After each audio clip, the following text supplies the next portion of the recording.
Oh, we already have one watcher here. Beautiful, a lot of viewers. Hello.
Alright, hello everyone.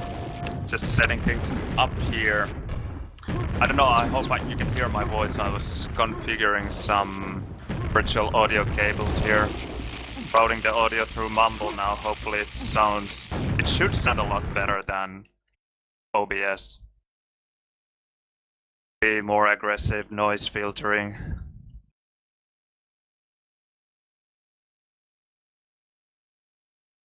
I don't know. Someone could tell me in chat if it sounds or bad or horrible. Or if you can hear me at all.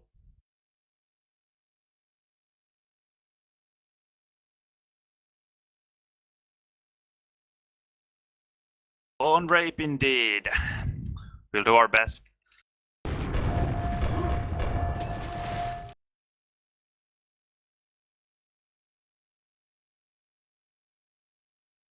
hello, Dev.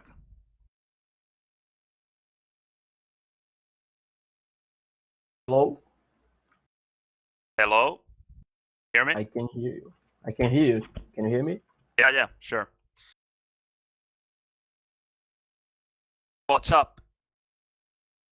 Not much. Bit of rain. It's kind of rare here in my town. Yeah, I was just about to ask if it rains often there in Brazil. In Brazil, it does, especially in the north, in the southeast. But in the northeast, it's more like desert weather. Ah, alright. I have to admit that I'm not very familiar with Brazilian weather. Yeah, Alright. I know. So what's the temperature in Bucharest now? It's actually surprisingly cold. It's around 10 degrees Celsius. It was already quite a lot warmer. Like a week ago it was plus 20. Or last week. Nice. Yeah. It was really good, but now it's getting colder again. I'm by the way streaming, so say hello to everyone. Hello, everyone. There's at least Og and someone whose nickname I can't pronounce. Starts with X. Oh, okay. I'm not gonna try. Oh, I thought it was something obscene. No. It's so difficult for me. Fine.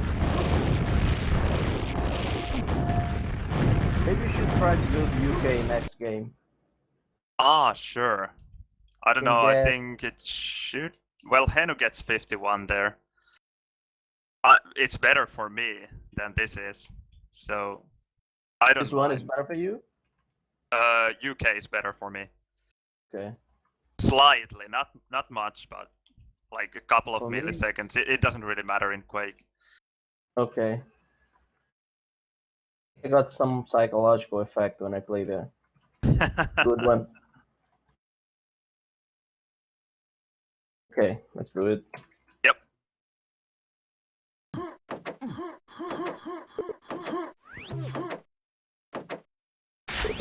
My red. Let's see. They're mega. Mega dead.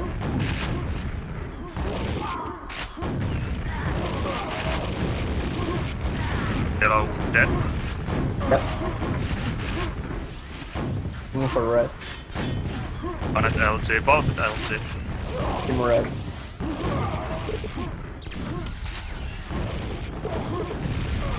Wow. Mega. I'm sorry. Used to it. They're yellow.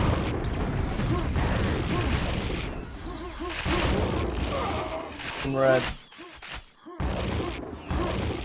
43.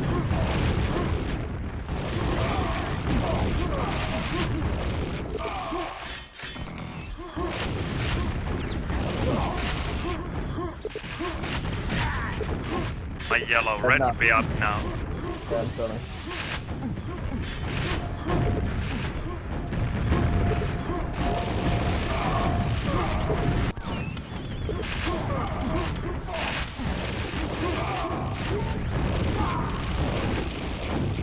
Weak at LG. My yellow, Give me there. red up. Coming, far I took away. the red, yeah. Sorry, had to kill you. One SFG. Weak fight, Danny. Red would be up.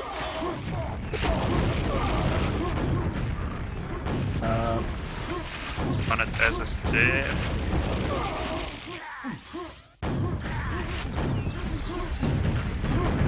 Red, on time.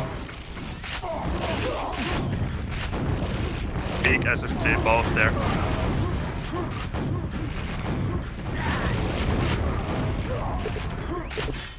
A yellow. Save. Enemy. Red now. Yeah, you can go there. Can you make it? Nope. They're red, they spawned.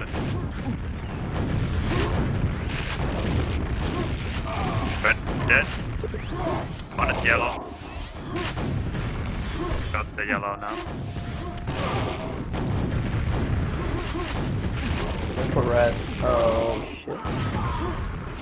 They spawned red. Took a rocket in the face though. I'll wait for the yellow. Yellow 14. Enemy high. Both dead. They spawned out. Looking for red. Red at 8. Let's do. 0100 LG. Both there.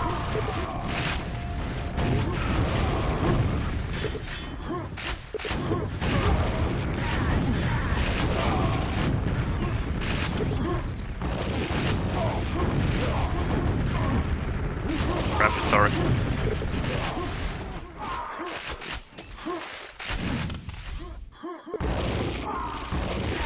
G.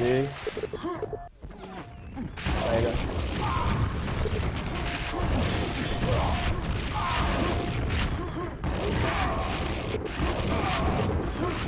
Ow. Red is 10 lane. Left. Yellow up.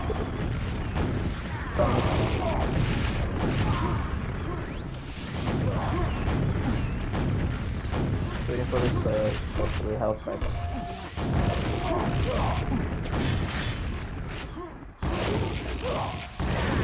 What? Red 11.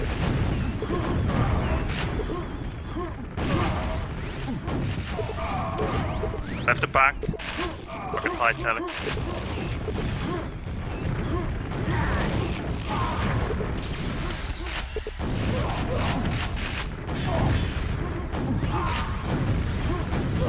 Mega. A yellow 18. And red right after it. Red on time. Okay, you take. You took careful. I took it already. Red soon. Low as well. Yellow still 18 and red on time.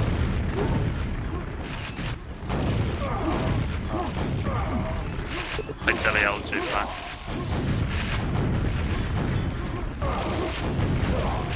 Nice. Sorry. Yellow My now. bad. Yeah, red also. May high tailor.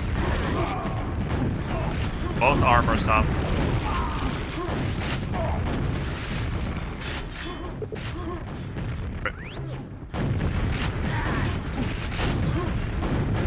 Red took 2 rockets in the face.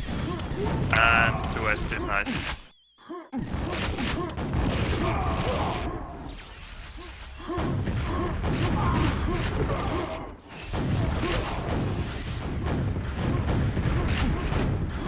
Yellow.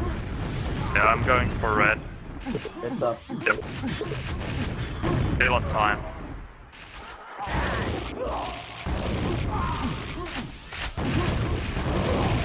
Sorry.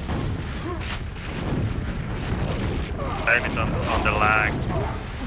Yeah.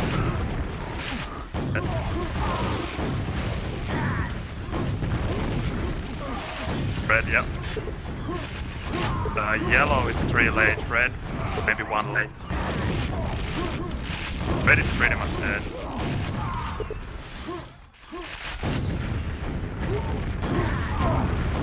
That is dead. 1 dead at red. Waiting for red. Took it too late. Both are green. Dead. Nice.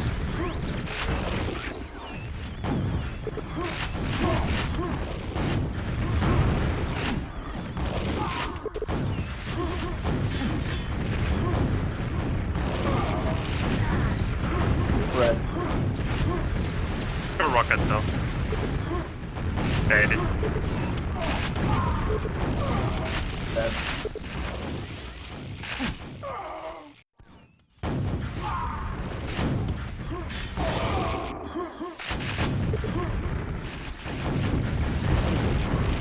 Red is weak.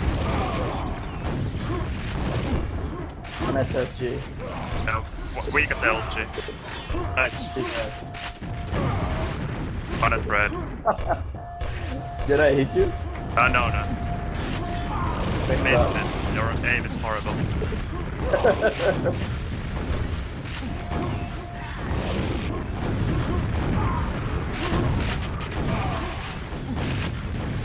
I always tell Henu when I hit him perfect rockets that at least my aim is awesome.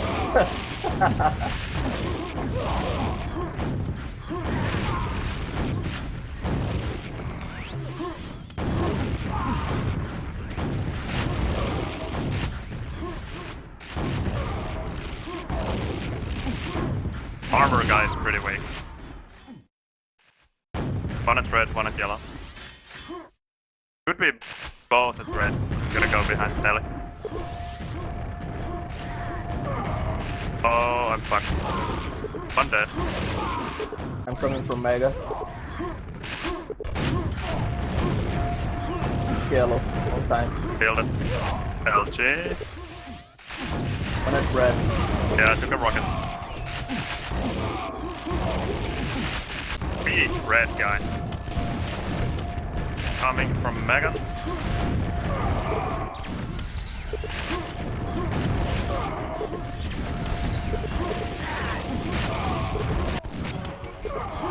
Hi Mega.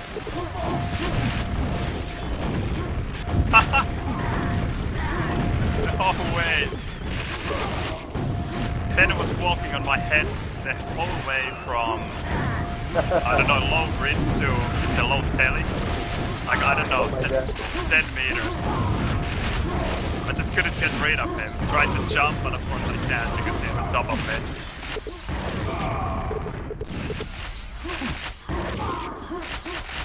That is just so rare.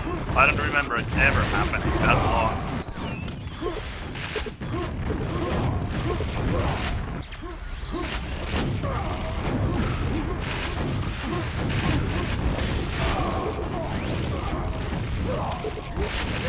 I read.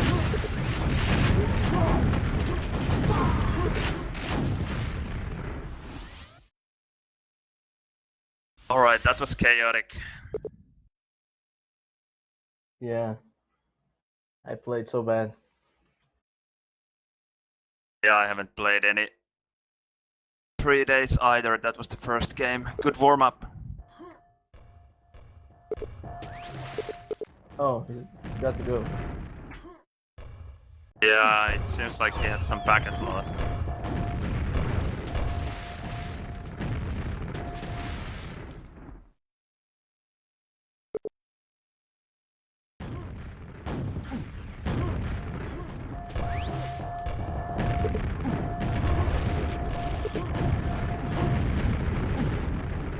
I'm trying a new, but I remember you telling me at UH Land that it was a little bit too much of information, and then I noticed that maybe it isn't. Maybe it's the size of my HUD that is just too big, because I use a very low 2D resolution.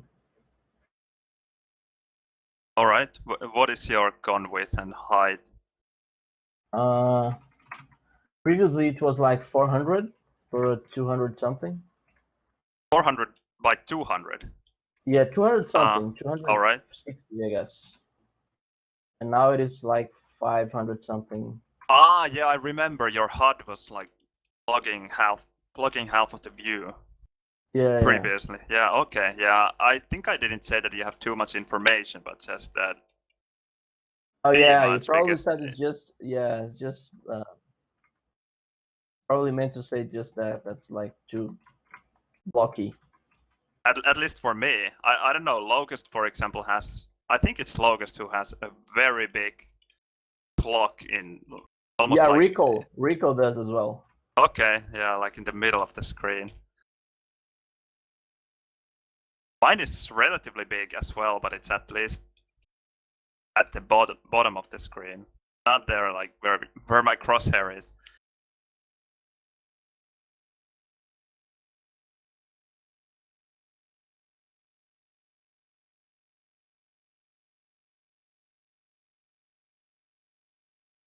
Okay, it's advertising my stream. Thank you.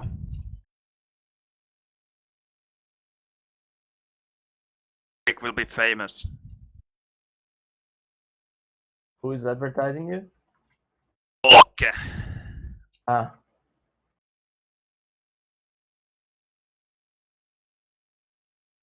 Maybe I just joined the channel on the cell phone. Yeah, the funny thing is that everything works perfectly fine on my cell phone, but for some reason my work laptop that I have here and that I use for the chat, it can't play the video over Wi-Fi at all. Funny. The chat works in the laptop, so that's at least good. But the video is just, I don't know, it's just caching all the time. It's like every, I don't know, 5 seconds something.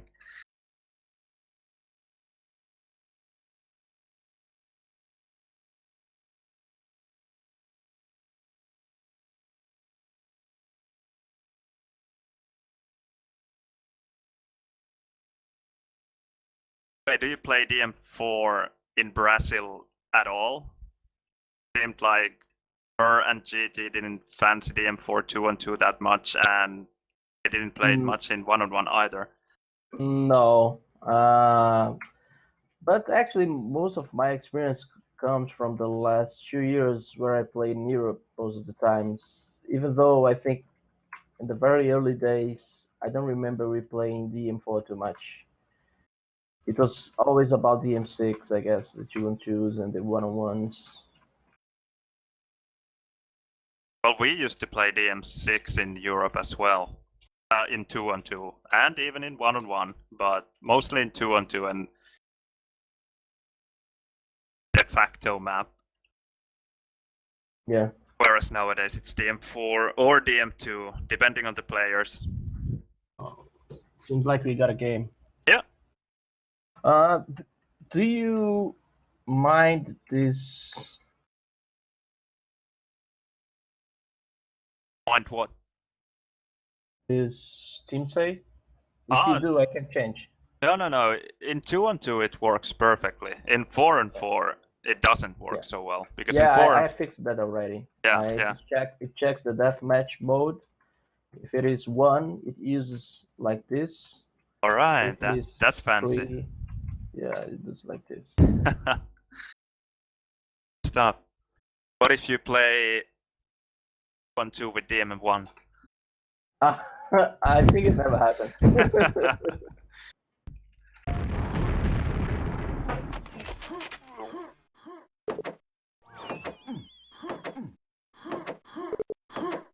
Yeah. They're LG, I'm going for yellow. I took the red at 4.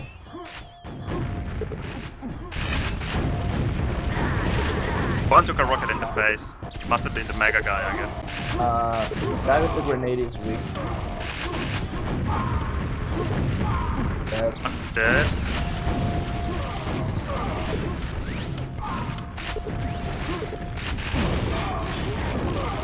Ow. Safe. Red. No, they didn't. I think now they did. Both at LG. Hey, yellow. Come from low cellar. Big. Dead. It's a red 52. Weak at LG. That.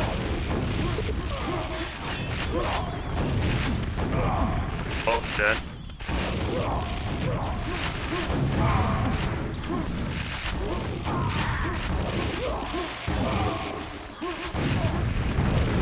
Dead. Maybe half gone. My mega. Both dead. One at armor. The other one's there. It will get both. Yellow dead. You got the guy from behind. Nice.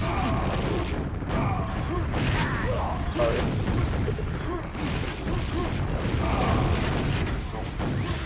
Take the armor down. Now, both armors up. My mega. Red, two rockets. That took the yellow. I'm dead. Another one dead. Maybe the same, I don't know. Same gun. That red. Oh, Yeah, in lava, I'm dead. Oh, that red.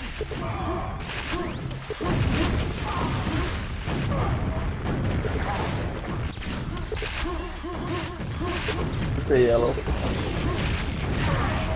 Beacon LG, my red. 18.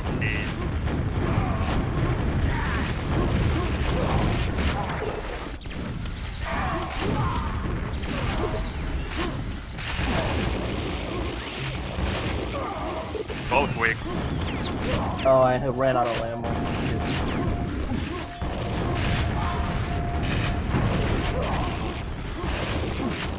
Yellow dead, I think. Is that red time? I think it was then red because it's my yellow. They took the last red. Should be soon.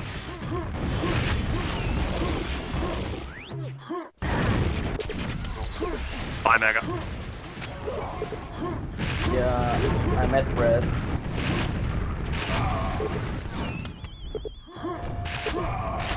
Oh, one, yellow. Red took a rocket in the face. The other one. Okay, yellow soon. Waiting for yellow. Took yellow 55.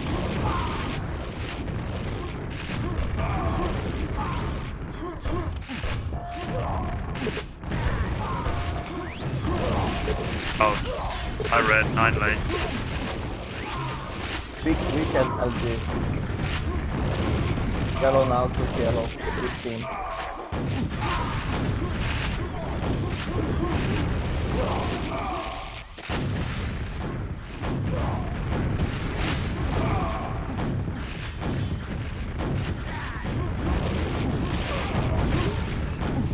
The red wing might be dead. That is.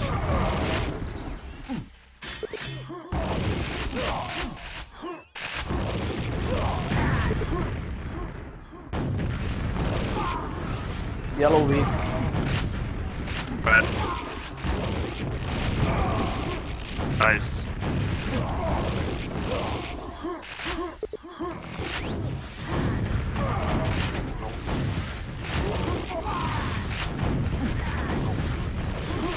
Yellow up. I'm taking red. Yeah, 2 weak there. 13 red.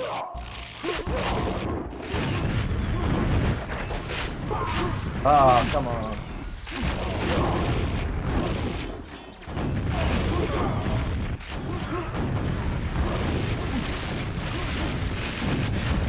One is really weak.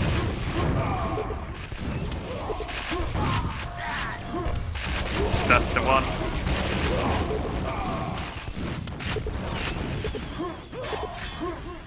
Yellow 3.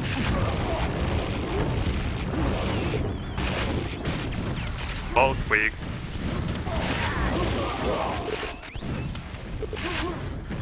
Did you get the red? No, I didn't. My mega.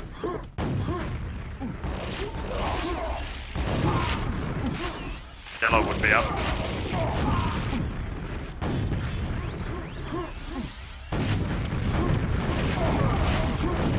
I weak at MG. Yeah, kill. Yellow.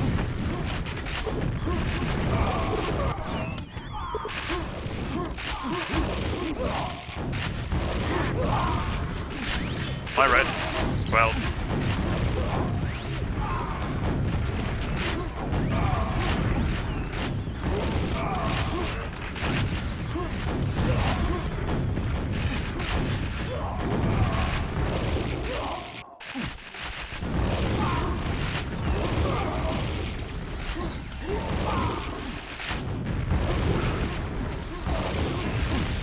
Mega dead. Red guy Yellow, put yellow inside. there. That is red.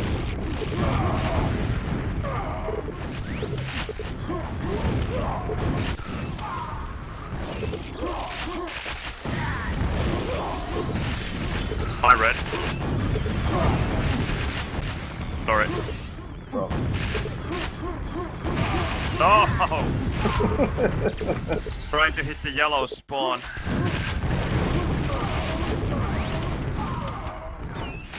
Both red.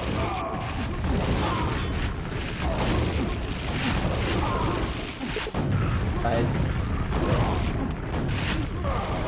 Weak up. No cells. Got a few now. Thanks for the armor. Yeah, there's one there. Yellow. Red came out. Coming. Red dead.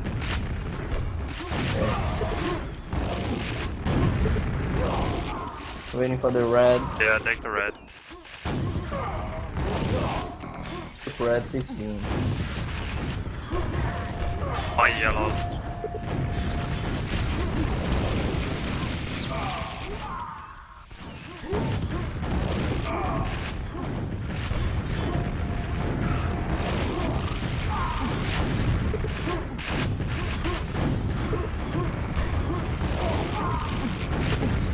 Hi, red.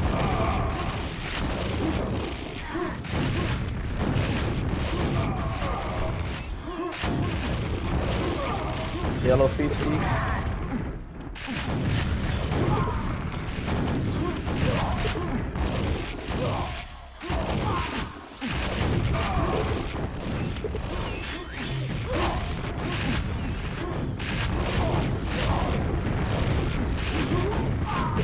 Me there again. Was it a red guy? Yeah. Took a rocket in the face.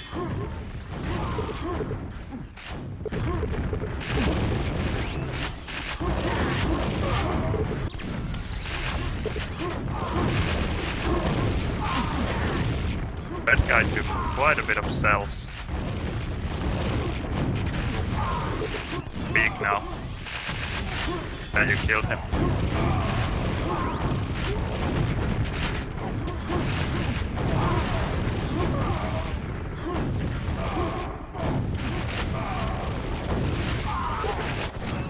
Red. Hi, Mega.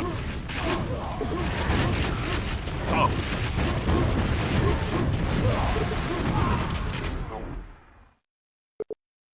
Little bit better.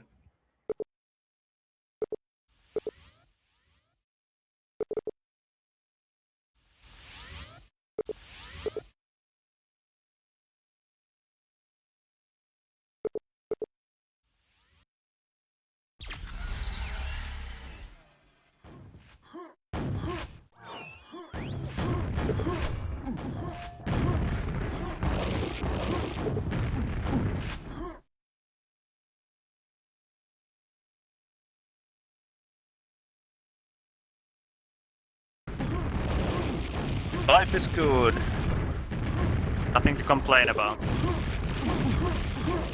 Working 3 days a week is always fun.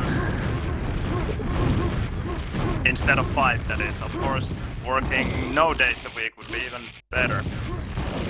Money-wise, maybe not so smart.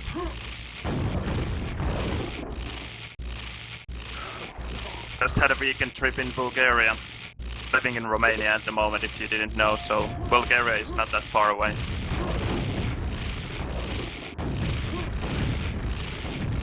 Now just streaming tonight.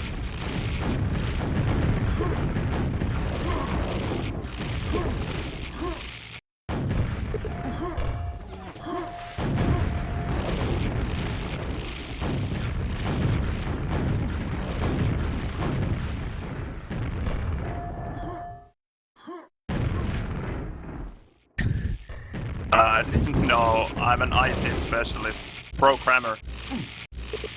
Nothing to do with air engineering.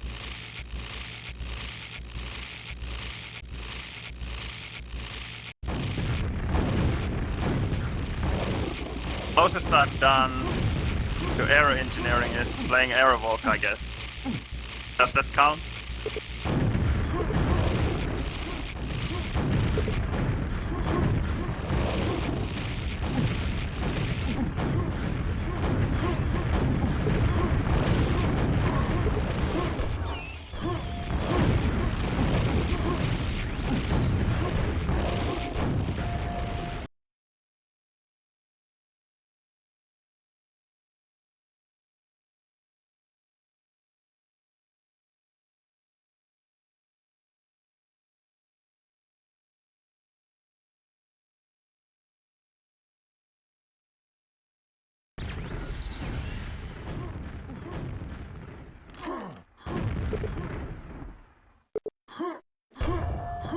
I really need a better computer for streaming.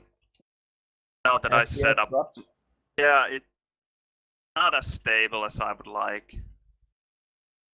It's not really bad, it doesn't drop by much, but there is a bit of choppiness. Especially now that I fixed the sound to go through mumble directly to...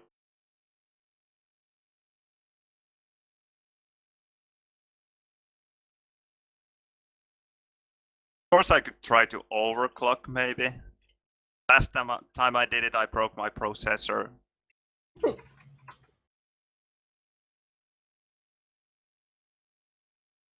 Funny thing is that really doesn't usually happen. I mean, it's so difficult to break your processor, but the cheap ASRock motherboard that I was using just gave too much voltage with the auto settings and broke CPU.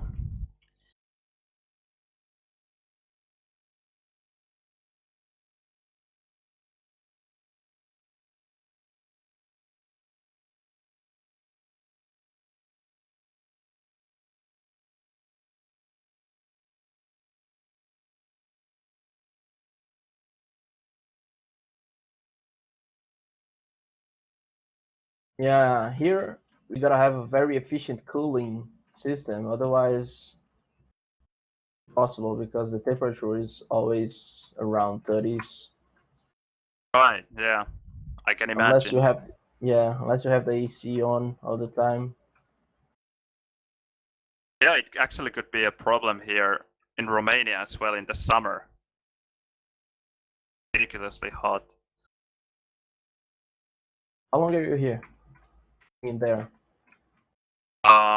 We moved in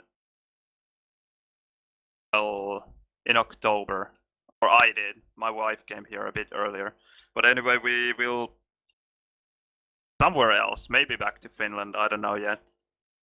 Oh yeah. But at the earliest, I think in autumn, but maybe even a year later. We'll see. Mm. Have to get used to it here. Yeah.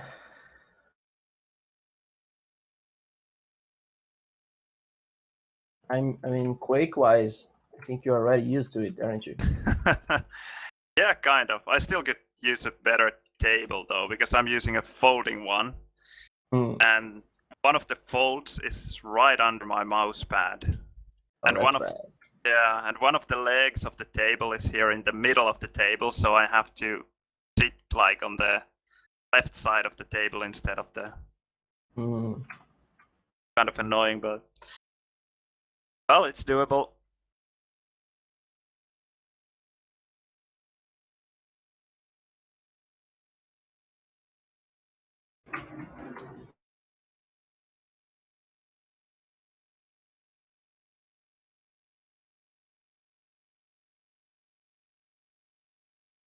Do you think that the ping that matters is the one that shows in the scoreboard, or the real ping we see on the HUD show ping one? I think if you use CL underscore early packets 1, then the ping that you scoreboard shouldn't matter really.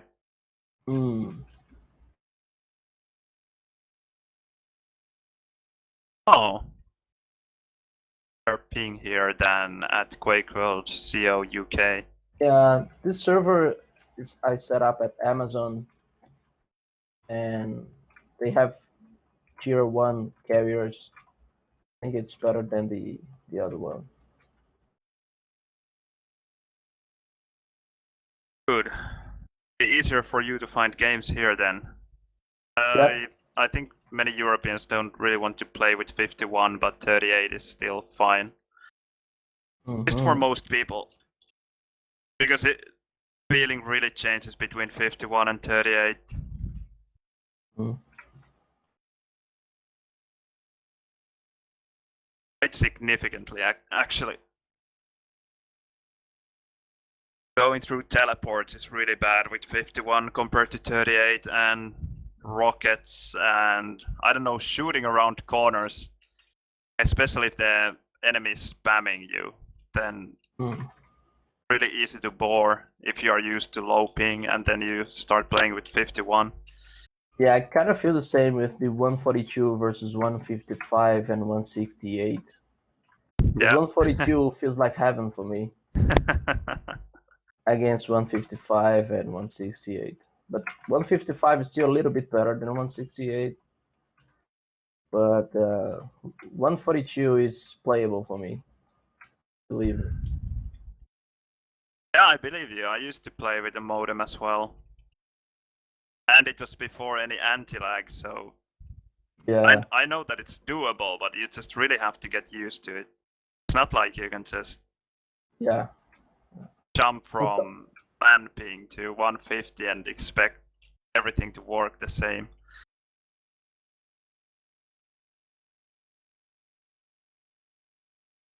Yes, this is Luke. No, he's not. Canada, and he's not yeah. pinging 38. It's another Skywalker, not Luke. Yeah, maybe this is Leia then. Can be Greco. Funny thing is, Greco is not fake nicking anymore since QH LAN. Did you Ah, notice no, that? it's not as much.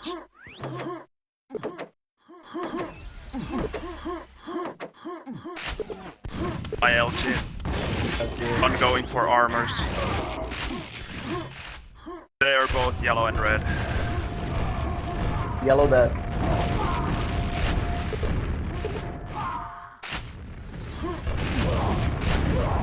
Took a nade in the face.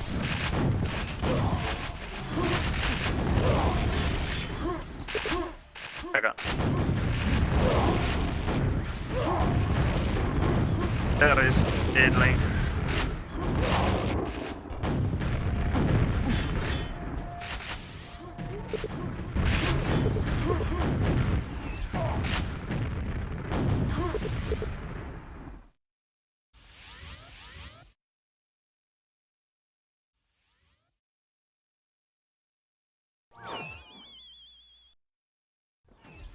Ah, good to hear, Taleb, that the mic noise is gone.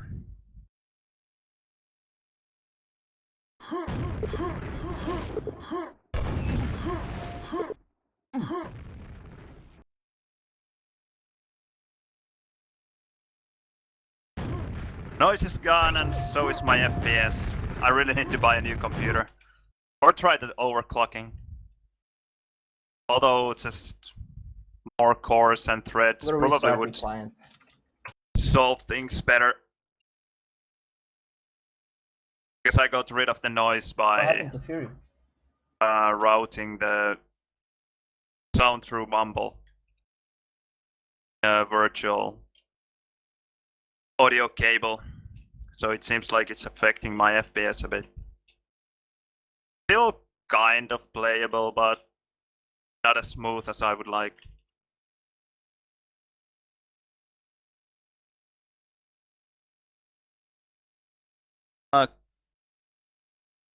Quake champions, well,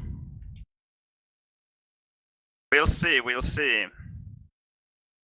I was actually thinking about it, and it would be interesting to form clans with, I don't know, some Quake Live players, and to have Quake World players play as Anarchy Although I don't know much about the gameplay, but if Anarchy is a really viable class there, then the Quakeworld players could work there. Although CPMA players are probably even better because the movement is apparently closer to CPMA than it is to Quakeworld.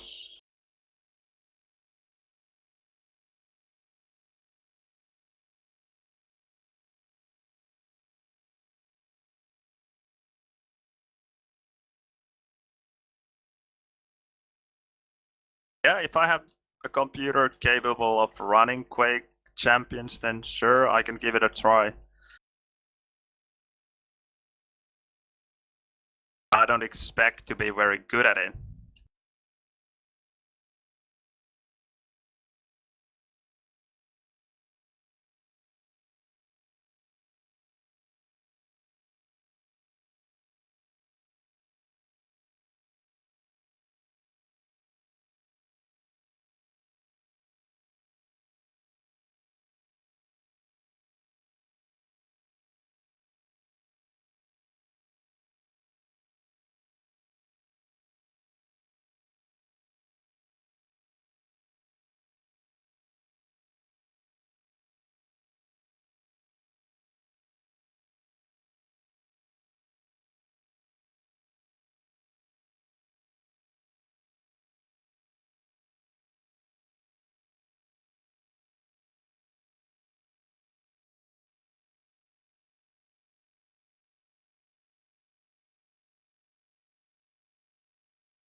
The problem grabbing money in Quake Champions is that there are already many Quake Live players apparently playing Quake Champions as beta testers. They have the closed beta. Or I don't know if it's even beta yet, maybe it's alpha or something, and they are already playing it. So I think if anyone, they will be the ones getting the easy money. They have been playing it apparently since last QuakeCon, so already for like half a year.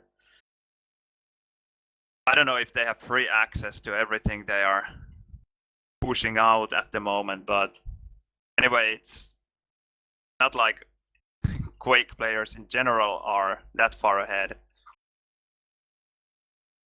And did I ever play CPM that much? No, I really didn't. I have tried it a bit, played a couple of duels, I think, and maybe some free for all, but that's it. I'm somewhat familiar with the movement. I know some of the maps, but that's it. About the same as Reflex. I mean, my experience is about the same.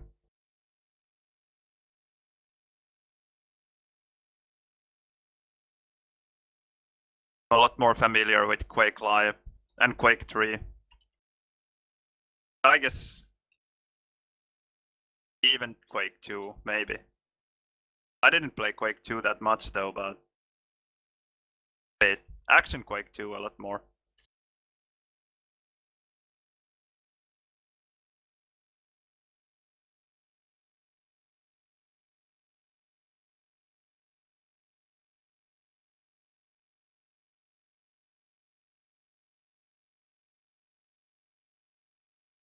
Lost all our players. Or one of our players. Wonder where he went. Didn't seem like he was timing out, but then after the map changed, he actually did.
Great to have all Quake players from all the Quakes playing Quake Champions together.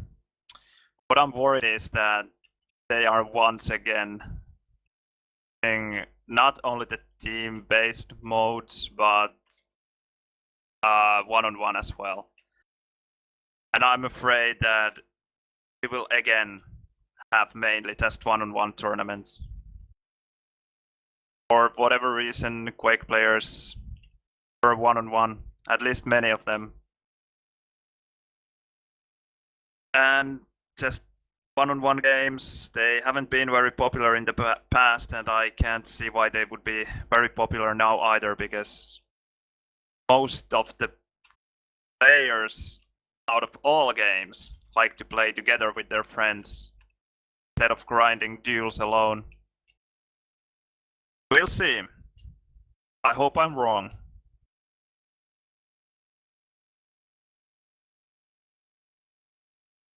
Another problem is that I'm afraid that they won't realize what a bad game team play wise Quake Live and Quake 3 actually are. End up having very similar gameplay to those games, and then not many people will want to play it because it just doesn't work. CTF is pretty much the only based mode, in my opinion at least, that works in Quake Live. And apparently they are not pushing CTF, but some kind of in addition to Team Deathmatch. But we'll see. Many rumors. Of course the gameplay could be totally different from Quake Live, but I really don't have high hopes for it. Nothing still? Nothing. I don't know where he disappeared.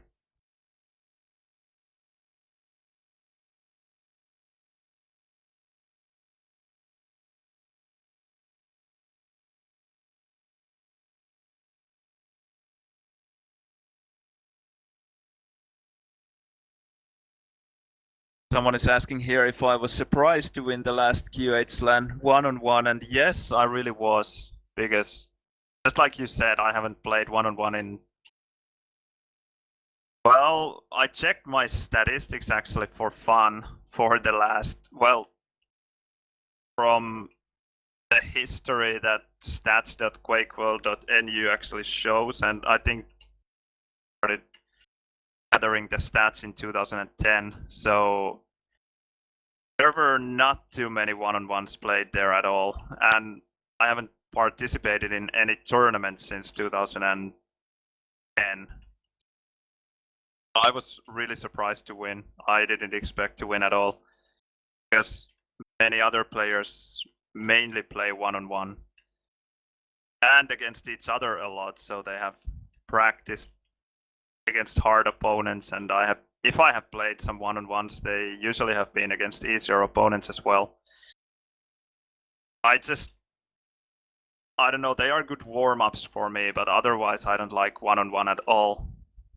Against easier opponents, it's quite different when you can just, I don't know, concentrate on steamrolling your opponent. Aim practice, movement practice, or warm-up, maybe not practice. Yeah, it was a surprise to win at Q8 LAN. Milton, what about the DM6 game against GT? What happened there? Because it felt like he was about to win in the first minute, and I think he either gave up or I don't know. It was like 7 frags difference for the first minute or 2 minutes, and he has like 200. He could have camped in GL or something. I don't know. No, I think he didn't really give up at all. What happened there was that he just got a really good start after the first fight. I was actually leading the first fight by, I don't know, at least 100 health, and he was really weak. I was trying to shotgun him down there at the mid. I missed my shotgun shots, and he hit some really nice rockets there. he got the first frag and then really quickly racked up some spawn frags and played really aggressively and got a lead of like, I guess just like you said, maybe 8 frags, maybe even more. I don't remember the exact score. And I don't even remember how I turned the game to my advantage, or not the game, but the stack.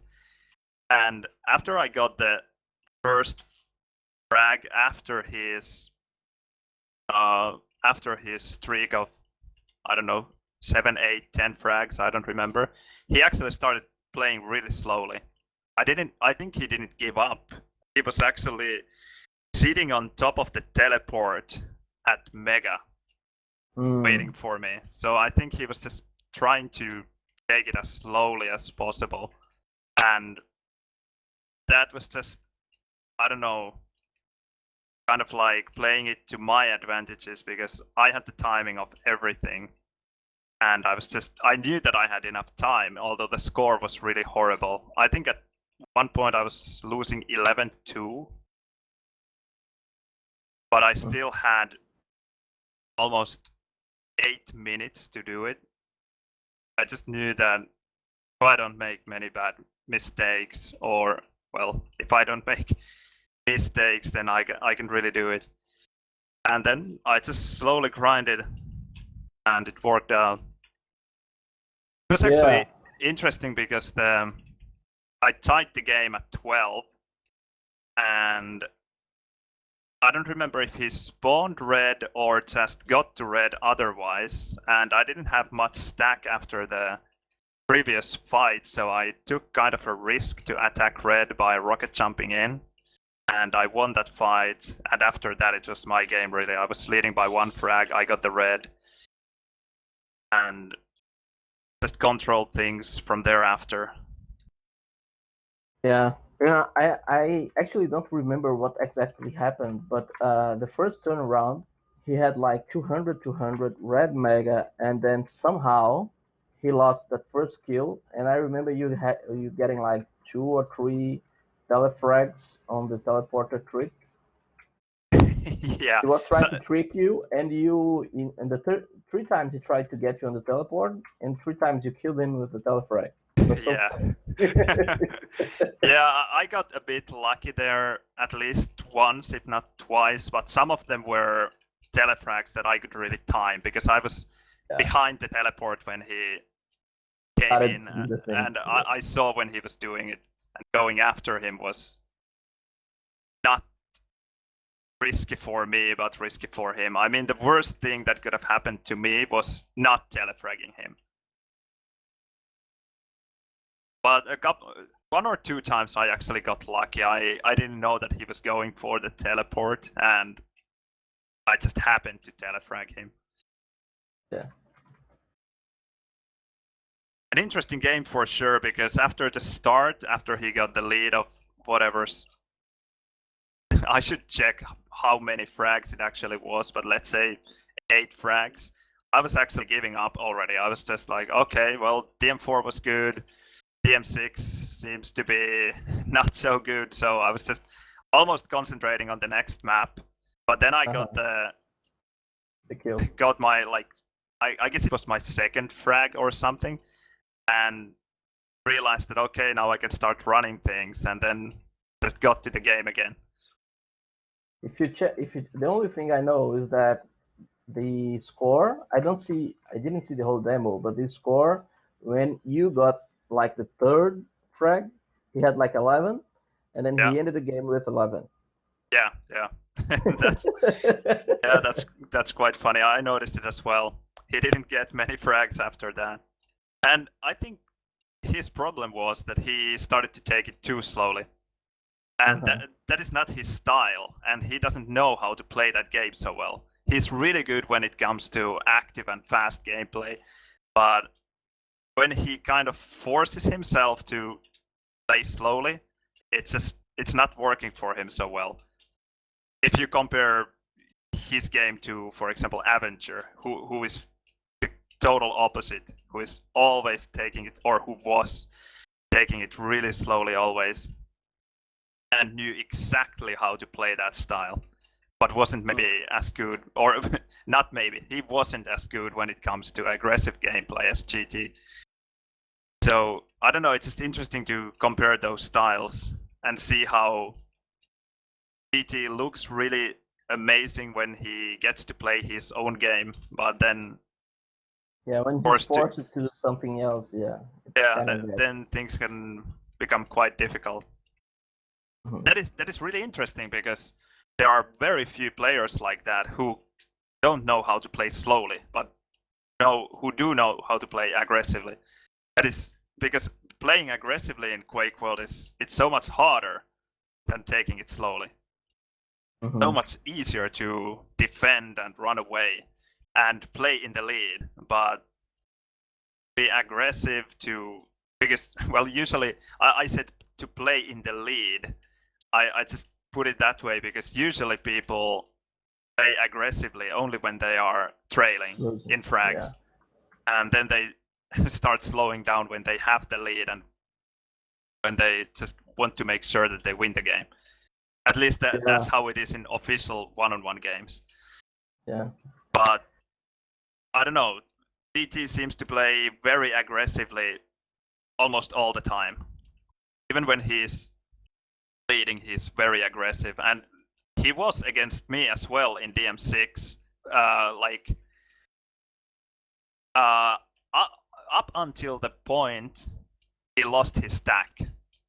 Then he started slowing things down even too much. But when he had the higher stack, he was playing his own aggressive game, and it worked really well. Yeah, it was working. So an interesting game for sure.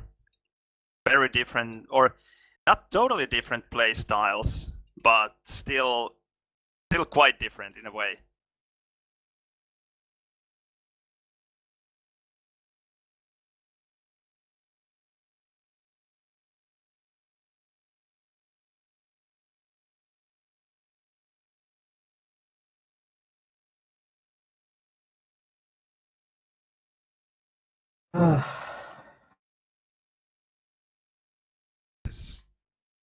Elliot in Twitch chat is telling that it's a Tox effect, that other people don't know how to play against me because they never get to play against me. And in a way, I guess it can be true.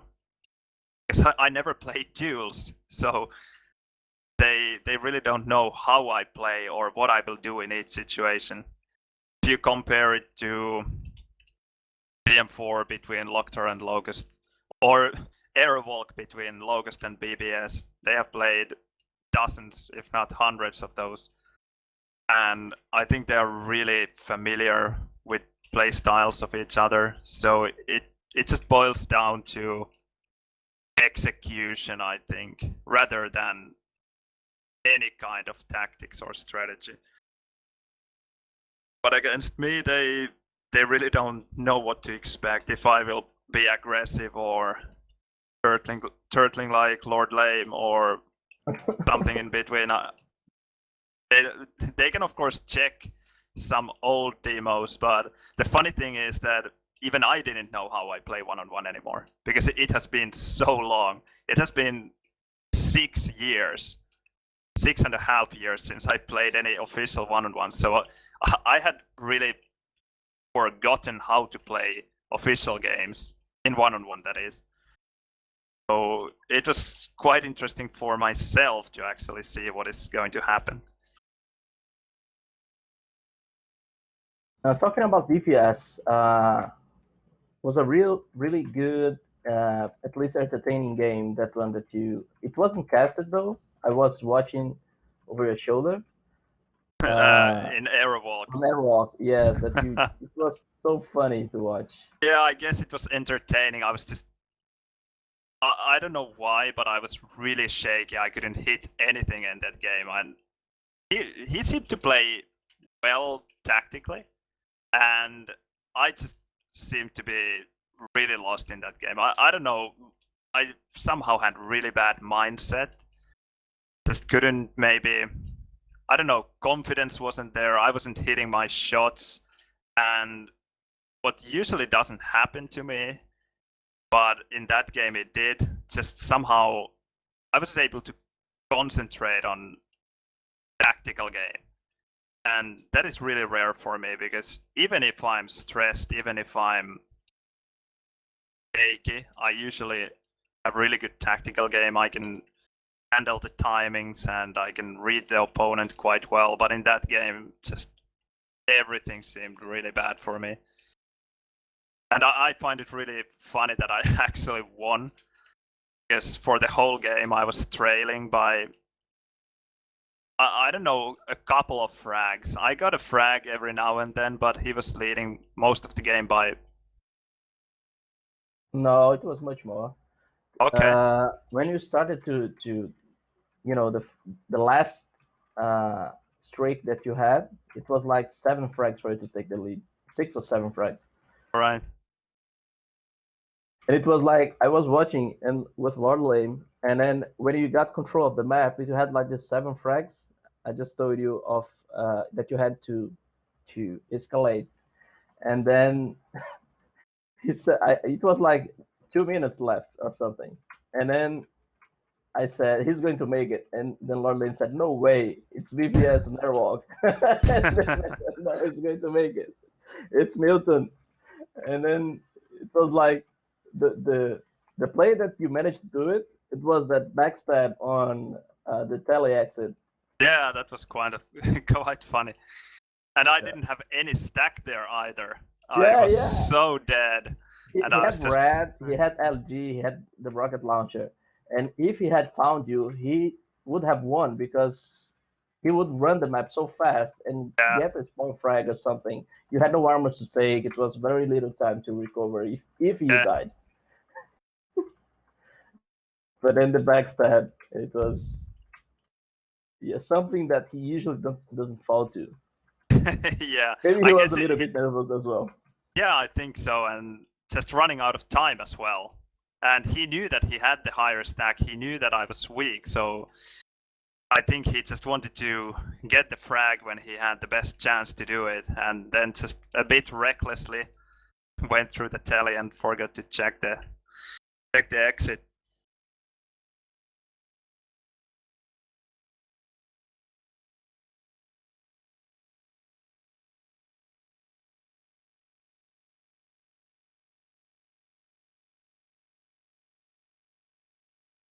Why is it always like that?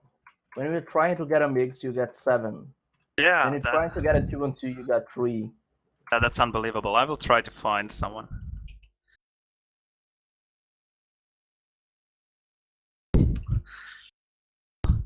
Try to find someone. The servers are so empty. Maybe you should persuade Henu to come. Said that he had packet loss and he didn't. Yeah, but this wasn't at the other server. Maybe this one is better for him.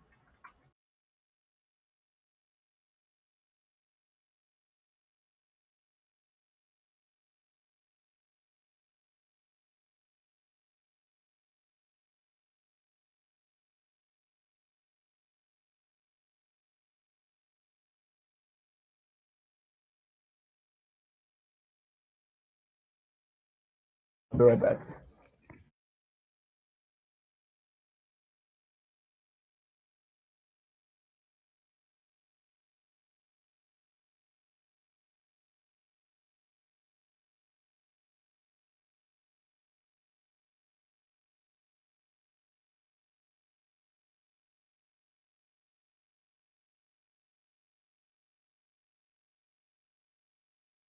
Just to continue to answer your question about the one-on-one victory at QH LAN, my initial plan was actually to make it to top 4 to get enough money to pay for the flight ticket, or at least some of it.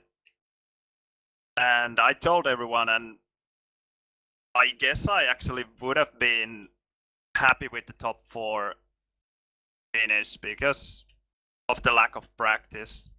And even at QH LAN, I didn't play any more one-on-ones than the tournament, plus one game against Hugge or Åke. I think it was against Åke that I wasn't actually supposed to play. We were in the same, but you didn't have to play everyone in your group. So we ended up playing a game that we thought was official, but it actually came at all. So I was shooting for a top 4 finish. I knew that if I don't get the hardest opponents in the quarterfinal, get to the top 4, then I should make it. But to win the last 2 games, I thought that I wouldn't, because I saw how Locust had been playing before QH LAN and at QH LAN as well. Loktor was playing really well. TT looked amazing. Rikal is always playing solid game. So I thought that I wouldn't actually be able to beat those guys, but well, go figure.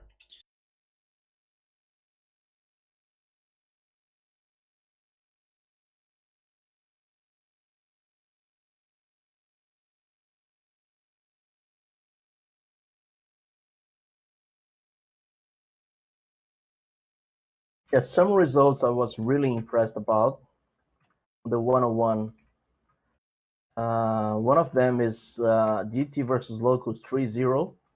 Yeah, That that for was me, crazy. That was really that crazy. was crazy. Yeah. And also Locker versus GT 3-0. It was Dr. strange. GT. That was I 3 to think. 2. Oh yeah, yeah. I'm confusing with the last. That was 3 to 2, the bronze game. A really close one as well, as far as I remember. Yeah, it was.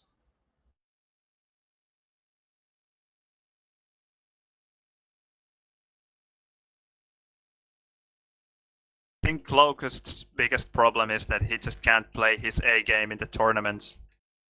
I think he could play so much better if I don't know if it's the nerves or Yeah, it is. what At is least it the what people, it is, but people of Sweden, like Carapace and Locker, they said it's like he tilts a lot, and that's the only problem he got. yeah. 1-on-1 player, 2-on-2 player as well, but especially 1-1. So it was really surprising to see him lose against GT. Well, that was in a way not such a big surprise because he lost against him QuakeCon also. But the fact that he lost Aerowalk, that was a huge.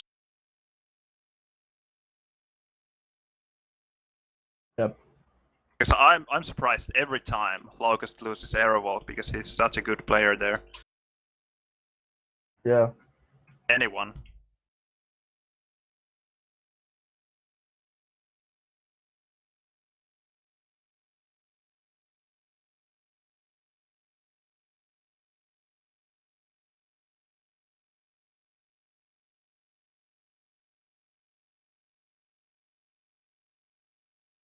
Finally get a game. Seems like it. This guy Skywalker shows up. I hope it's Very good Grego. though. I think it's Greco as well. I hope it is, because then this could be actually an interesting game. Let me send him a message.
I sent Greco a message, so So let's hope that it is Gregor actually. yeah.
Heard anything about the Quakeworld tournament at DreamHack this summer?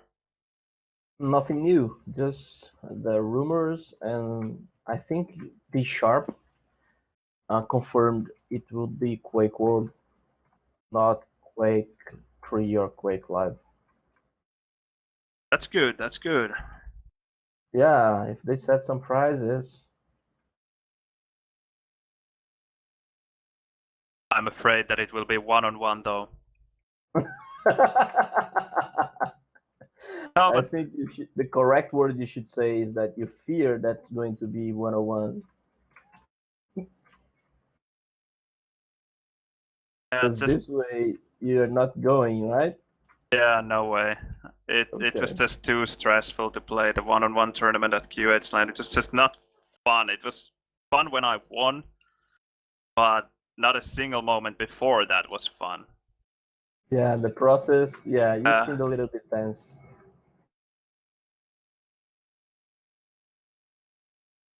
And also not only because of that, but because what I've been telling here in the stream earlier and elsewhere as well,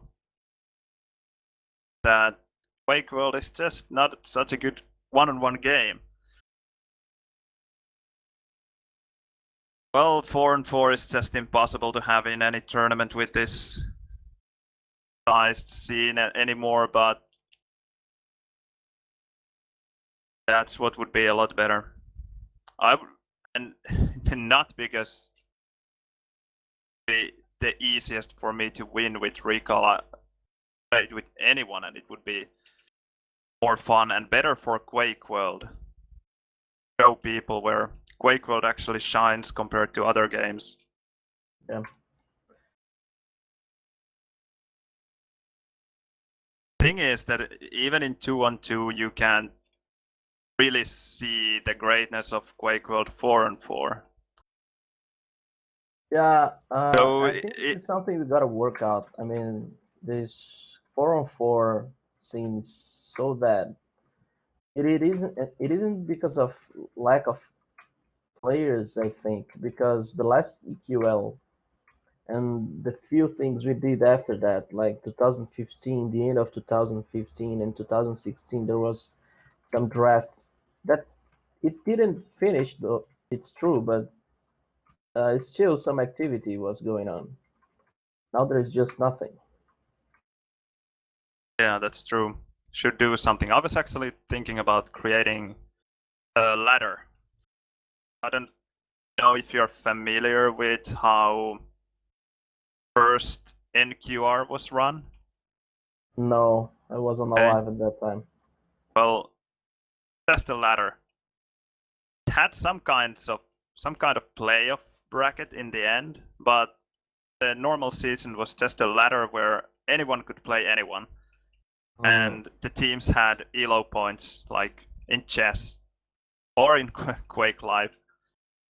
And it was kind of like for fun tournament, but created a lot of activity because before that tournaments were very similar to the later years of NQR or EQL where have group stages where play in round robin fashion every team once, and if you don't make it to playoffs, then that's it for you. Those are your only official games. NQR in the ladder, you could play as many official games as you wanted. You might lose some points, you might gain some, but at least you got a lot of good practice and just got to play a lot. And how does the qualifying goes? I mean, you have to take the best of your games. How does it work? Do you mean how do you get to the playoffs there? Yeah. I think that was just based on your ELO rating. But that wouldn't be even so important in my opinion. Just the important thing would be to play games. Even if there weren't any playoffs, just to have the ladder running all the time, where you could, I don't know, go and see how teams have played against each other. Be a dynamic ladder where you could add and remove teams in the middle of the season. If it seems like your team is not active enough and you want to create a new one, you could do so. Yeah, I think it should work. Doesn't mean that it should the only form for tournament running. There could be another one like EQL with divisions, or like SmackDown with no divisions but just best teams, or all the teams in one huge division fighting against each other. But I just like the concept of ladder, where it wasn't maybe as serious, but still the games were official, played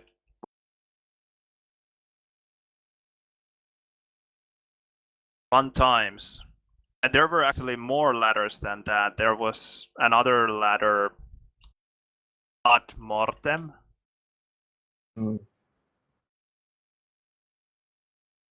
But anyway, there was a ladder. We played with SSC there a lot of great games.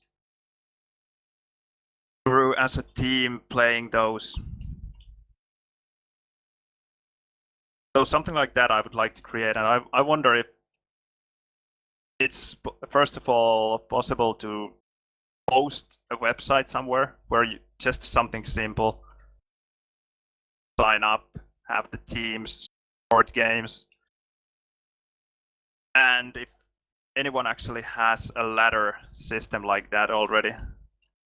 I know that it existed already because we have had tournaments like that, but just where to find it now.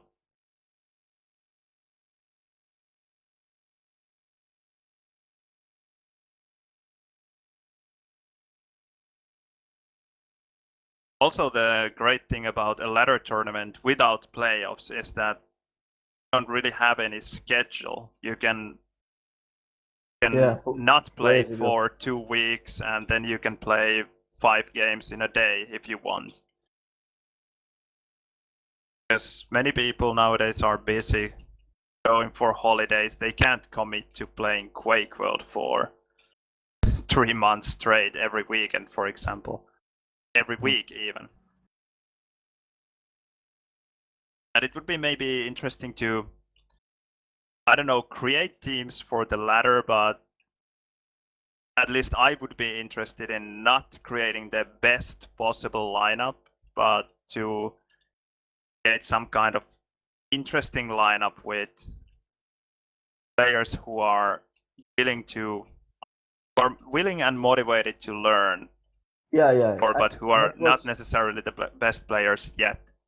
Yeah, that's what I was trying to get to. I mean, if we have a system that make players eligible for this kind of tournament, because not everyone is interested on playing for too much and learning the team play and doing it properly. Some people just want to join the server and play some form of FFA. Yeah, some form of FFA in teams. It seems like there are always people who join whatever draft or 4-on-4 tournament there is, and they are just not interested in it. Just saying nothing, talking and acting in the game like it is a team game.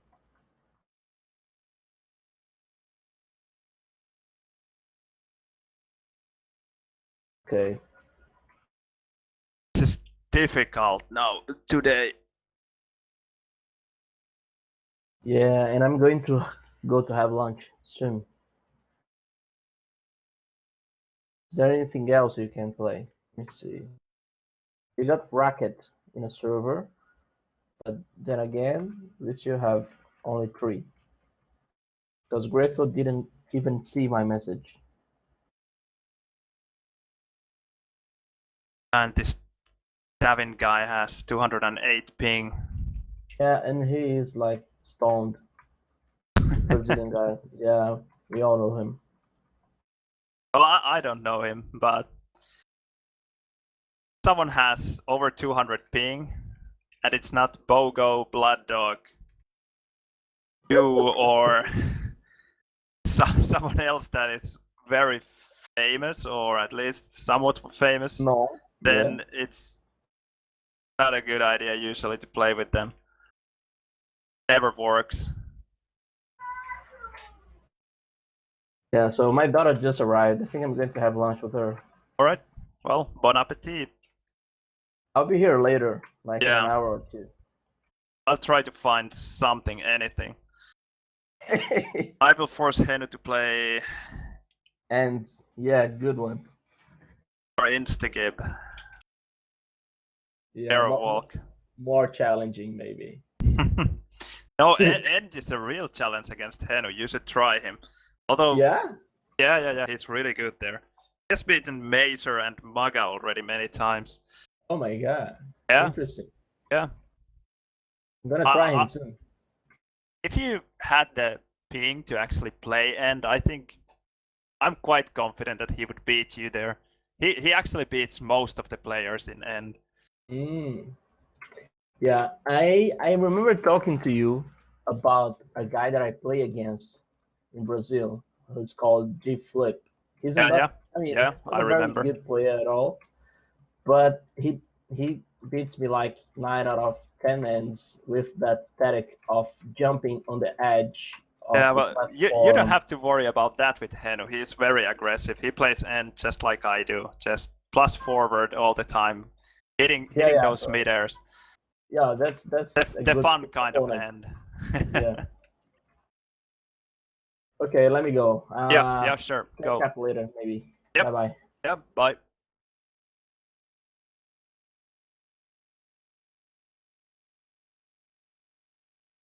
Something here.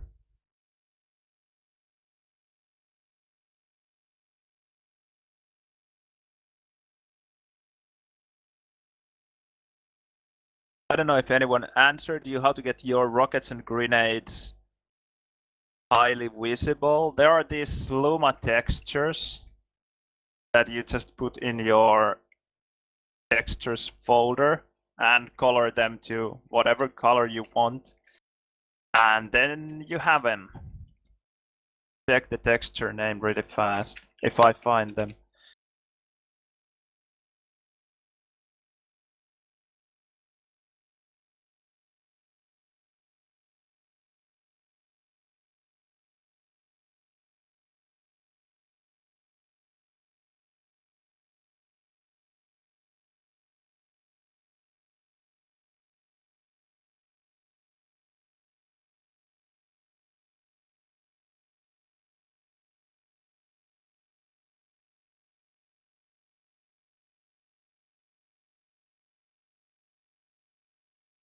Yeah, Quakeworld textures models, and then there is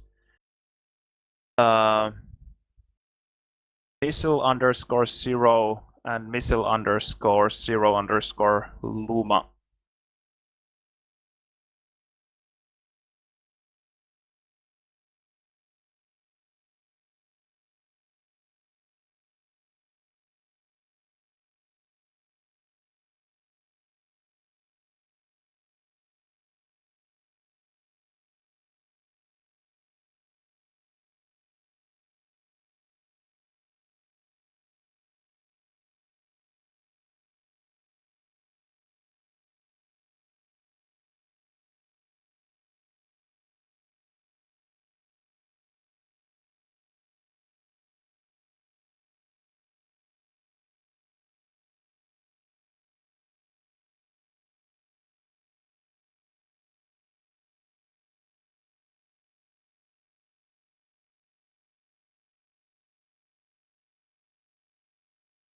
Yeah, I think it's great that we might have a game in Quake Champions that would potentially work in both one-on-one and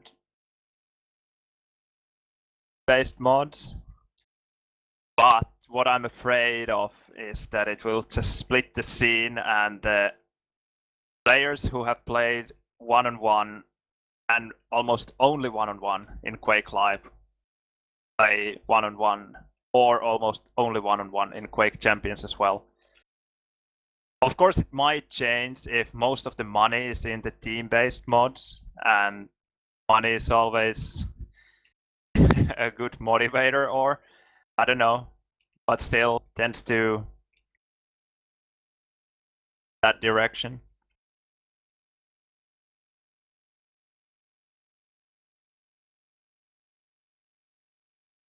But we'll see. I'm just afraid that it might actually be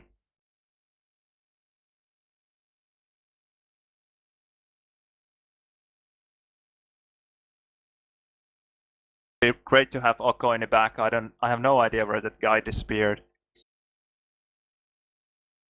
We organized some really fun tournaments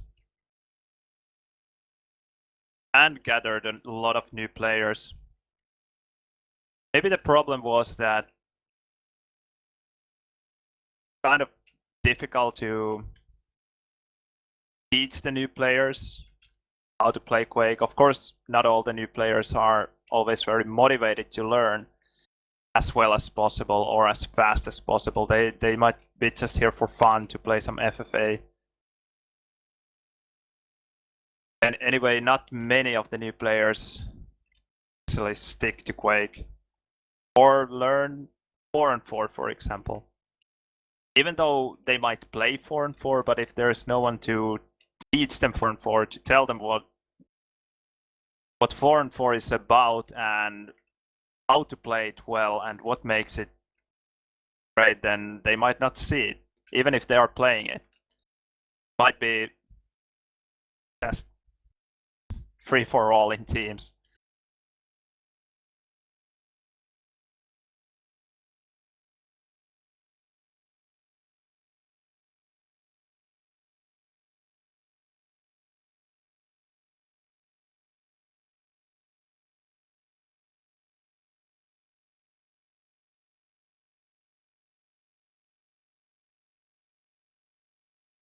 Yeah, and Sightworks is here telling that Quakeworld are very aggressive when player joins and tries to play 4-on-4. Yeah, that is very true.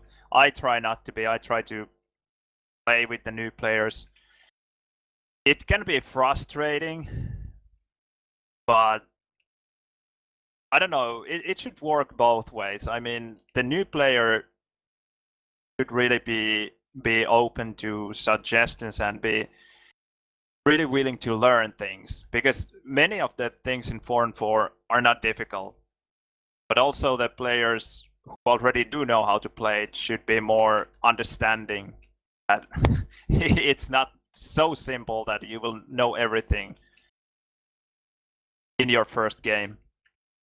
We should probably have some kind of, I don't know, beginner's FAQ for 4-on-4 that explains the basic concepts, what you should do in the beginning of each map, why it's a bad idea to leave a pack, what kind of configuration you should have for 4-on-4 so you don't leave unnecessary packs, when you should leave stuff for your teammates and when you should be the one taking it, something about the item timings, and if you do get, for example, a pent, what you're supposed to do with it, things like that. And those are the things new players should try to learn as fast as possible, because if they don't, then there will be a lot of frustration, and in my opinion, for a relatively good reason, because if there are players on the servers who have absolutely no idea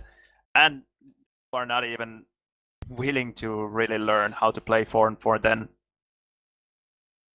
not going to be fun for anyone. It's too easy for the opponent if there is one player in the opposing team who is leaving packs all the time, or who is just taking all the weapons and not doing anything with them. But also it's not good for the team who has the player.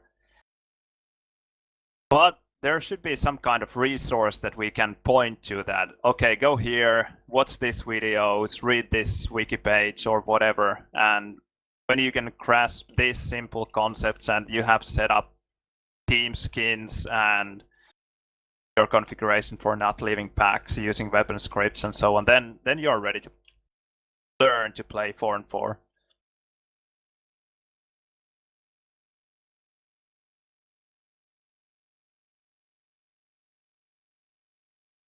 Yeah, the DDK videos are really good for it, actually. He has done one for DM3.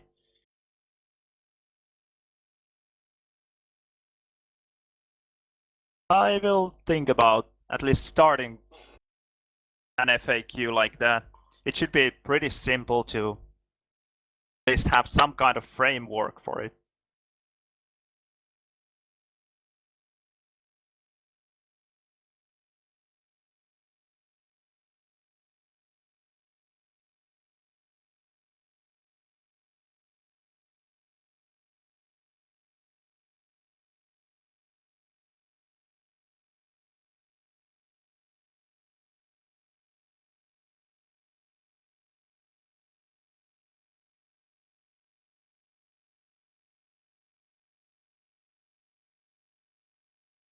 That's also a good point, that many people in team-based mods tend to blame things on their teammates and are pretty ignorant when it comes to seeing your own mistakes. And sometimes when I spectate games of so-called good players, or who are really good players, but who also tend to blame everything on the team when things are not going their way, those situations after the game, I like to point out a couple of mistakes they have made themselves, just to, I don't know, just to make the rest of the team feel better about the game, that not everything they did was wrong, and they probably didn't lose, at least only because of their mistakes. But the best players make mistakes as well. Just as a new player, or as a player who is maybe not as experienced or as good as someone else, it can be difficult to point out mistakes of the better players.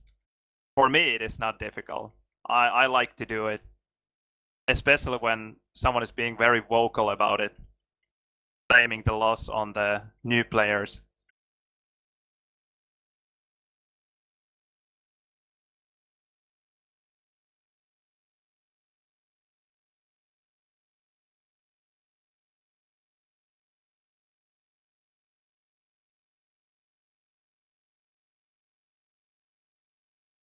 Yeah, and Kovac's one-on-one videos are great. I really like them. He explains things really nicely. Mechanically, who's the strongest Quakeworld player you played against? Mechanically? Probably Maga.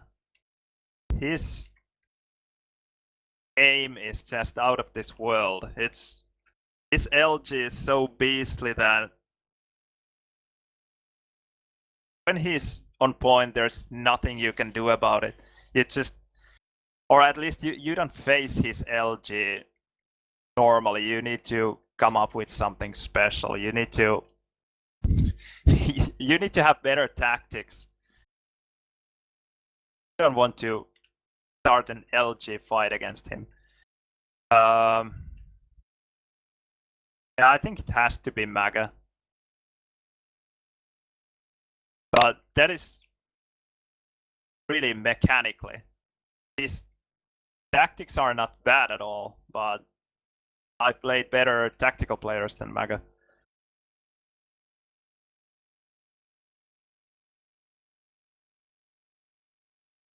An end tournament. I always have big problems against Loktar in end. We played some ends with Loktar at QuakeCon, And the first set we played, I actually lost quite a few of them. I lost more than I won. And the second set that we played, I won more than I lost. So in the end, we actually tied in the rounds. I don't remember if we played 10 rounds and it was 5-5, or it was 8 rounds and it was 4-4, something like that. But anyway, Loktar is a really good end player, and especially somehow his style is like an anti-style of mine, so it's difficult for me to play against him. He takes end really slowly, likes to shoot at the floor, jump at the edge of the round plate there is in end, and sometimes even stays at the starts, not the start spawn, but the start side spawn, because the start spawn is disabled. So it's difficult for me to play against him, because I like to play really aggressively, go for the mid-airs, and it just doesn't work against style like Loktar's.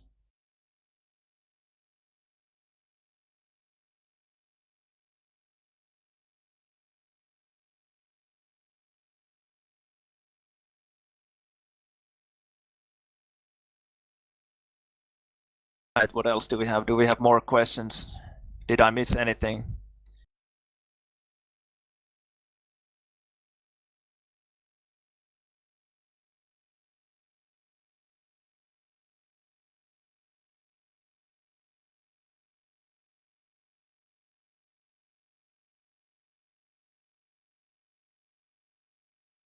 Anything that I would have missed, but if I did, try to answer everything.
Sing.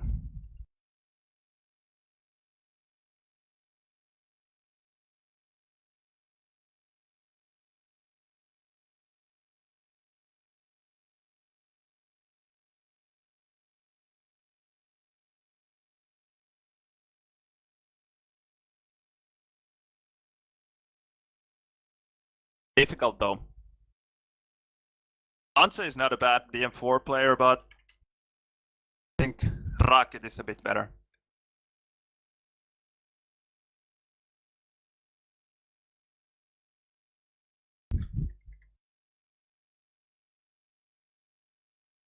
Alright, no game then. Oh, even harder.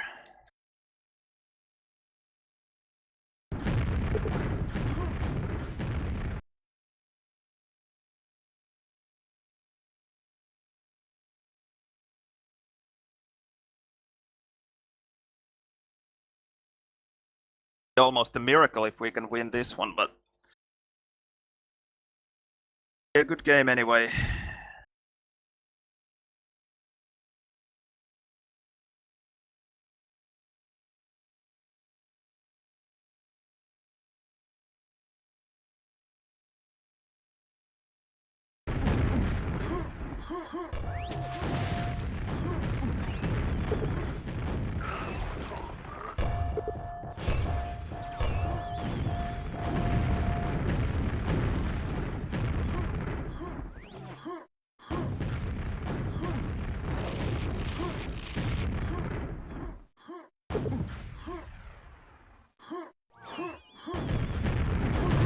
About timing stuff and how to make it easier.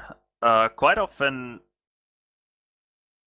I don't even time stuff the exact second, because in Quakeworld it's not as important as, let's say, in Quake 5 1-on-1, where some mega timing, for example, can be really crucial that you got it to the second. So easy to take damage in that game if you just spend your time unnecessarily where you are not supposed to, or where you are exposed. Quakeworld, it's a lot easier to maybe control things and be safe. So you don't need the exact timing of items so often. So what I like to do is know in which order things are spawning. So if I know that in DM4, it's not a very good example of timing things, but at least you time armors here. So it's more important to know if red or yellow spawns first than to know the exact time of each item. Of course, an optimal situation where you know the exact times, but already a great start if you know the order of things. Timing things in Airwalk or Set the NDM3 1-on-1s, it's actually quite simple. You don't. Mega is almost the only item you really want to know the exact time of. Sometimes even not that. More often than not, it's enough to know that, okay, now I have roughly 10 seconds to go for yellow. And roughly 10 seconds after picking up yellow, I have about 10 seconds to make it back to red. And if you have mega yourself, then you know that, okay, it's not spawning. So I'm just running red and yellow, and I have about 10 seconds between them if I pick up them right away. Then just adjust the timing if your pickup is delayed, and so on. And then when you run out of mega, you start counting, or you check the 20 seconds that it takes for it to spawn. And once you try to grab it between grabbing the armors. So that makes it a lot easier than trying to remember that, okay, red, for example, 2 late, 7 late, and then adjusting them all the time in your head. It's really easy to get lost in that number game. In 4-on-4, you have your mates who should help you. It certainly helps if you can time many items yourself, but if you have everyone in the team contributing a bit, it makes things easier.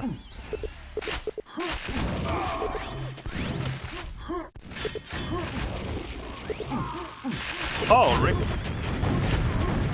Hans actually destroyed recall there. That's nice.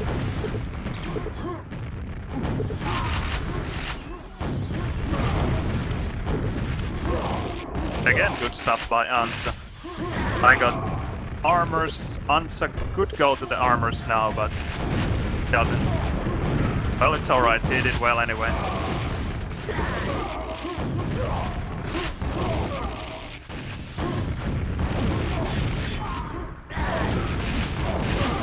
Oh, that was bad by me. Well, Rickle is really weak. No, I won't get the red because it's gone.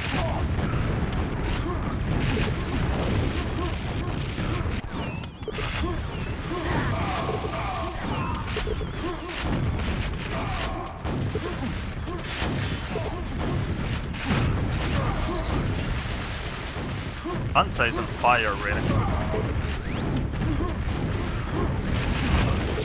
Saving the day left and right all the time.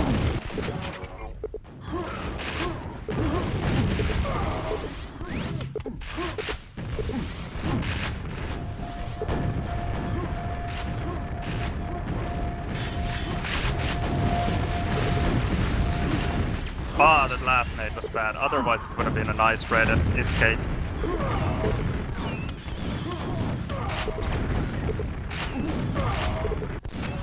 They still don't have armors and no mega even, so I couldn't make it in time to prevent Recall from getting one.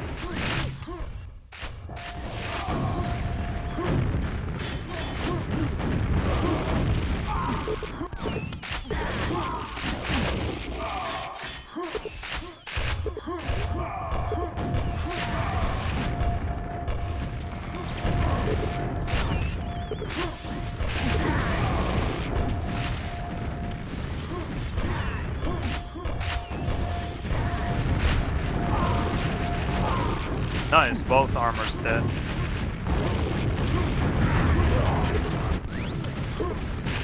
And Mega dead as well.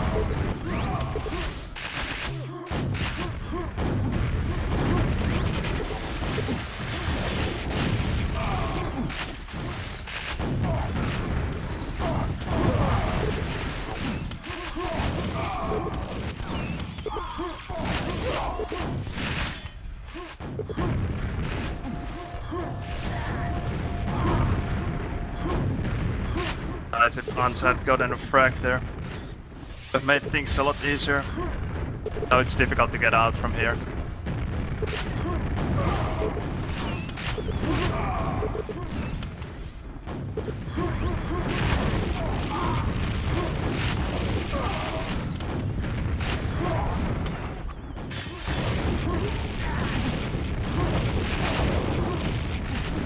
Red is weak.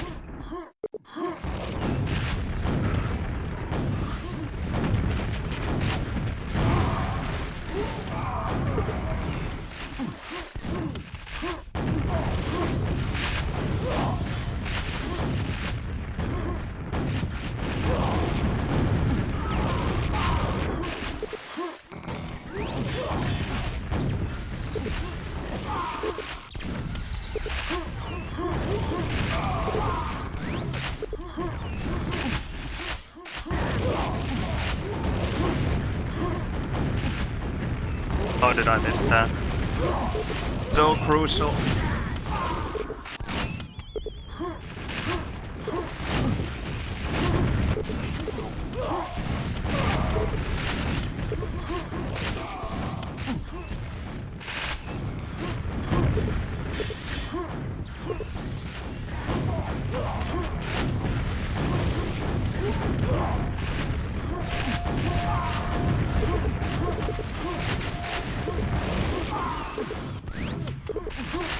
So unfortunate that Brickle got that red spawn, but Gregor was still holding things. They have really good control of red.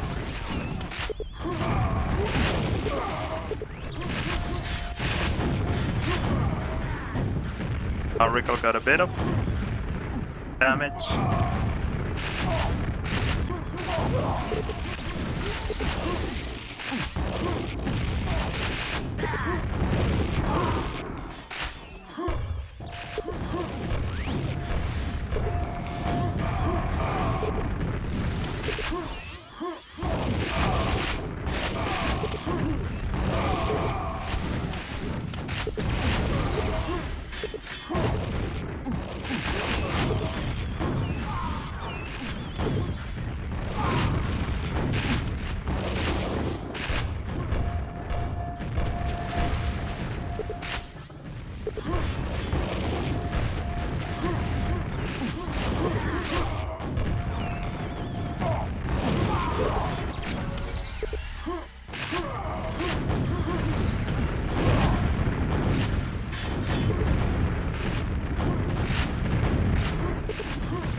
Now it's really difficult to break this control. There was a lot of damage. Undead.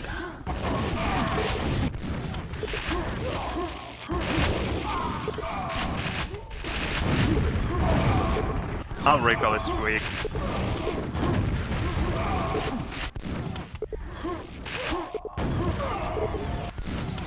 Should get the red spawn now. Yes. I was expecting Ansa to keep Rickle busy there, but they were both looking at the red spawn.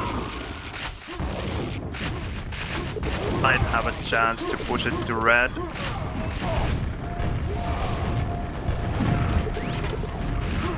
Hopefully he doesn't spawn there.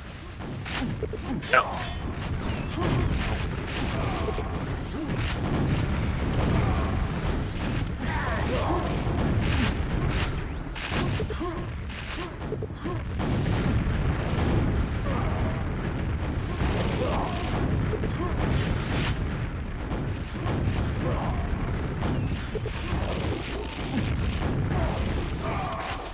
Dead.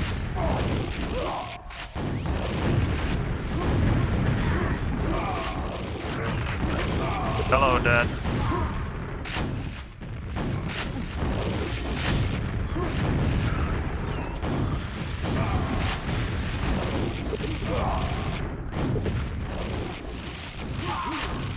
Fuck! Thankfully, Ansa was holding that long enough.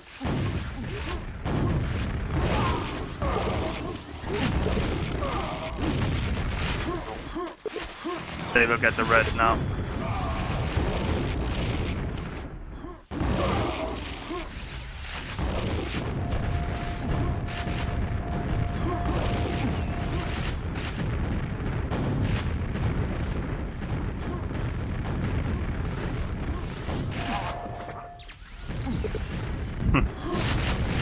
Timing of things.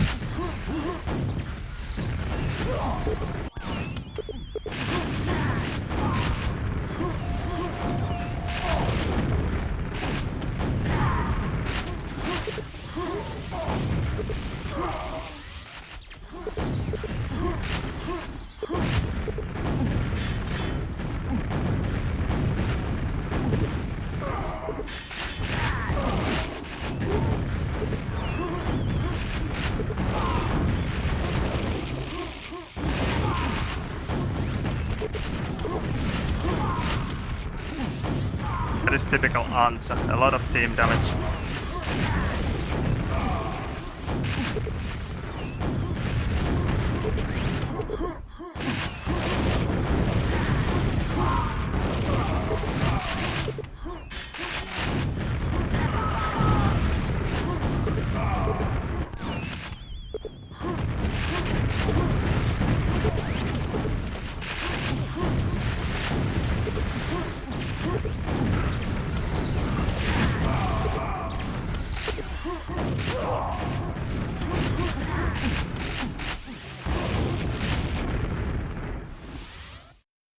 That wasn't actually as bad as I thought it would be. Ansa was playing well.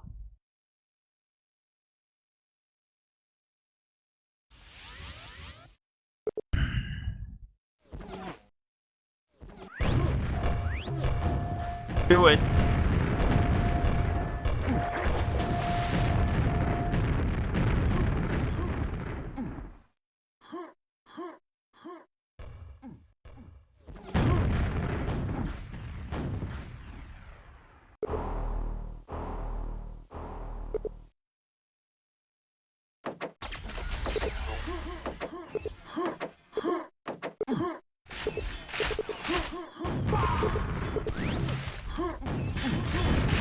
And mega for them, this is not easy.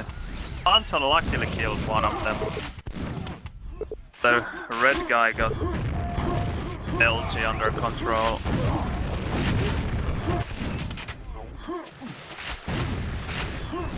And I didn't leave a red back. No rocket back. Could have saved the day there. Could have given me yellow.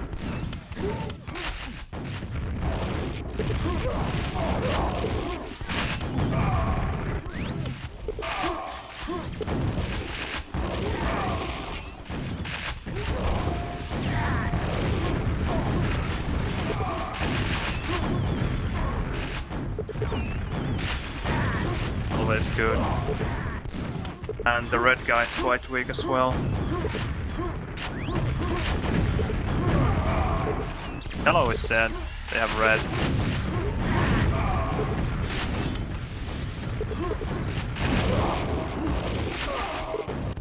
Red guy is quite weak. We're dealing damage as a team.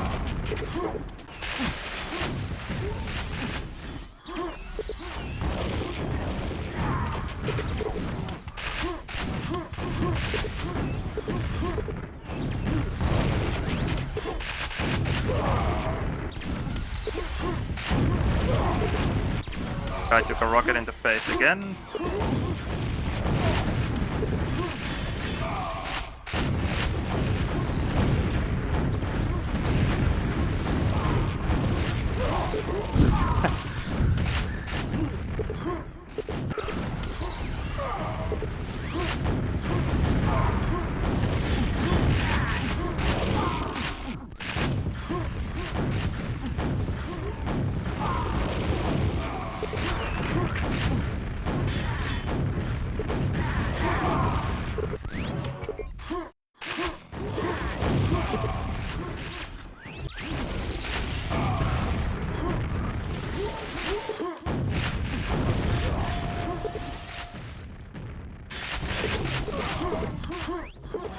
Rico will get the yellow again, I think.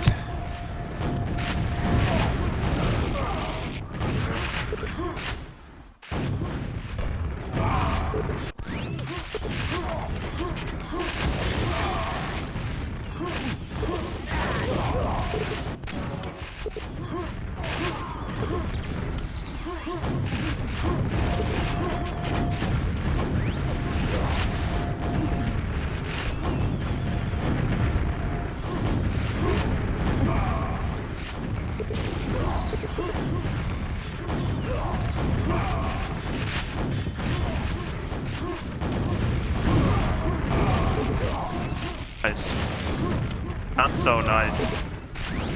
Should have gotten that back.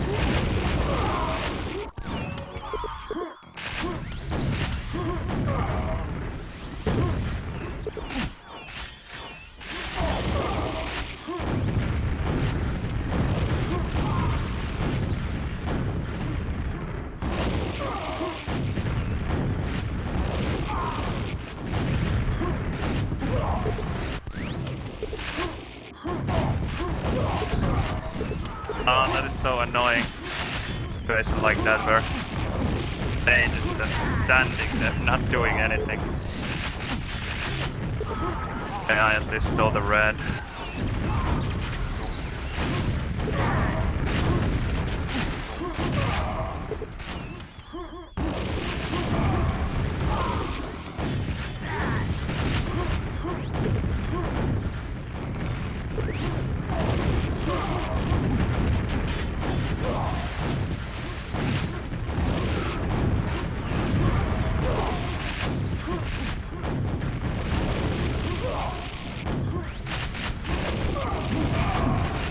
Nice.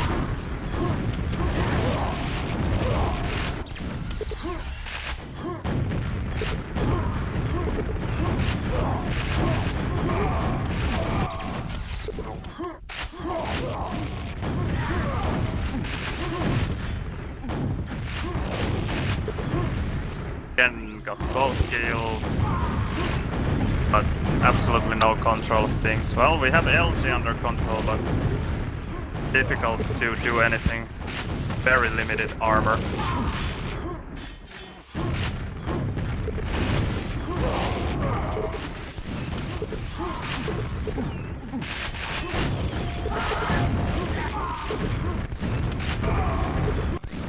their answer could have really waited for 1 second more and taken that yellow without anything there. Well, on the other hand, hard to say. Sometimes it's really important to get the LG control.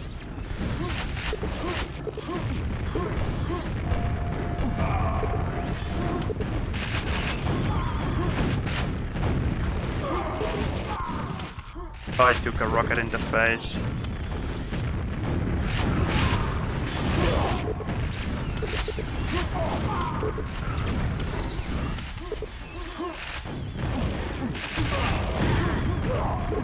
If I wish I had had time for another rocket. It would have been so easy to direct it.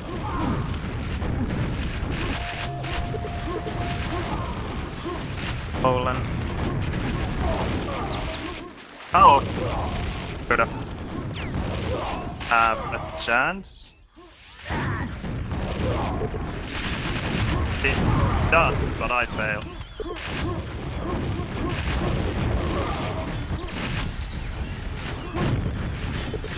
Dying there was really bad for Ansa because he didn't have a chance to make it back to LG before I died.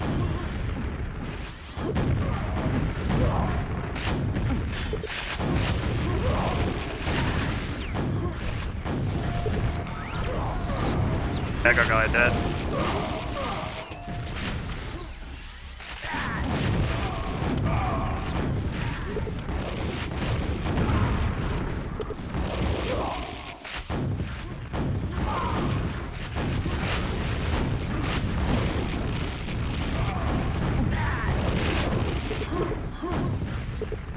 Guy's super weak as well. I just don't get it how Hansa dies there. So frustrating. All the damage.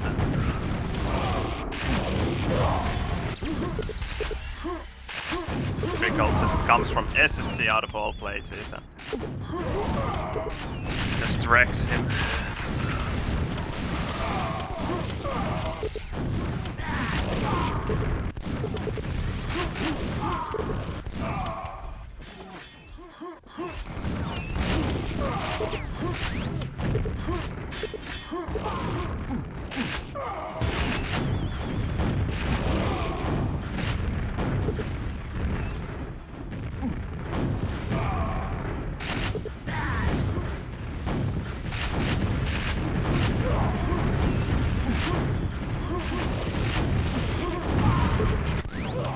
Of course, Vegas spawned red. Oh, so difficult to get things under control. You already have problems taking one guy down, and then one you take down spawns red, and the red actually is there. So you don't have any time to set things up at LG for defending it.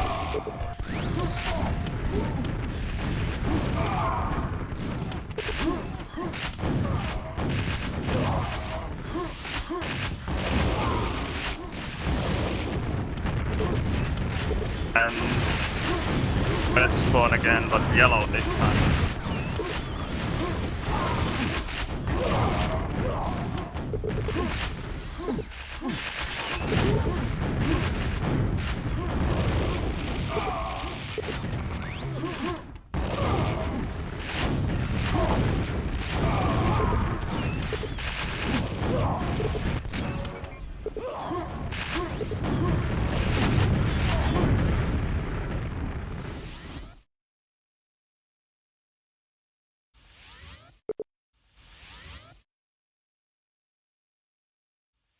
Damage battle by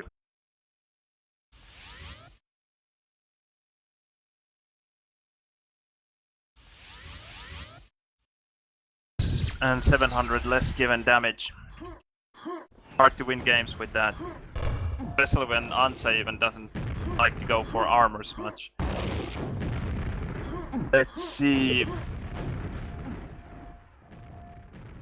Okay, I didn't get very many reds either, but Ansa took 50% less even.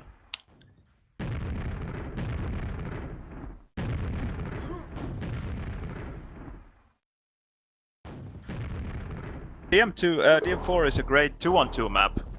For 1-on-1 it's horrible, but for 2-on-2 it strangely works really well.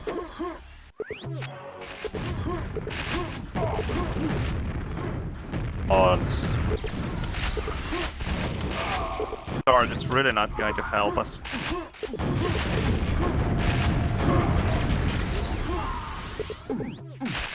Might be able to get the red. And nades in the face.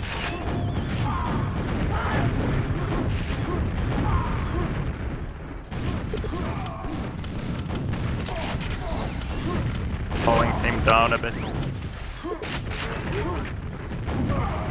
Getting red. That was good. Very lucky to get the spawn there. No, the pack there out of the telefrag.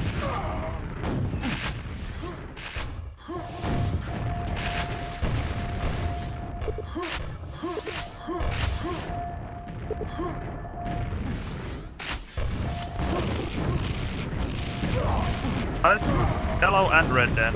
Oh, that's lovely.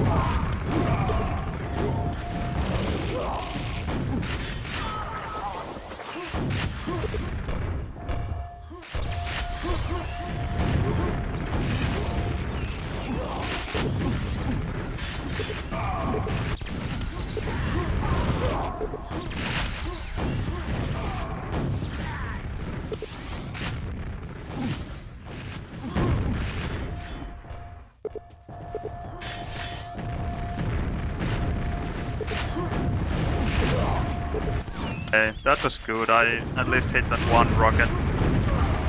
Undead now thanks to that.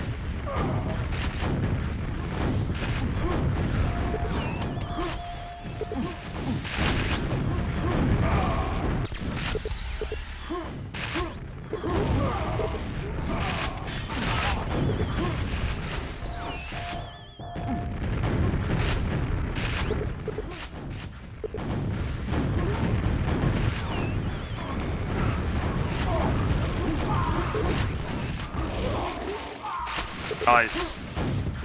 Really good by answer there. Prevented them from getting the pack. Now they spawned the red in.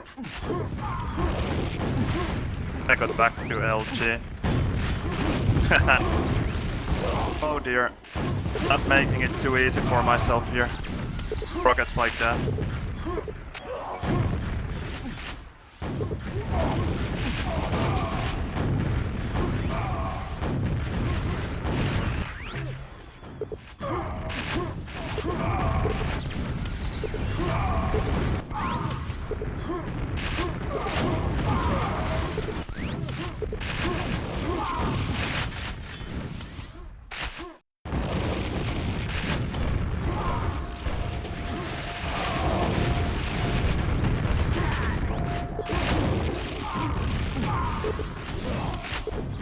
There already.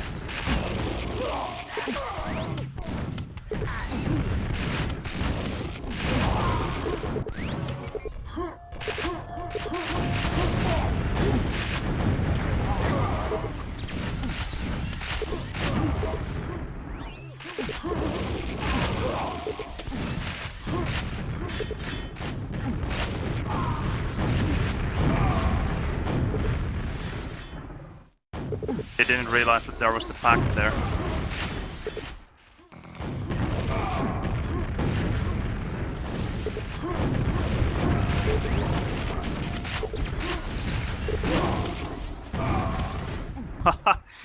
Oh, so weak. That's ridiculous. And now Ansa left the red. Holy shit. Not what we wanted. Not at all.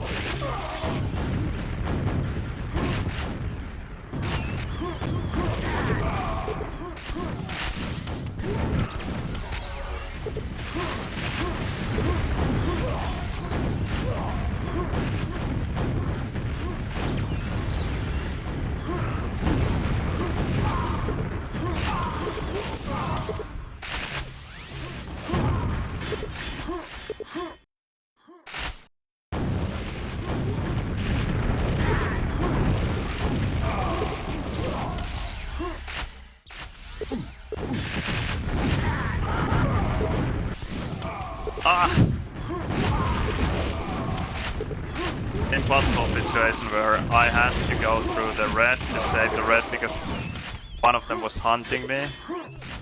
The other one was waiting for me on the other side. Answer didn't provide any kind of distraction.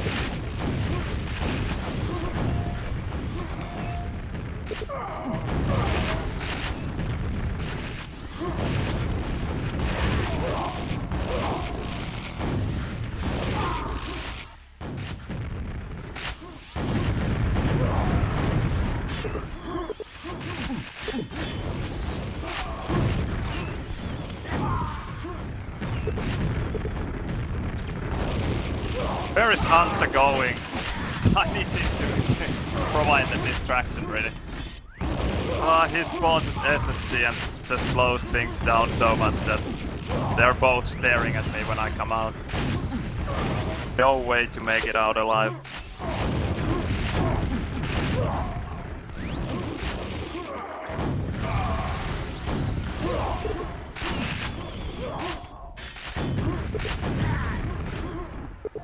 Hello guy at least.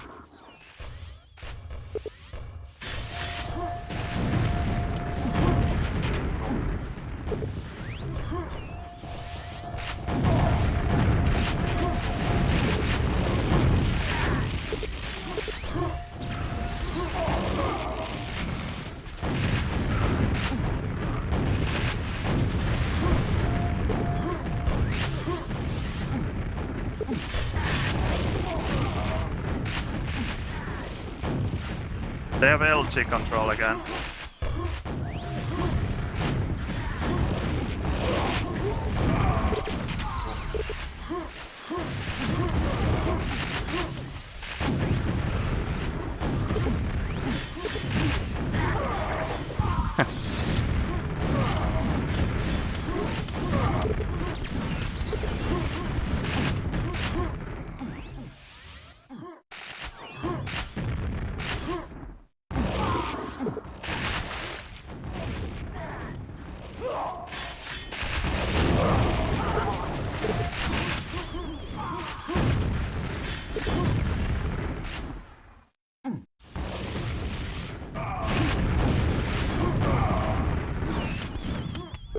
So unexpected.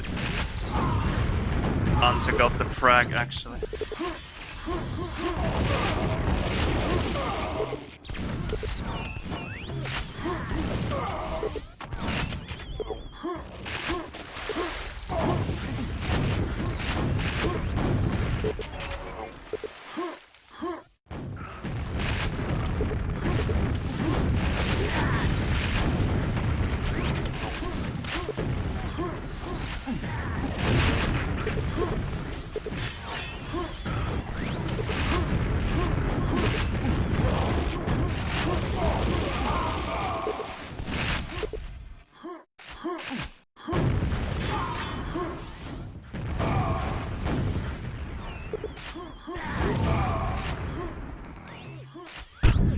White keeps spamming me on the phone.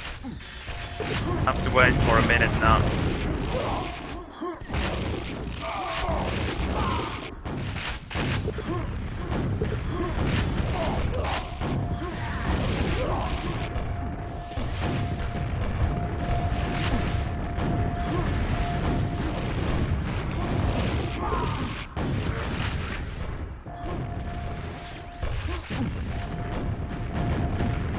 Or actually, I have to go. Just a sec.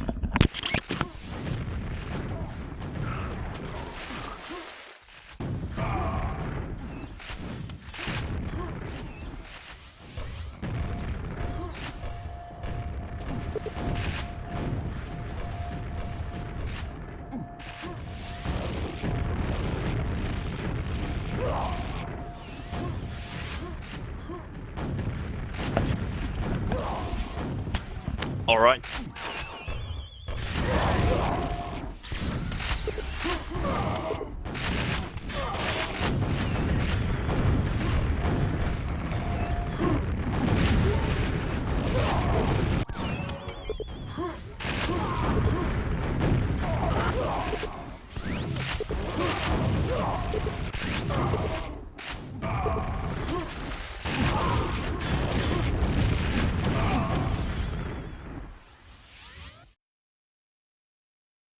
That was difficult.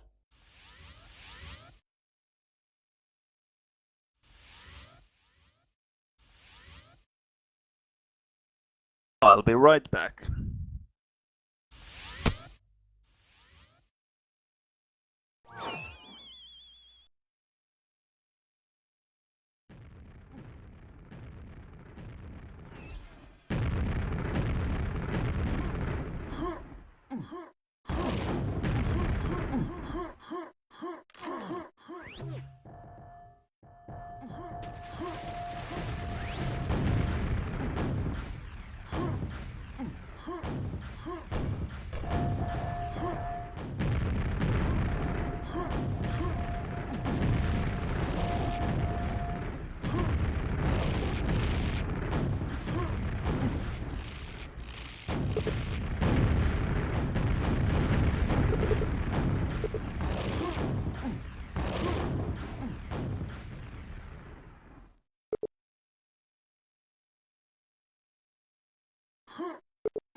Ah, yeah, it's getting a bit dark here. I don't know if I should turn on a light or something.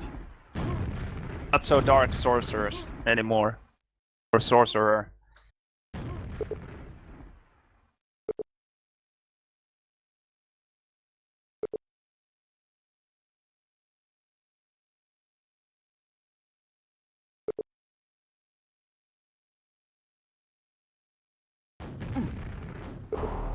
Oh, DM2.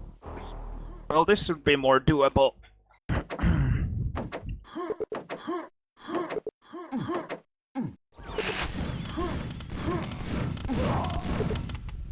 Answer, please.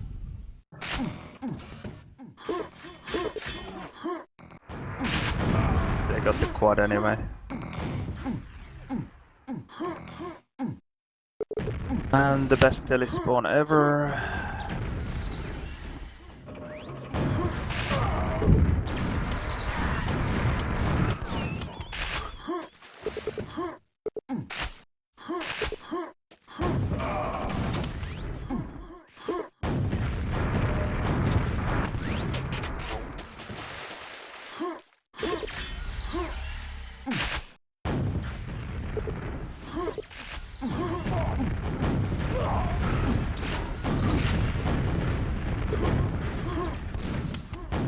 Help.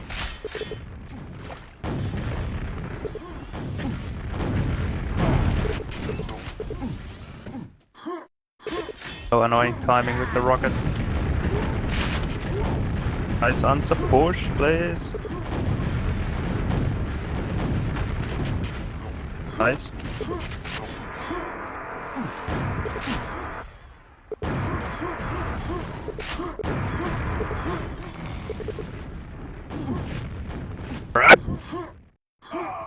No. Please.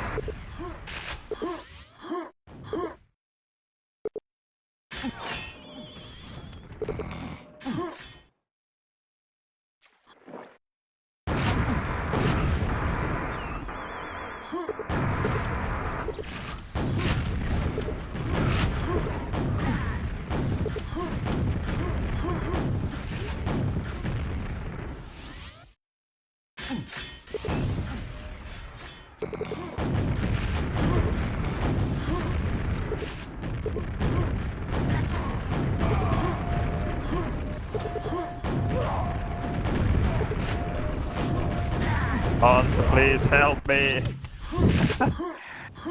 We could have taken him down so easily together, but those are the things that make differences in team play.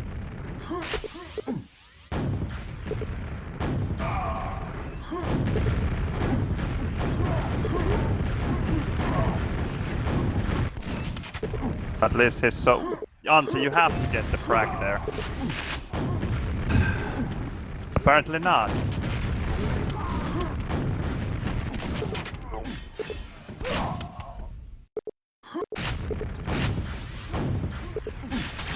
Could have taken one rocket for Antti to kill him.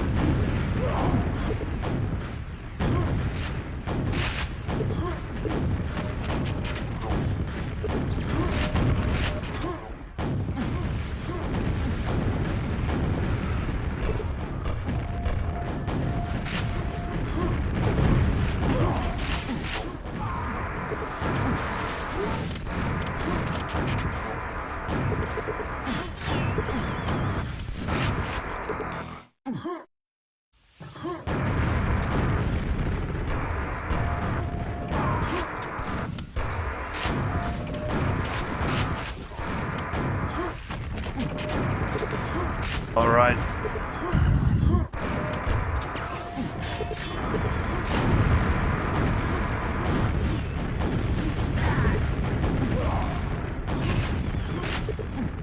Fortunately there's that one guy, yeah, that guy with yellow now. But he won't even get the Mega, and now they won't probably know, or Gregor won't know that the Mega is up. Rickle went for it though.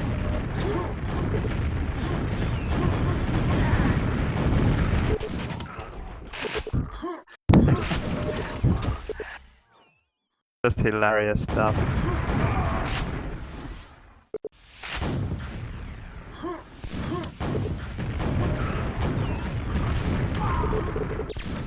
Answer, what the fuck? Go! Just coming through low rocket, both of them, and he's sitting at red Mega. Full stack.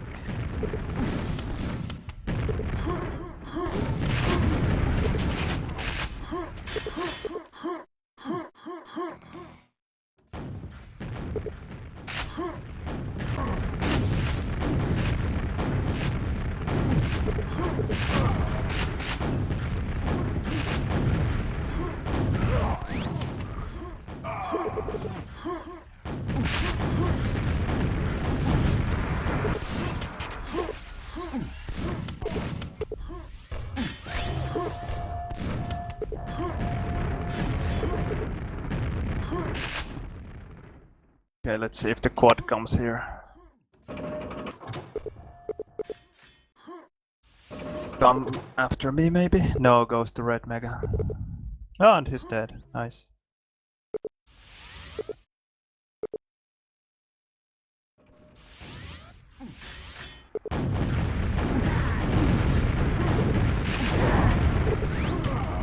Yes, thank you, Ansa.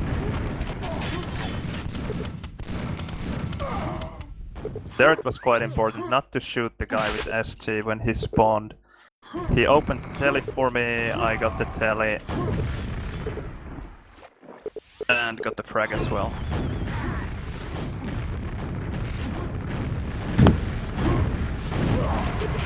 And there you can hear him from a mile away, recall coming through path to low, quad low, and Ansa just doesn't shoot him at all. Faces him sideways.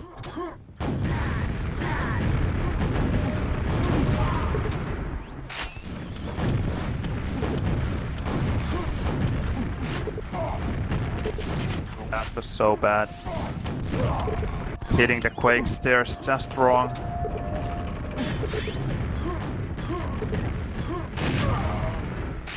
Well, that wasn't too bad. Now we have time to make it to rocket as well. They got the high rocket though.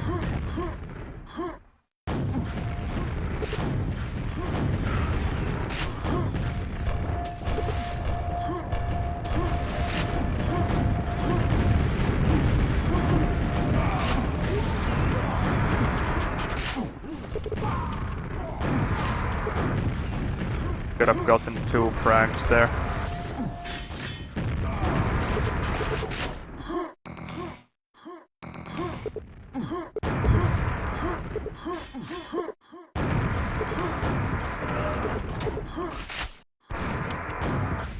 So important in DM212 to get that 1 frag.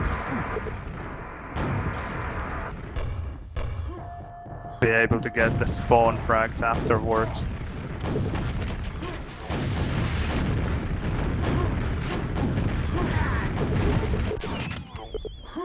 Just trying to buy time to get recall there. Well played. So he got the time.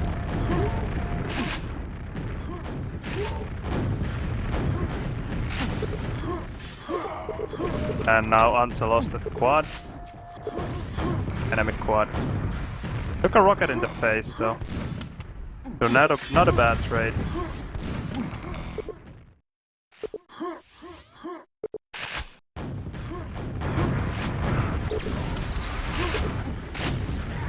No.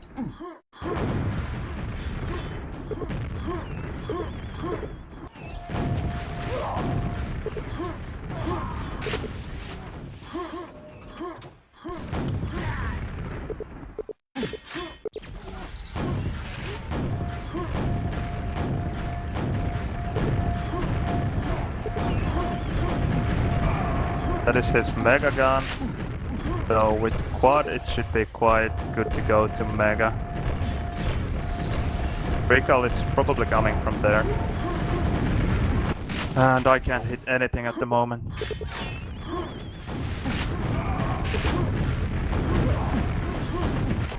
We got quad.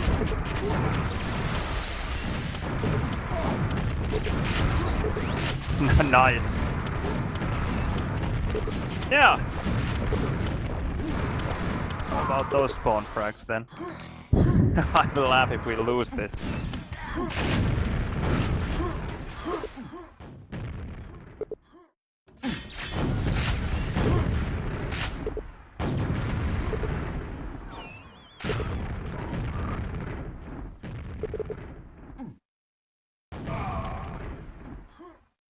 Not quite, if Ansa doesn't spawn. Yeah, 1 frag.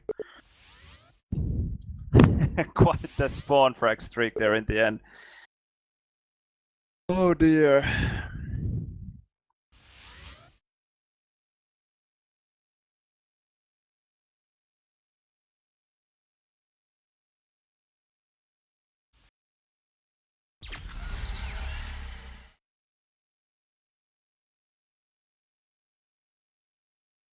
Did I spawn 4 times in a row at Telly?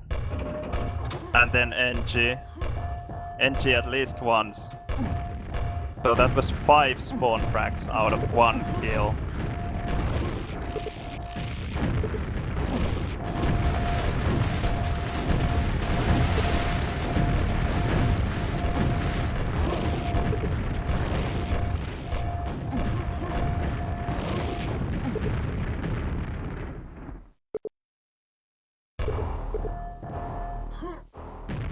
Okay, let's do better now. And I will try to explain what I'm actually doing. Telespawn, this is always nice. Played too bad. Disturbed me a bit there. Going for the mega.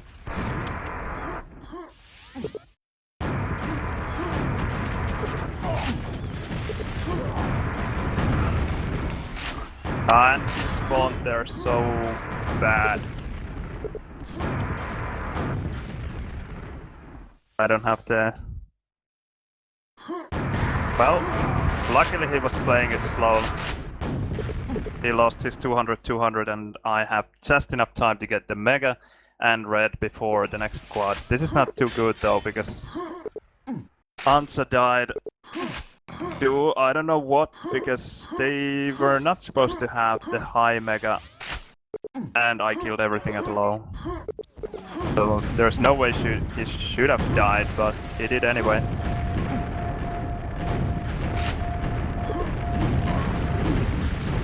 Now he's not even at the quad.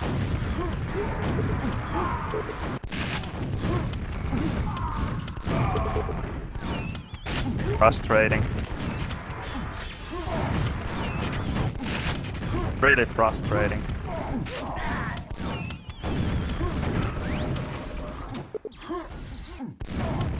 Couldn't have done anything more, and here we are. Spawn frag. Oh, what did you do, Ansa?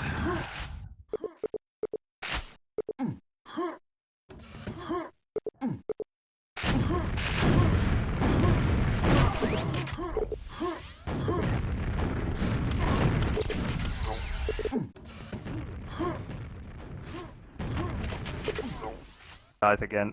Ah, so difficult. No way I'm getting this squad with this yellow.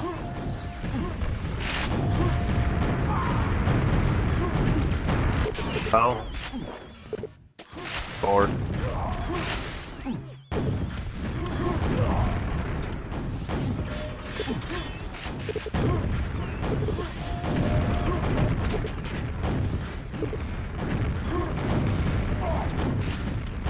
Did he run out of rockets? Yes, he did. Always lovely. My turn with the spawn frags now. Love to have the nade, but I need health first.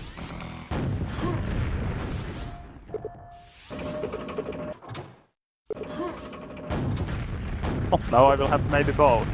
If I get lucky. No, I don't. But I will survive. That's better. More than I hoped for.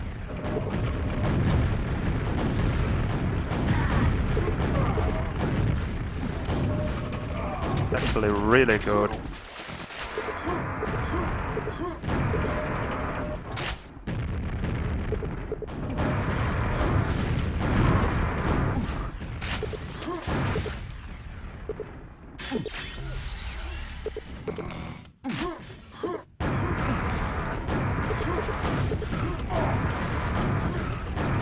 That kill there under quad was pretty important. 200 killed. Not because of the frag, but because now he wasn't able to make it to unsat low rocket and kill him. Okay, one behind. I wonder if Grega is at telling.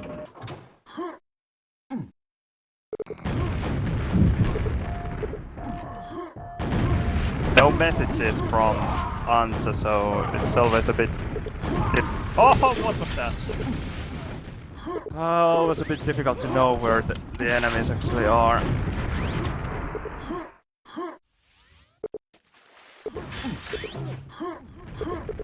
Just dies to Grego and then no message follows.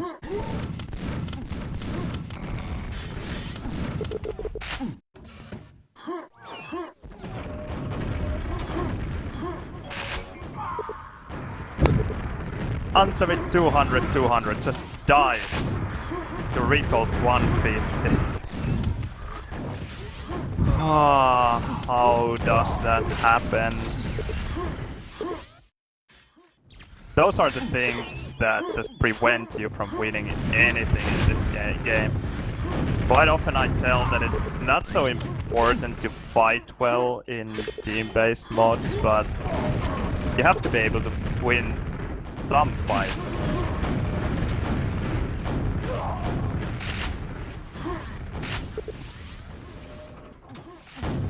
Now I heard Rico rocket jumping all the way from low. So that was an easy rocket to put there. That wasn't easy. I heard that as well, but... Oh, it is Ansa. Of course it is.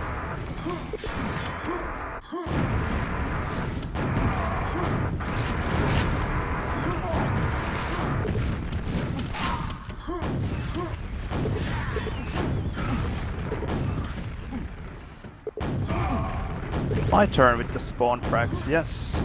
Welcome.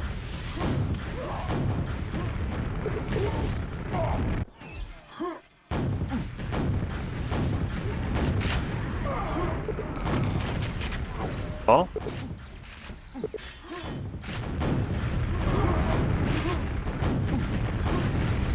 I just had to split. No way I was going to get that quad, and quad dead.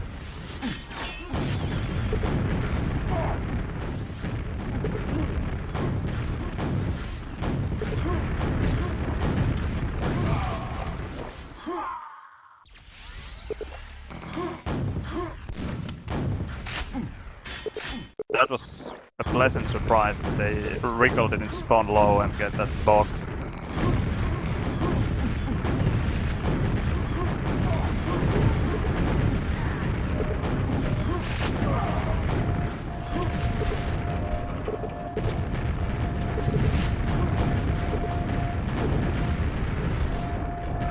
Oh, that would have been sweet to be able to sneak through.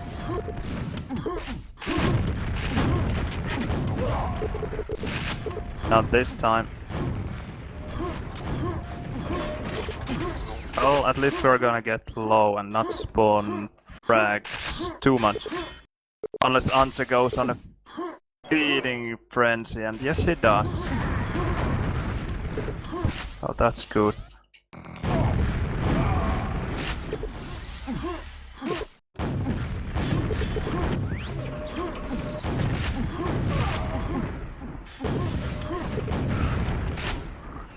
Pretty good. But they are slipping through telly all the time, which is not so perfect.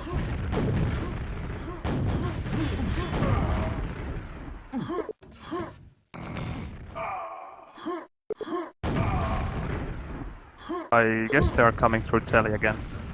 Oh, they spawned low actually.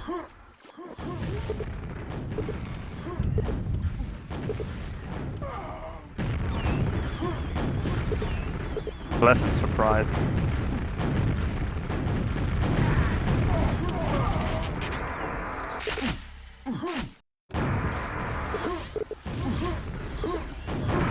I knew it.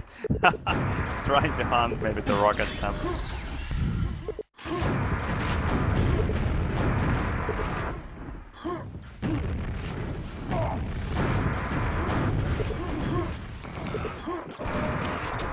Well done, Ansa.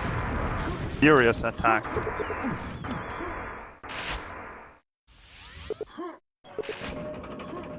Did he say that enemy at high?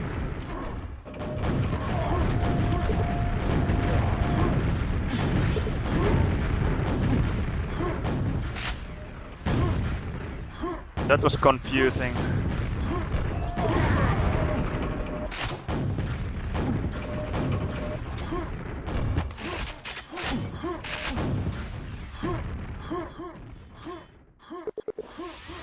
Don't go, don't go. Yeah, stay there.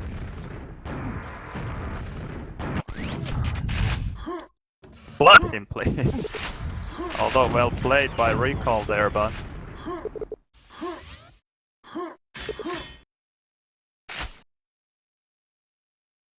Oh, they are a bit in a hurry. They get the frag. No more than 5 seconds before the end, it's too late for them. Tight games. And almost the same score again. 51 to 50 and 52 to 50. Ah, we gained a frag.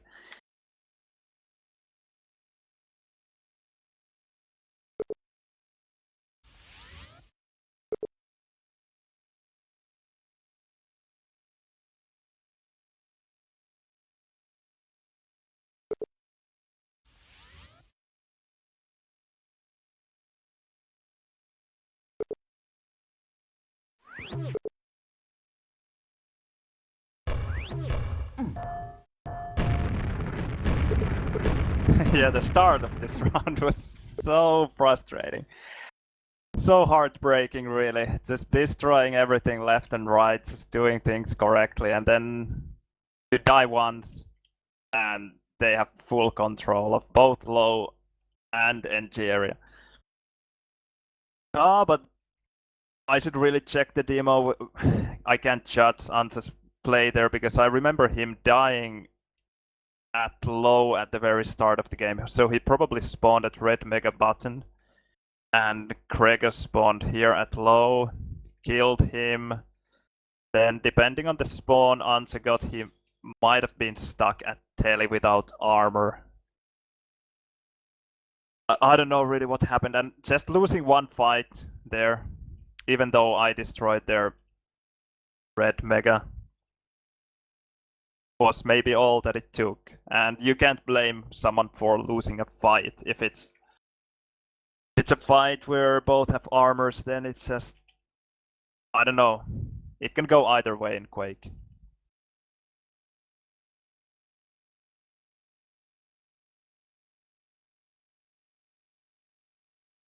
But of course, if you lose fight with 200 against 150, 100, then you can start blaming people for not fighting very well.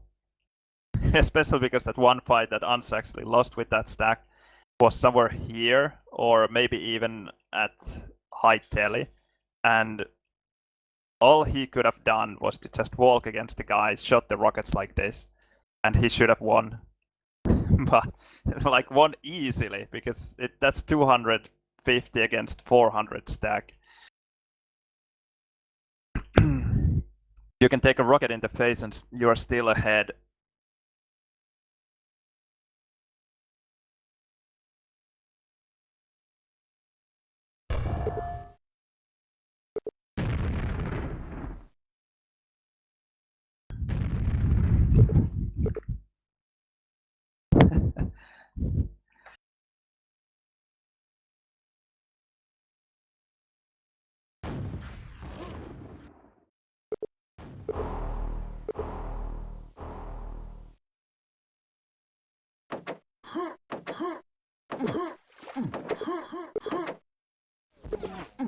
Shortcut. Nope. Anse is at low. Quad at 7. Didn't follow me. Let's hope the SG guy will come here. Nope. He's not that simple. Okay, he was coming now. He was actually delaying things quite a bit. But Quad is at 7. I'm gonna wait it out. Not gonna waste my 200. So play it. Well, okay, now I don't have to play it safe even. I'm gonna go for the nade, although I knew that the mega wouldn't be there. Nade is so important when defending Quad. Totally worth it. Just gonna wait for the rockets. Ah, no, not gonna take them. Because of that. He didn't know that I was here, so free damage.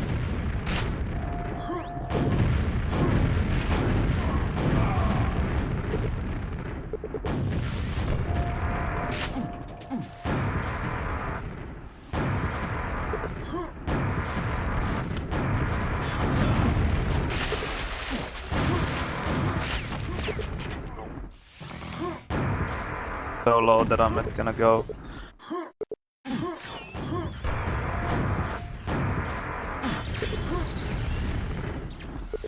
Actually came through and took quite a bit of damage. Oh dear.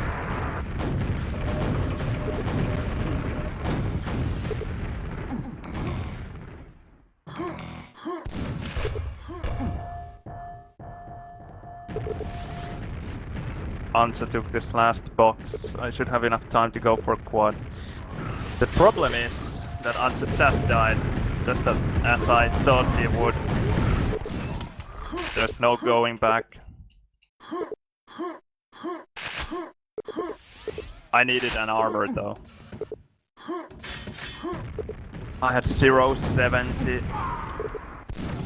So I was not gonna defend the Quad against red mega anyway.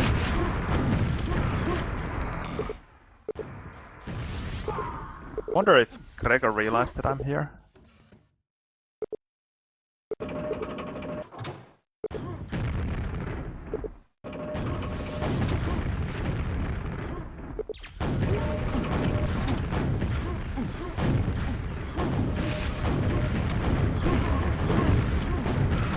Yes, luckily I got that one frag.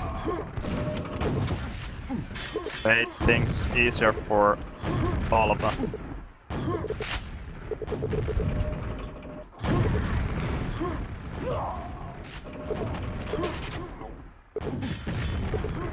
Oh, rocket there.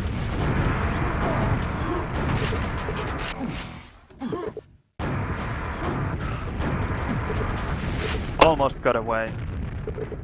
Not a bad try. My aim is not feeling very solid, so...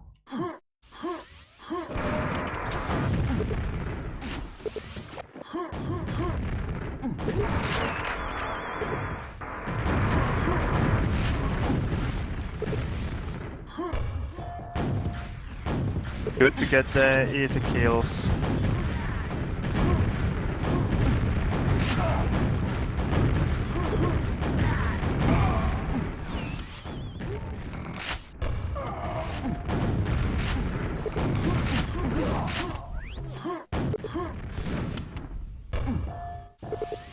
I hope this comes soon. Not soon enough. Ah, is it quad dead? Yeah.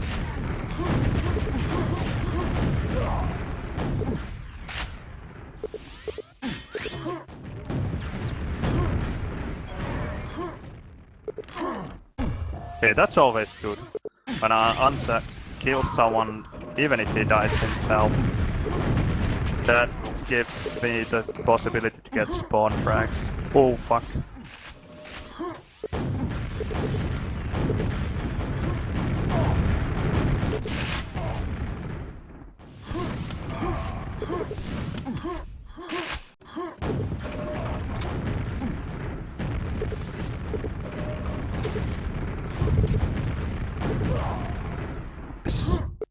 No rockets though for me. That's not good. Hansa, come on! Come for the quad! Nope.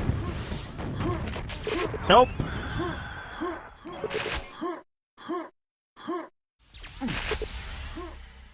It's pretty horrible when see that your mate is at red mega with 200. Not going for the quad. Okay then.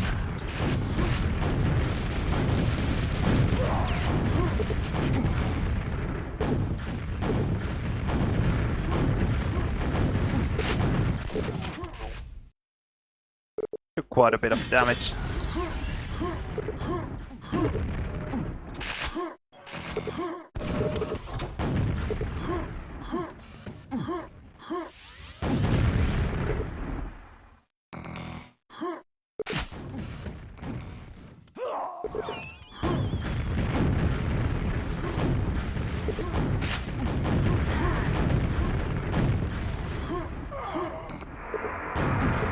Okay, that was a pleasant surprise. Where is Gregor? Ansa, where are you? I knew that he was coming from red box, but I also knew that Ansa was at quad low, so I thought that for sure Ansa would shoot him first before he makes it to tell him. But no, nothing happened. Gregor just ran through. No damage taken, I didn't expect him to be there.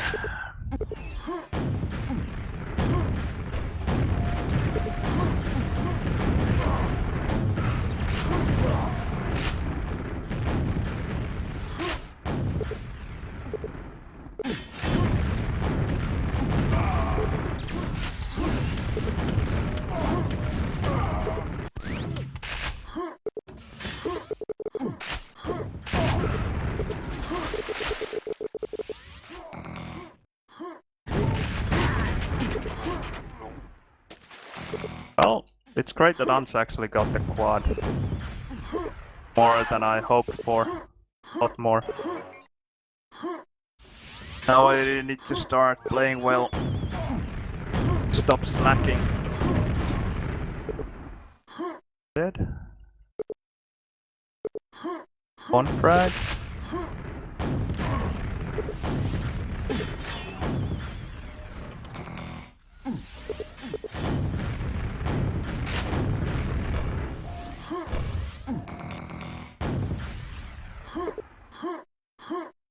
bad timing to take the damage.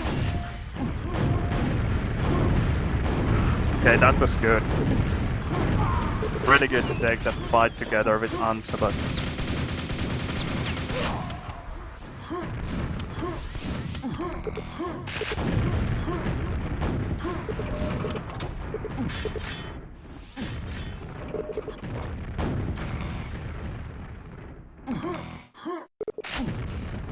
Okay, Ansa is at quad weight, that's nice. That wasn't good. That was horrible.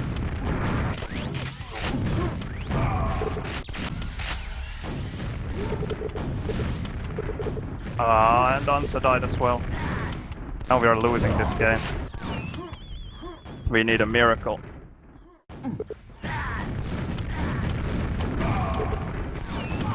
Spawn.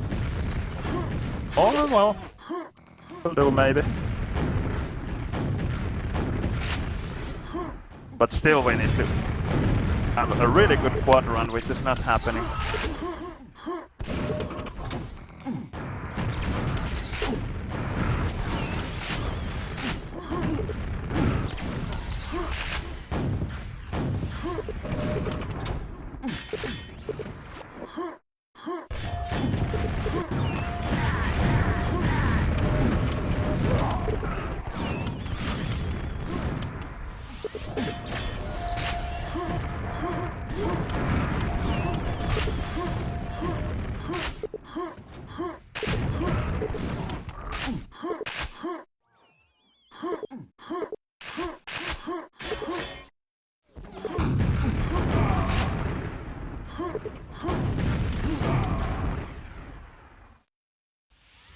Yeah, played way too cocky there at Telly when I ate the quad rocket. Should have just gone through. That cost us the game.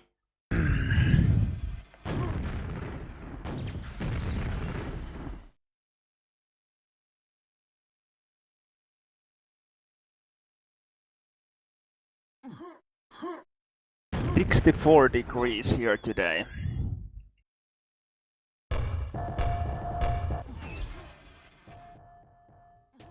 Guess that is using the so-called wrong system. Wrong degrees.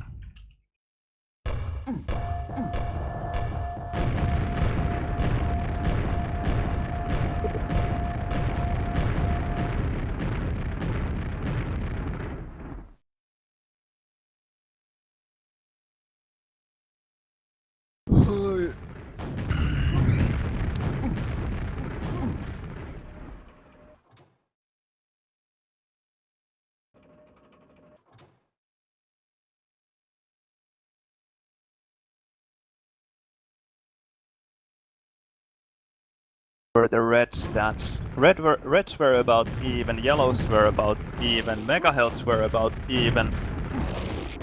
That's interesting.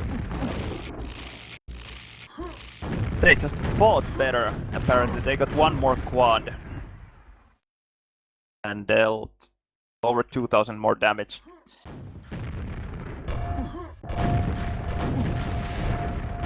So stack wasn't the answer this time.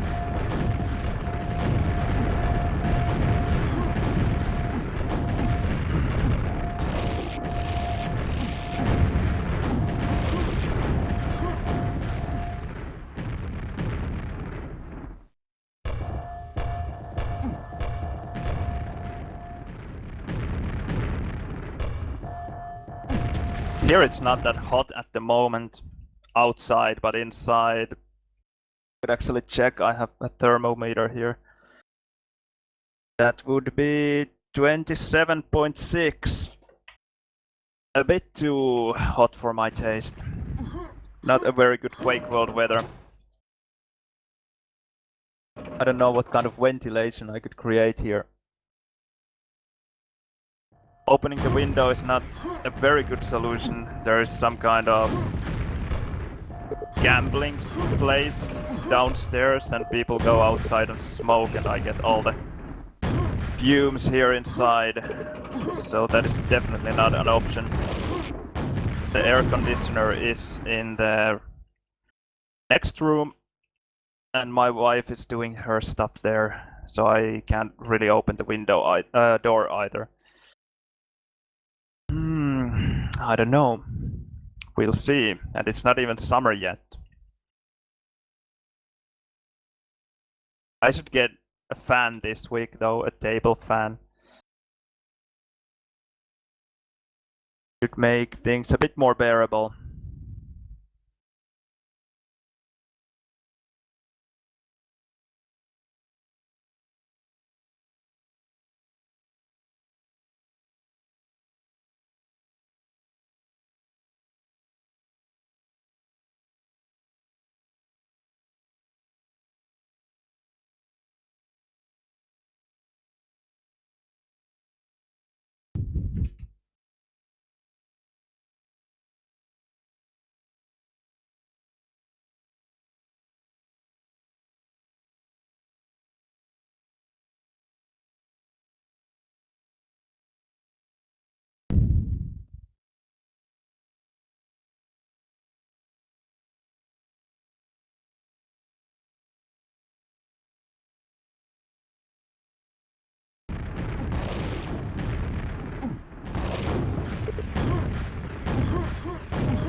Right, more Quake.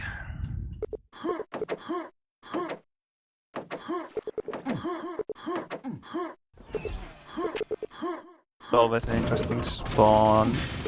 They made a shortcut, but it's 4 late. This is interesting. They're mega health, and the quad wasn't being too aggressive. That was the red mega guy there. Very strange start. Being able to steal the high mega health and getting a random spawn frag there. Losing the red mega though. Quad is over.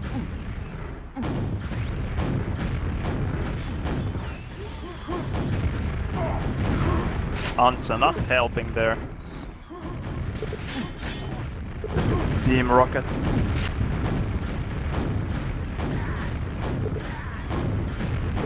Okay, now that guy should be pretty weak as well. One guy tried to jump up, failed the jump though.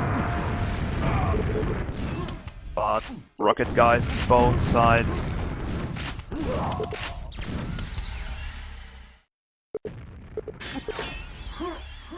Where are you, Ansu? Tell me something. Apparently fighting at red mega.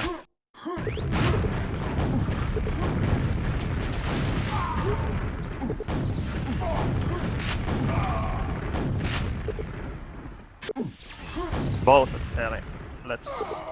I was hoping for that rocket to hit them both, but that's luck. Nicely fought there, Gregor. Very well done.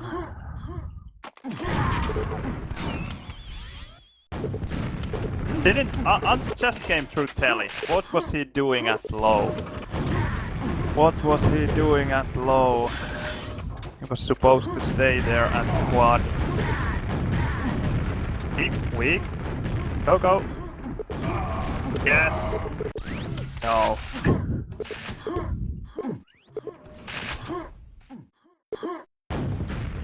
Oh, it's strong enemy quad. Bounce at 0 frags. Well, the quad is in path, so I could go out. One rocket under quad, one at mid. I wonder if he's that weak that he was going for the yellow. No.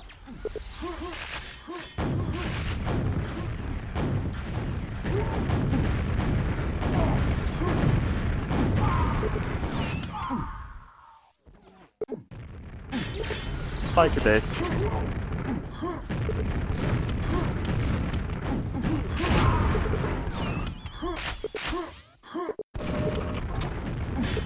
Stealing away their reds.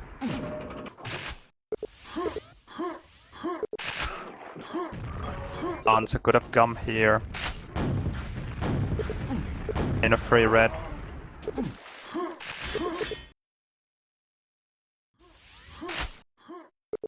One at mid? I guess the mid guy is the quad guy. Now I don't even know the quad time, so it's hard for me to go out. I think they delayed it a bit.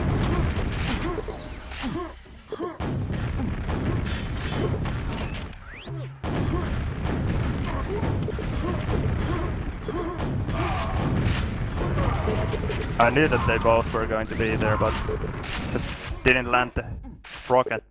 And Anse is at -1. Don't ask me how.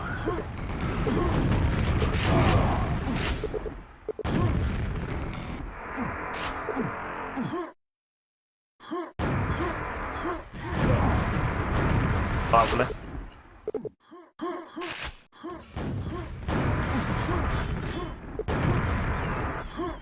Wonder if he realized that I'm going mid.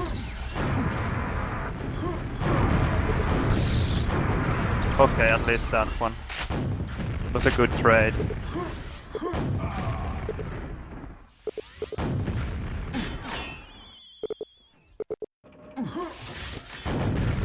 I was hoping for the red box to be open.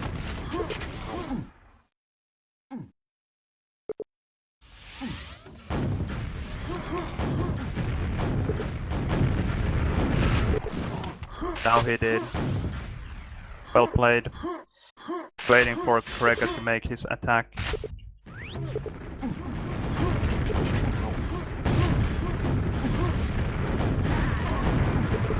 Weak quad though.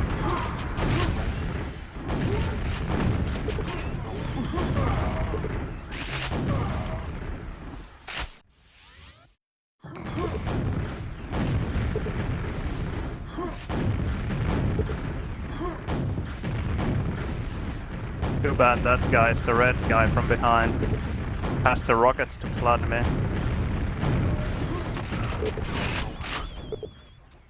Really unsafe today.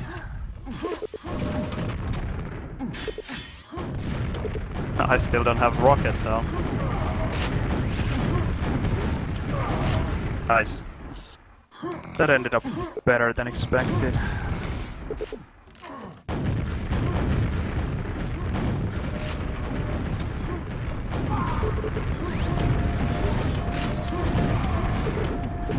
Nope.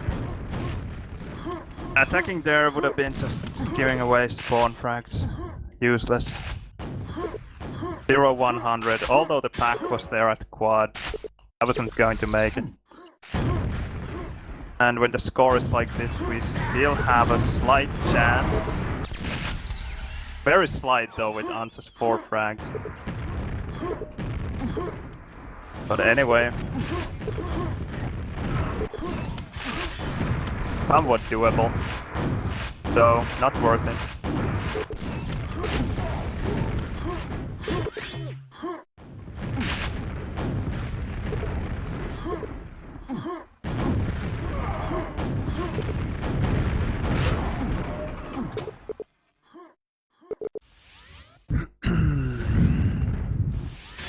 Okay, finally red somewhat in time for a quad.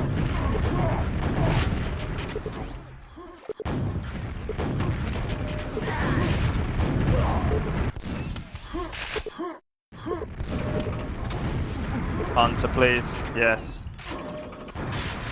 We needed that one.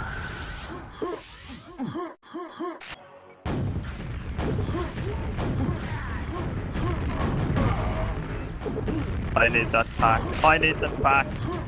Answer. Where did you take my rockets?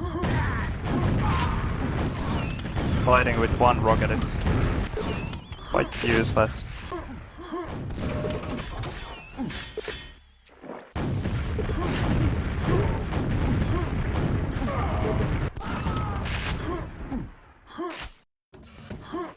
Okay then.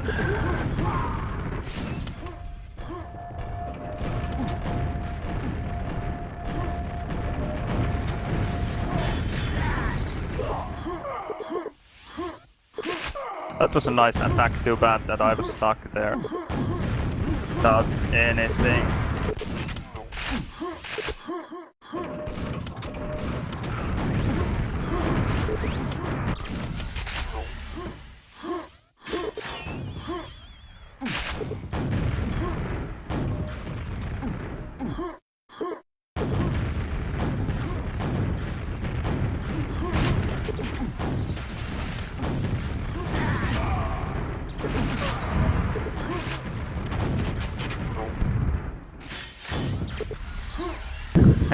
And that was a funny situation as well. I'm at Delhi, pretty well stacked. Ansa is there at NG, and one guy spawns, one enemy spawns at Delhi, and Ansa decides that he needs to help me at Delhi to kill that one SG guy, and turns his back to the rocket guy who attacks him at the same time. Just totally useless.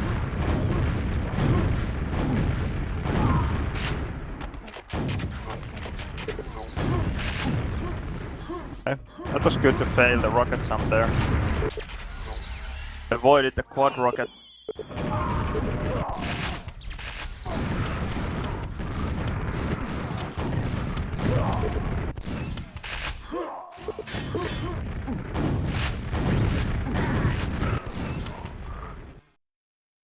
Oh, well, there wasn't much we could have done to win it. Ansa with 3,300 damage. I wonder if Hen will replace him.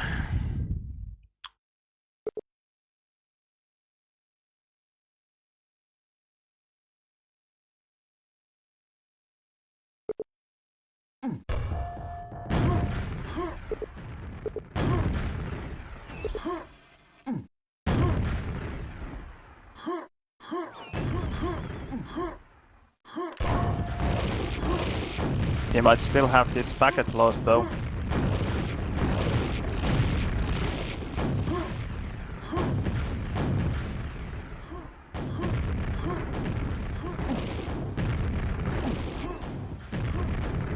Yeah, believable. 50 viewers. Or 60. I see 60 as well. That's unbelievable. Hello everyone.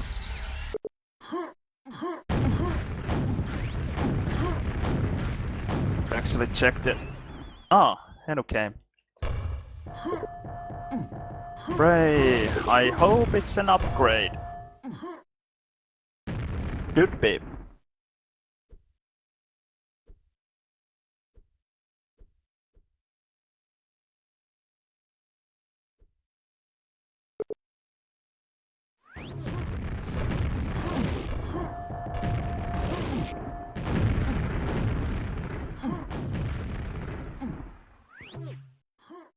Yeah, I did say 27, not 24, unfortunately. 24 would be a reasonable Quake temperature still, but... let's see, it's probably getting higher and higher. 27.8 now.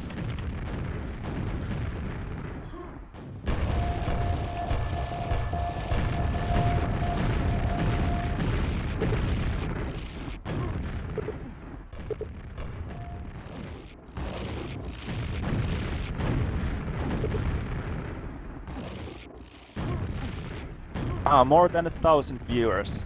Soon I can quit my job and do this full time.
I'm gonna join Heno in TeamSpeak, and I wonder if he wants to speak in English or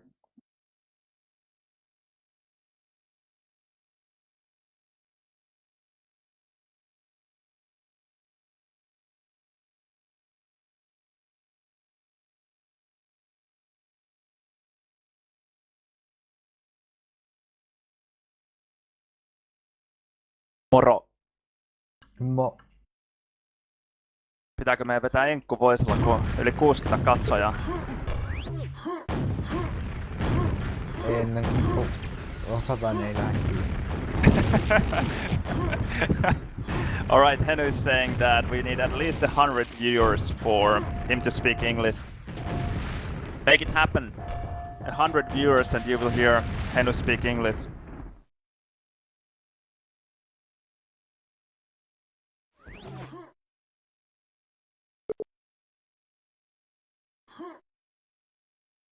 Yeah, that was Finnish.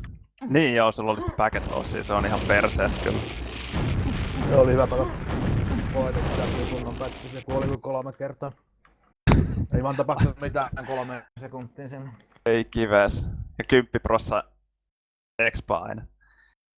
Joo.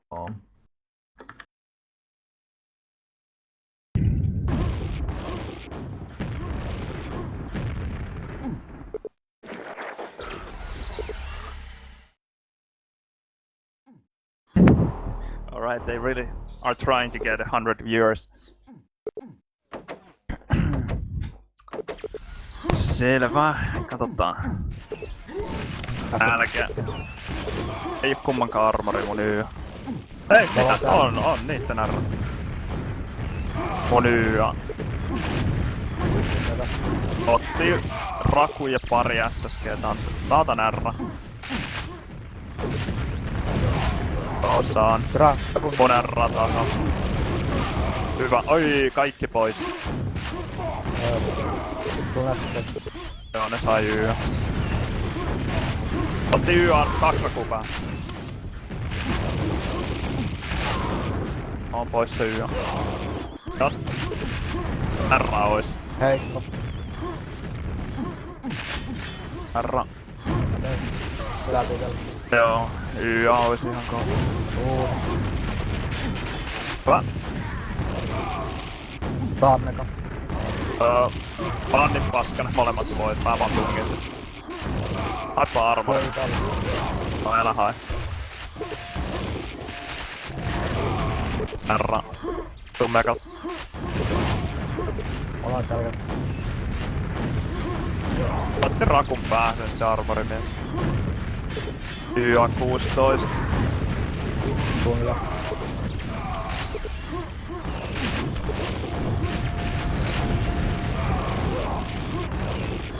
Tunnilla. R otti Rakun suuhun. Ollaanko sinä jo? Tunnilla. Onks R niin? Ajuuka. YA meni justiin, YA tapettu. Mä otan R. Sain, se on 8 myöhässä. Ihan heikka niitä. Toinen. No molemmat sit heikkoja.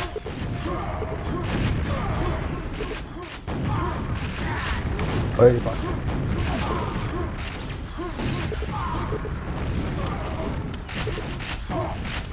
YA paikalla. Mun R 10. Sattuu. Tossa se 5 GG. Messä läpi. Selvii sit kuitenkaan. Paska. Päässyt mihinkin. Hyvä. Ollaan toi. Palkka. Mä menen armorilla. Mun R on 12. Kives noita sun naatteen. Toinen pois. YA tapettu. Mä otan R 12. YA tais mennä. Molemmat pois.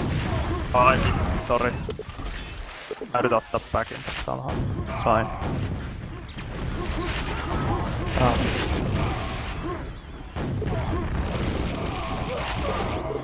Sori. Mä tuun mega. Hei, päiväni. Salat. Joo, R tapet. Yksi äsken kuole. Joo, pois. Maailma. Otan R. Pois. Nyt toi Antsu tulee hitaasti tuolta megalta. Se hämäällä. Joo.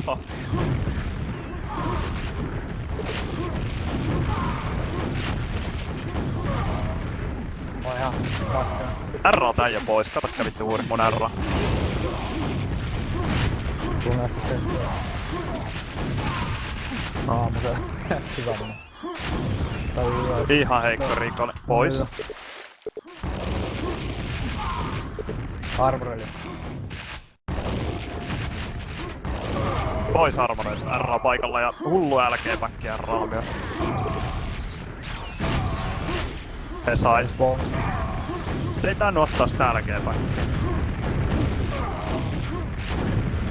Joo, ei ottanut pois se R. Hyvä. Siellä on edelleen se älkeen väkki R. Mun nälkäpä. Joo, tai mun yli. Sori. Olipa lähellä. Mun R. Otan tosta tän backin vielä. Hyvä. Hyvä kun sä... Eka tapet.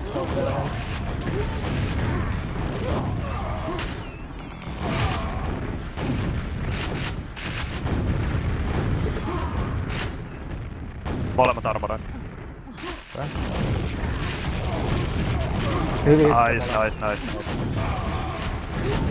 Oi, vittu se sai jonkun backin josta.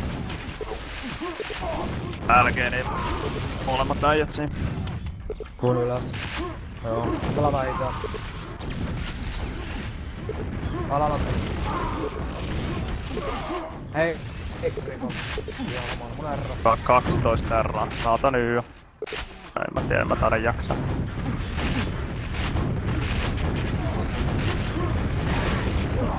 Aha! Ei pas. Hyvin paljon siihen.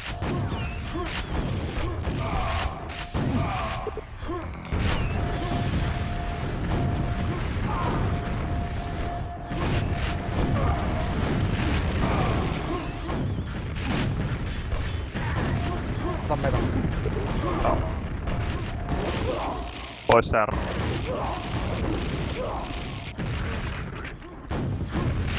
Ai mega. Tai Y-an.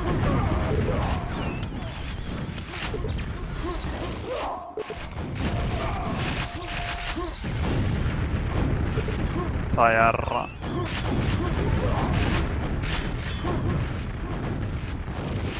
Tulee. No, hyppäs ylös tuohon. Heikkoa. On mega. Se sai Y-an. Otti 3 asteen.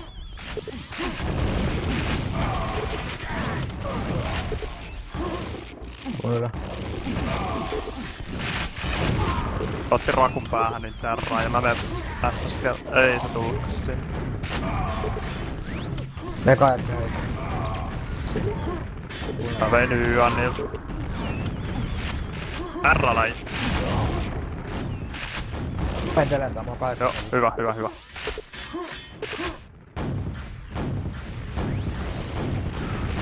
On kaikki. Päin.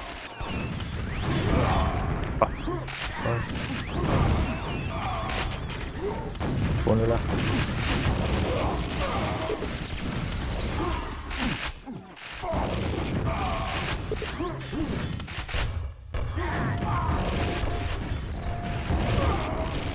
Ja.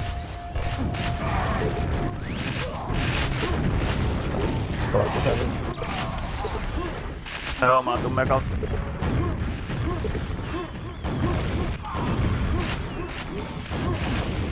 Ei kives. Aivan ilman rakunoihin. Rikoli otti rakun. Ei. Ja kuoli.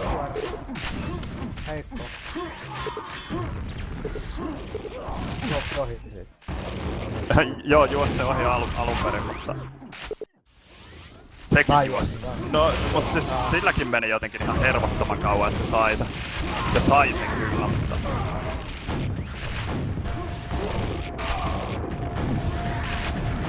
Backtracki. Raajakin otti aika hyvin hittiä pois.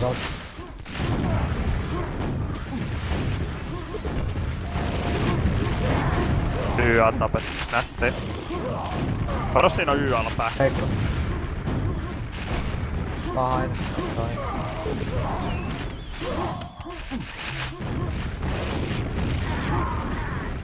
Otti hyvin, ja se oli R. Heikko. Joo. Pois.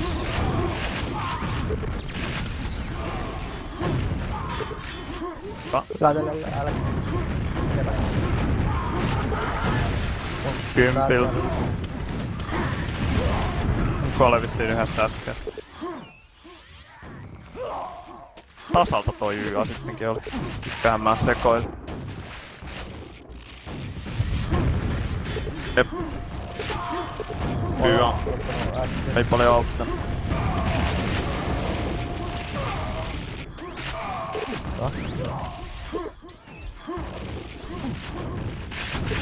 Molemmat hei. Joo. No, jaa. Sitten mä en tajunnut, että... Otti rakun päähän.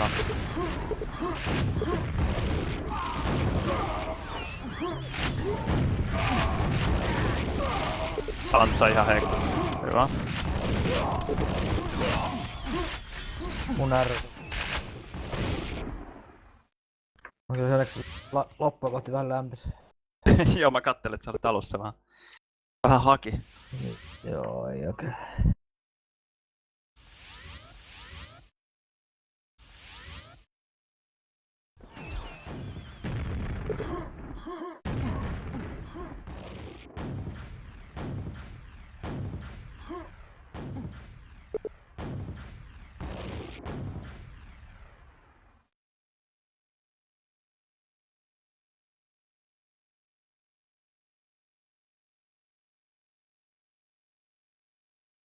Time, maybe a couple of more games and then I'm done for tonight. Let's see some statistics. Yeah, Antsa is trailing a bit. Like almost 3000 damage behind Henu. I'm like 700 damage ahead of Recall.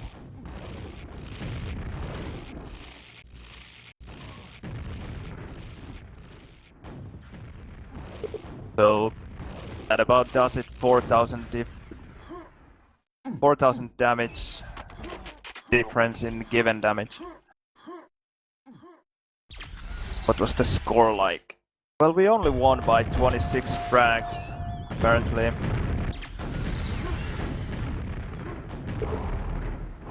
Didn't control the items very well, but that's what DM4 is like quite often. As ei oo vielä 100. Lisää on.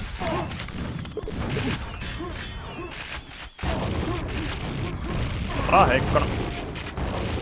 Tosi heikko. Voi täällä ne. Vähän lisää.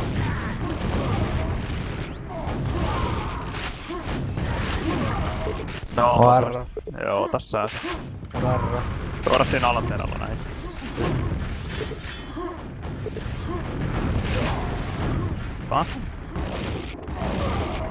Ei. Paska.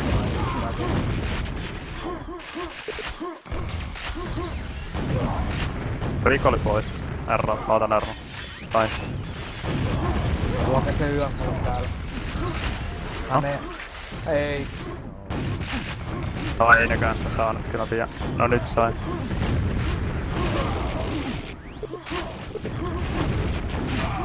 Heikko rikollinen.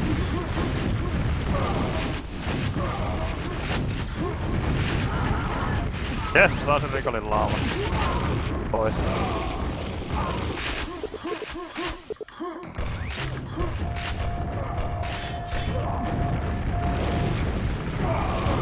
Riko oli pois herralta.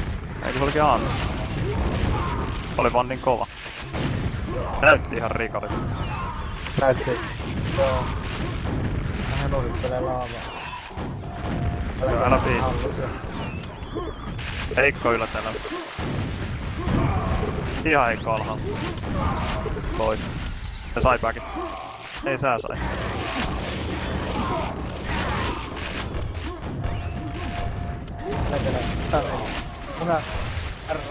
Varppina! Heikko yö.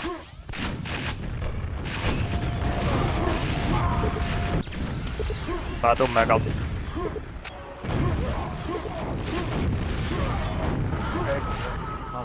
Missä oot? Kun ylä. Ei jumalauta. Se kyllä hyvin hypätty eteen. Ei mennyt kuin kaikki. Älkeen yksi semi-heikko, mutta kun... Vaarran.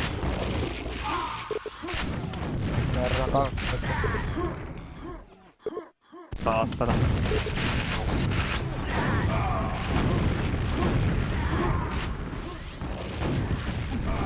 Heikko.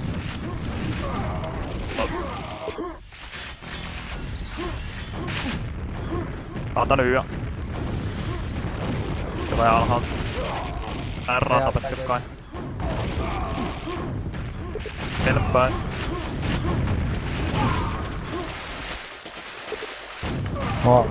Armora. Riiko oli heikko. Alhaalla. Vähän tummeen kautta. Mun R. Täälläkö? Toi on ottanut hyviä spawnia.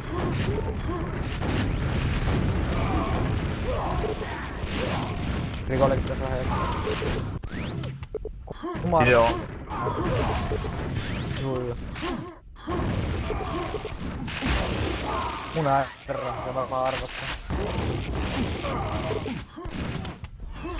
Molemmat alhaalla.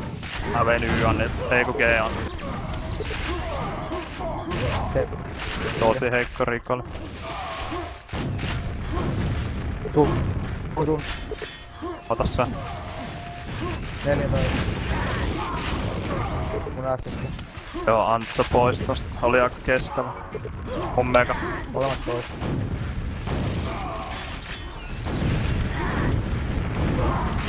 Meillä ei oo mitään.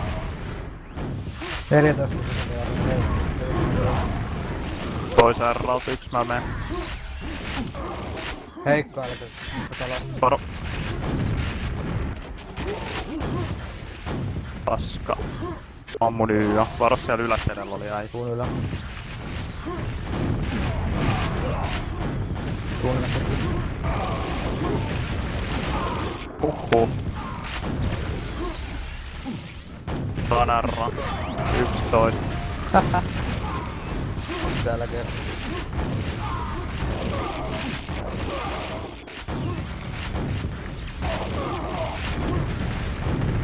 Heikkoi molemmat. Hyvin selviä vielä. Tippuu ihan... Ja oisko se sit... Tiedä, sen pitäis tippua aika kosketuksesta toiseen. No ei se nyt ihan tippunut kyllä. Ei sille paljon jää.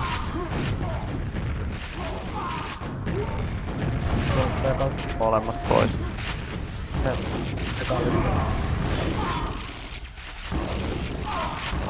Oho! Se noin kävi. Armoren ei.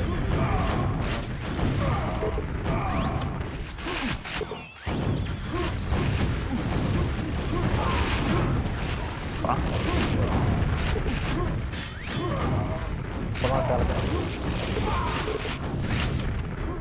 Mun R. Joo, mä otan Y. Onks laatessa? Kakka. Ei.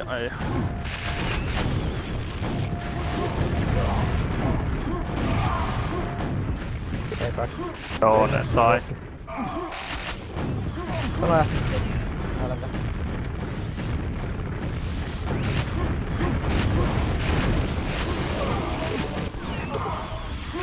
Kyllä on toi alaliettä. Alas.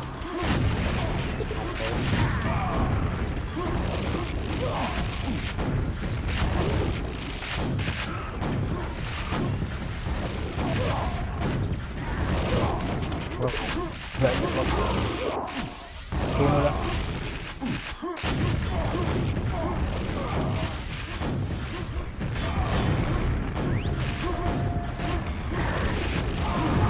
Ai hitsakas. Omaa siinä. Oho. Alalla.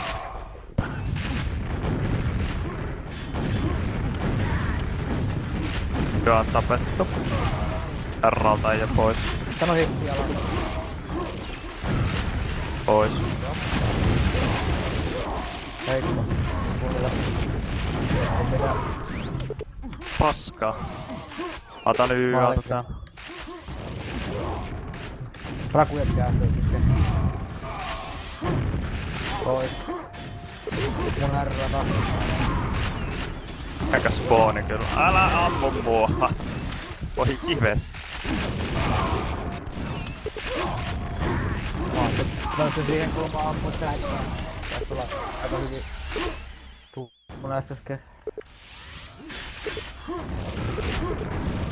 Otti 3 seliä. Mun meka.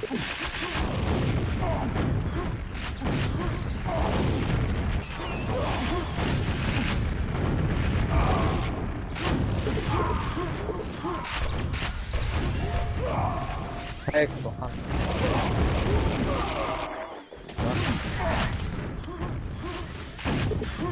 Otan ylä. Ota sä ala. Joo.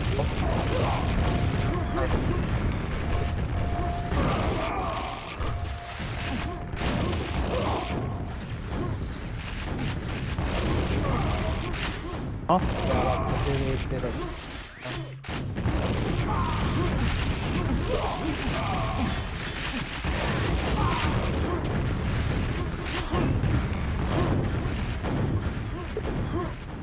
On Y. Ja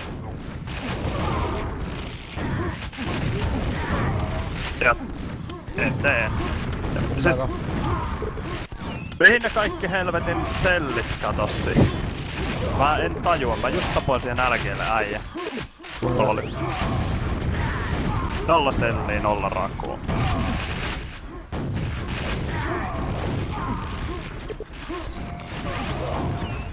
Yksi älkää, kolme älkää.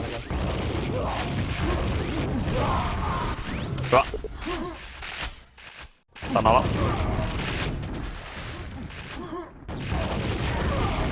Hyvä.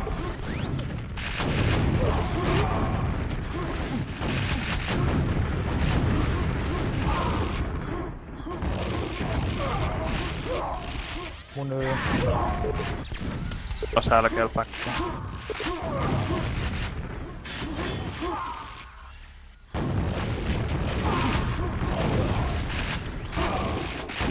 Mun äsken. Mun ylö.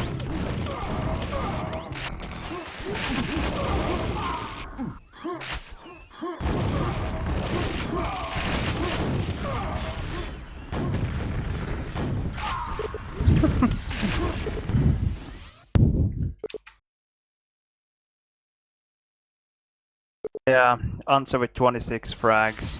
Recall second to last with 64. Quite difficult.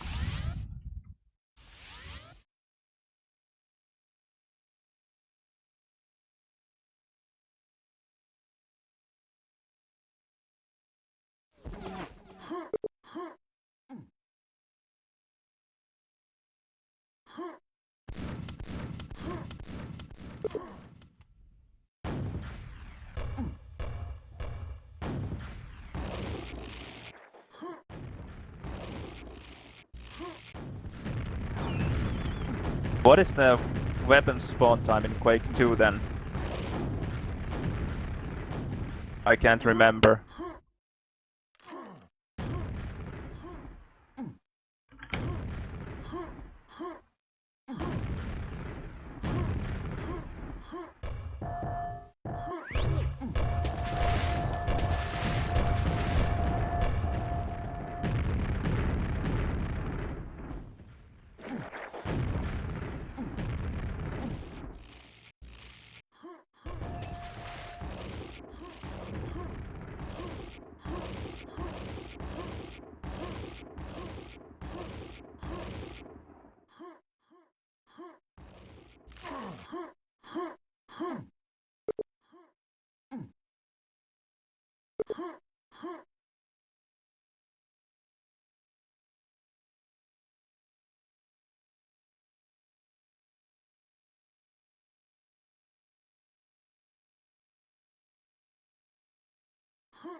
Okay, so weapons spawn every 30 seconds in Quake 2.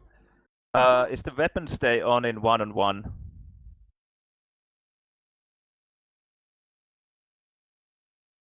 Alright, see you and thanks for watching.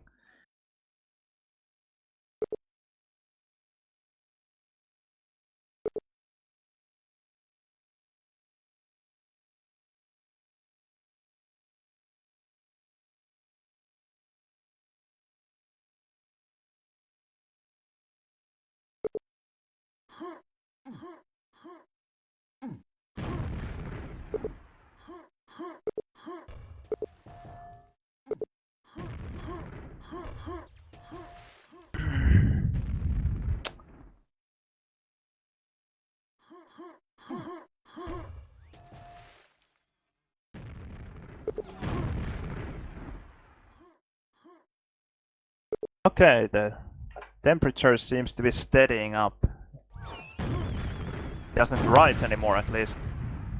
28 degrees, 27.6, 7 or 8, something like that. So there must be some ventilation here because the computer is still generating some heat. So it must be going somewhere.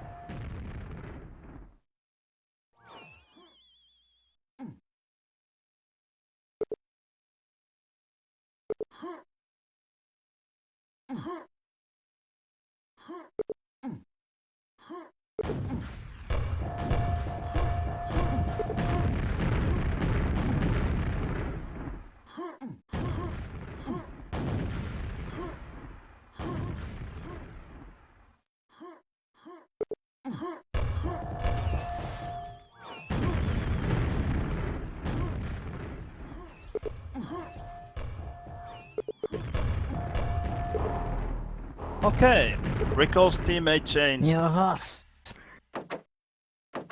Yes. And we still don't have 100 viewers, so it will be finished. Oo, molemmat täällä kello.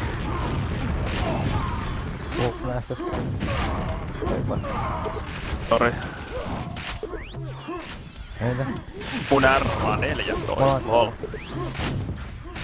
Mun yötä. Ollaan toinen pois.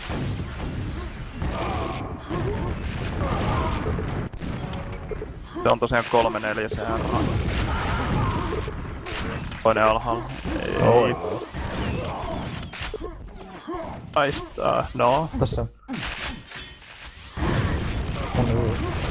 Hyvä, että sait pois, tosi hyvä. Sä olit pois. Nyt ei oo paljon kamaa, niin...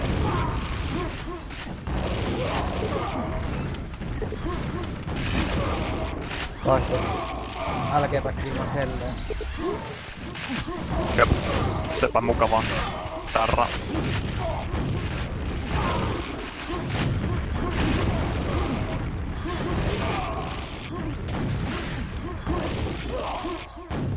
Joku kestävä pois.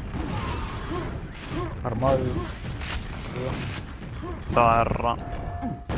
Otan ala.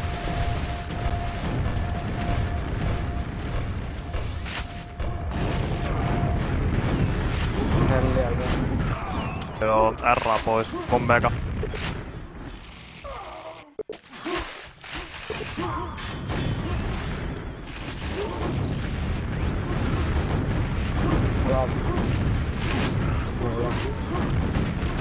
Oi.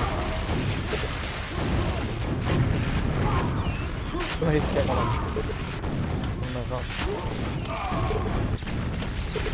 Ei auta. Molemmat pois. R2 myöhä. Mä sain. Ai hyvä. Mun yökin. Kun... Sori.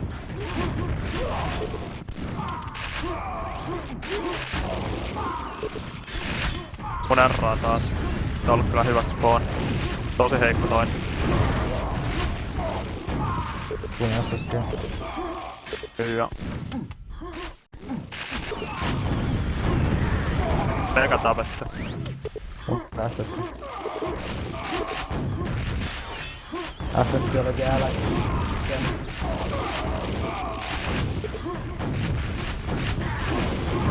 Sori. Kuule. Hyvä kunhan ei vesi hetkemättä. R. R täytyy sun pois. Nice. Ja sai älkeä. Kulmea kautta.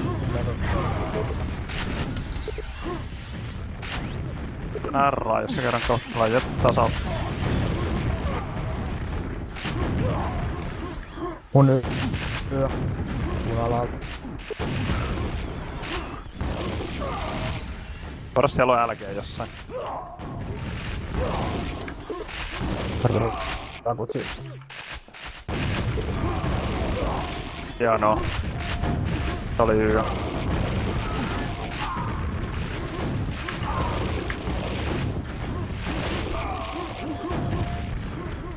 Heittoa.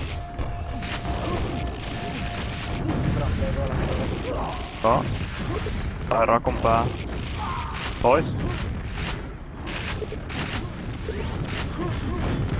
Reikää.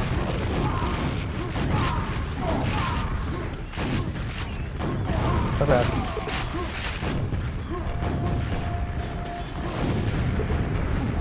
Hyvä otti rakun pää. Kuun SSG. Molemmat alhaalla heikkoja. Kuun P-kautta. Mono armora. Joo. Toinen heikkona. Tänne yli. Joo. SSGL rakopäkkä. Mä ota. Tolluena. Heikko yllättäen. Sulla oli YA. Onks R-sta jo? Toinen heikko. Ei oo. Paska rikollilla taisi olla sit tää. Kai mä penaan vaan, kun on niin typerä. Ole mitään kuteita. 2 yli, sori. YA paikalla.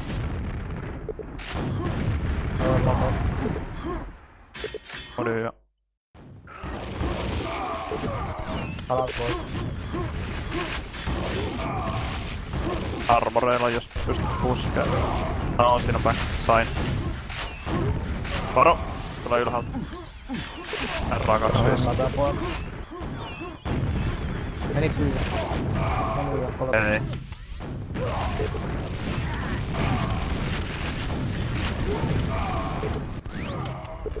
Kivi äsken. Toinen otti vielä 2 äsken. Palaan toi. Heikko toi. R. 80. Sit tois YA.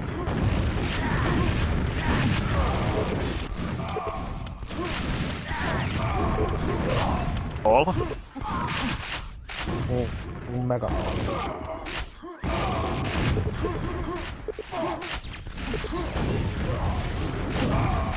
Sain R.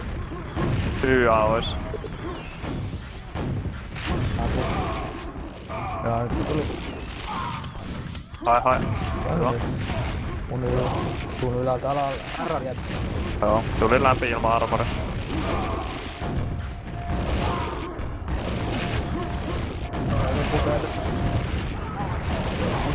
R. Ole hyvin.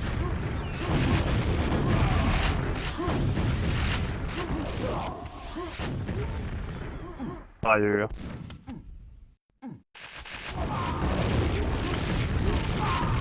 Tapoisen YA. Ole mitään kuten.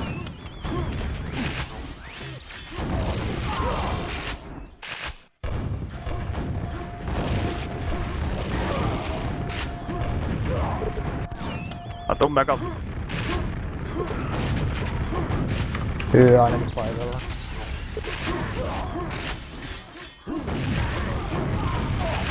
Muna. R. Tosi heikkoa molemmat.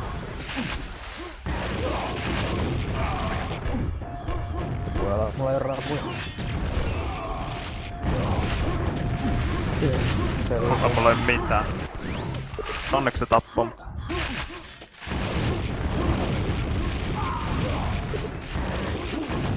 Ihan heikko alhaalla.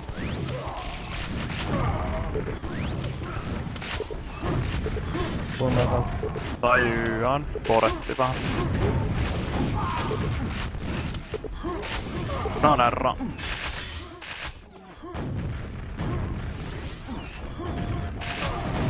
Rakun naamaan. Älkää.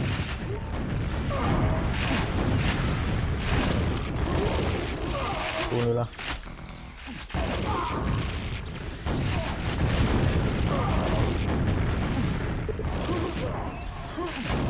No hitti. Kun mega tihukkana. Mun R. Bakteeri. Joo, siinä on älkää väin.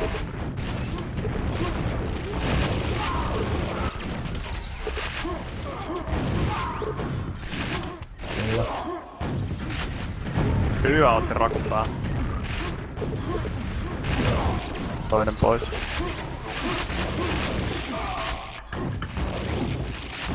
Tuun ylä. Hyvä pois. Alhaalla heikko. Älkää toinen.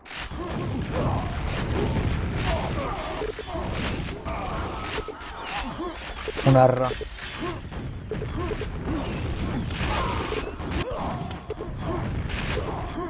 No.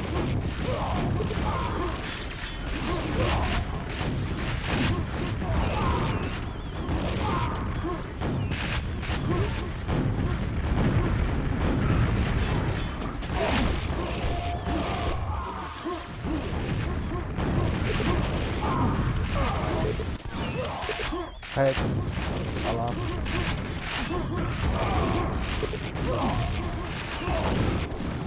Jäti nälkä. Pois täällä.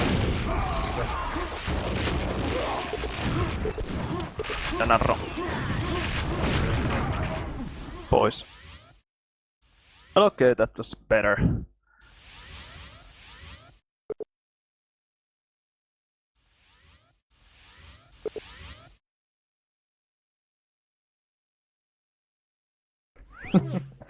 Tää perus. Kyllä joku pelaa äsken. Sama siellä tulee. Joo, tekis mieli kommentoida striimissä tohon jotain, mutta en mä oikein tiedä viittiinkö. Se vaikuttaa muuten kyllä ihan mukavalta tyypiltä ja tosi älykkäältä äijältä.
Yeah, both the QH LAN and Quake on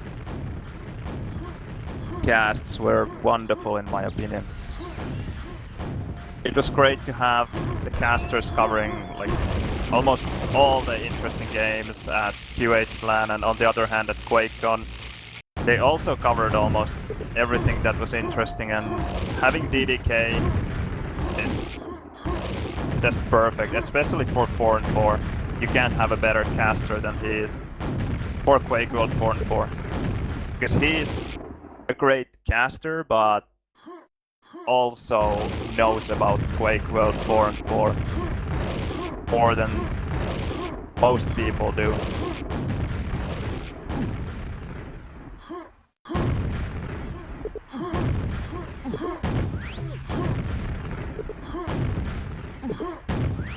And it's amazing that he actually casted the 4 and 4 games there at QuakeCon as well, because he certainly didn't have to. It wasn't anything official, he just did it because he actually loves the game. He actually thinks that Quakeworld 4 and 4 is as good as it is. He actually understands it, even though he is a Quake 3 TDM player.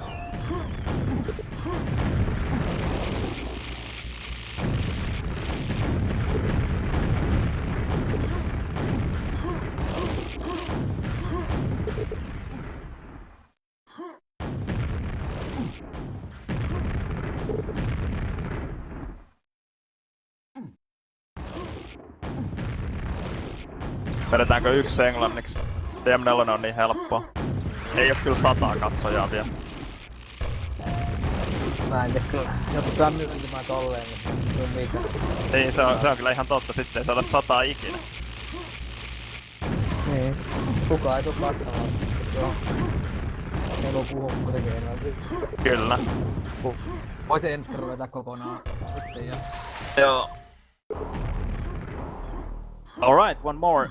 This might be sillä, niin ehkä se siitä. my last today.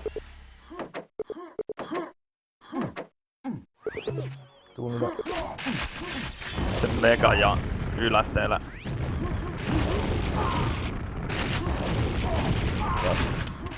Tunne. Sikö. Eikö nyt jarra viisi. Va.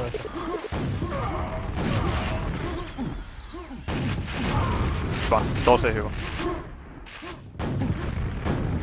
Siellä on armoreid yksi. Haluatko puskea sinne R? Kerkääkö vielä? Tuli läpi. Joo, ota vaan. Mä tuun hakeen sen. No en tuu. Tuun. Pahan sen yö. Joo. Yes, nice. R-alla taas ei. Mä menen. Tuli läpi. Takaa toisen. On mega. Määrä 16. Passu.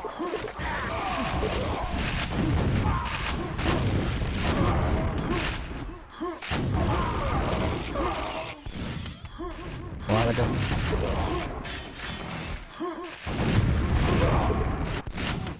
Sitten nyt jo.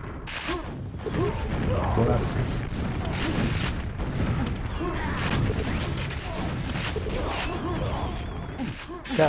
On R. Onneksi. Teillä takaisin sut.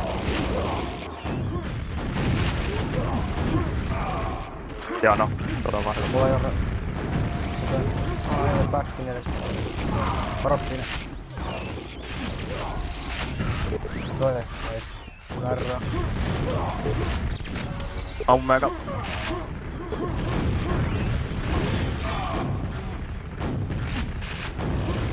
Omega.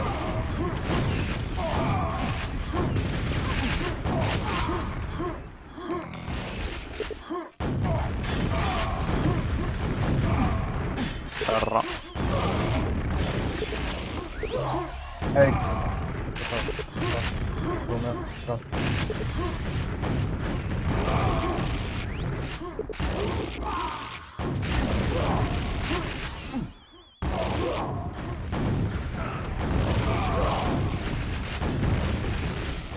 Saa jarra. Tai ja pois. Nice. Tunnilla.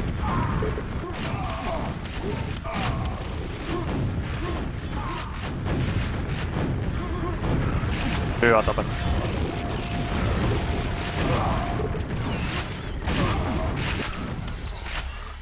Mä tuun mega. Ei älä ketä. Saikista. Ai vieläkin ne kai. Tarvitaan hakea. Aina R.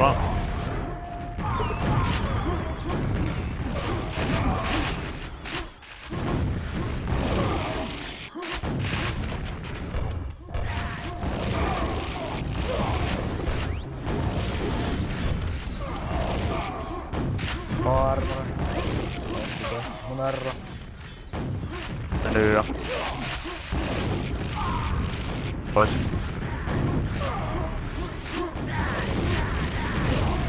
Sori. Ja. Palo.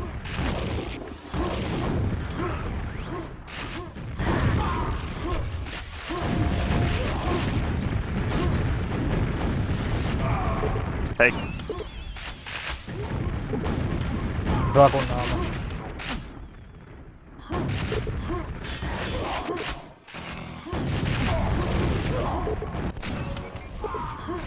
Aika. Ammonerra. Yksi lääkällä. Kolmat täällä myös. Tunnetaan.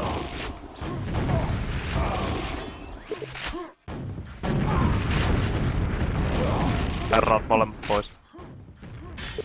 Herra. 15.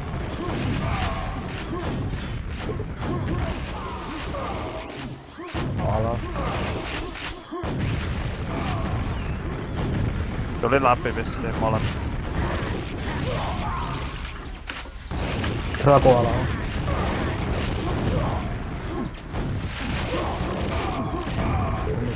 Aika. Kumpekävä.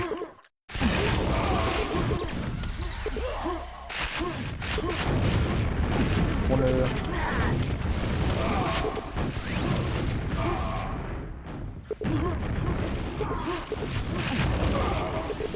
Menikö sä? Jos et sä... Ai. Mun R. Viiseli. 3 äsken rikolla. Tippu alas. Suunnilleen. Tapaa armori.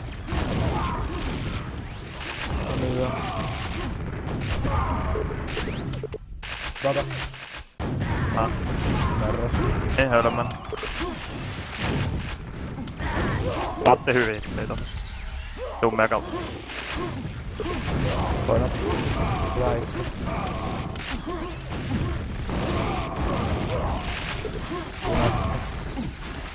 Armoroille päästä vai? Nyt sä...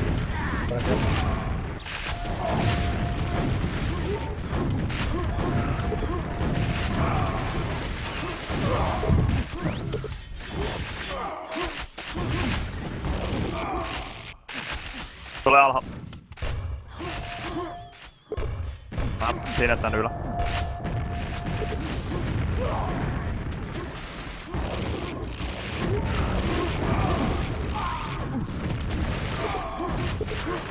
Oi paljon. Ratuida. Mun R 10. Missään kuten mun mega. Valota.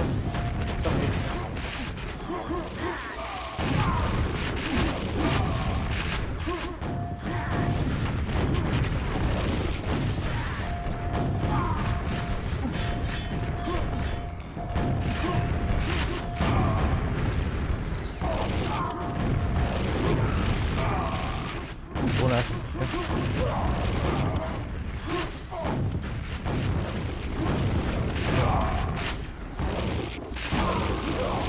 Sori. Mun R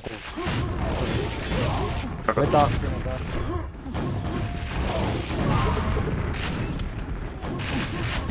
Rakutaan. Pois. Alhaalla ramis.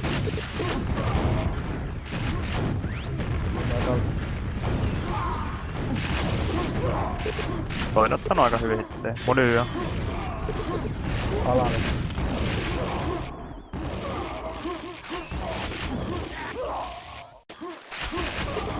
Heillä oli kielet. Tiedä. Mun R. Mun yö. Tai siellä on yölvi. Tai. Jottava. Joo no.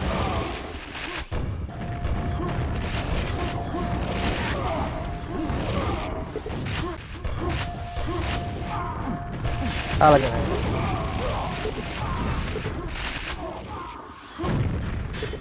YA34.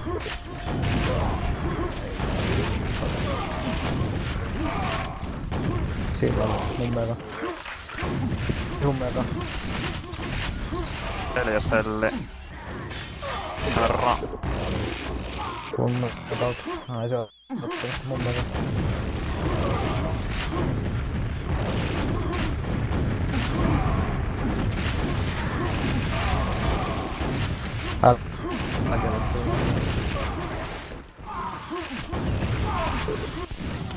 On ei riittänyt. Mä tuun Toinen mega. hei. Narra 17. Oh.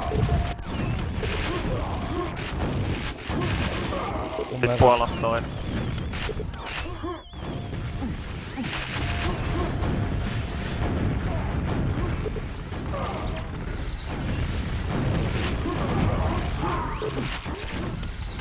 Herra. Täälläkin.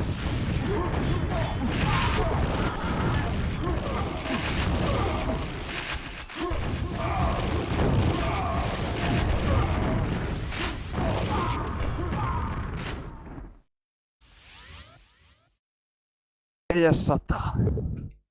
Not even 100.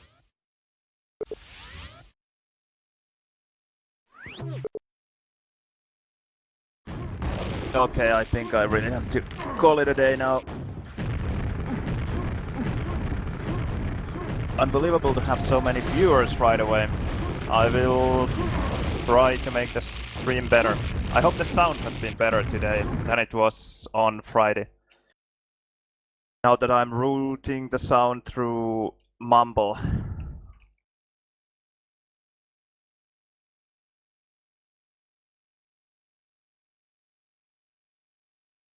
I will give my space for or spot for someone else. Yeah, I don't know, I was using OBS before, or I'm still using OBS, but just for the sound now I'm using Mumble and routing it via virtual cable. And apparently it knows, Mumble knows how to get rid of the noise better.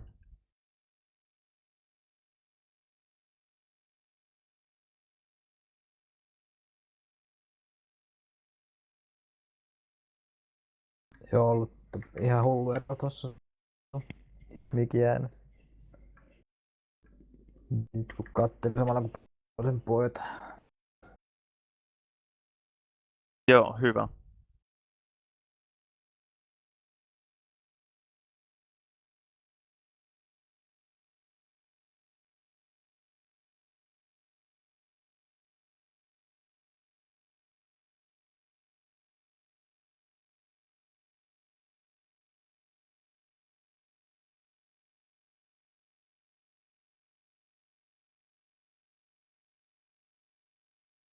And if you have any suggestions for the stream, please let me know. It's quite difficult at times to explain things as I go, especially if the game is tight, so I gotta concentrate on my game instead of trying to explain at the same time what I'm doing and especially why I'm doing it.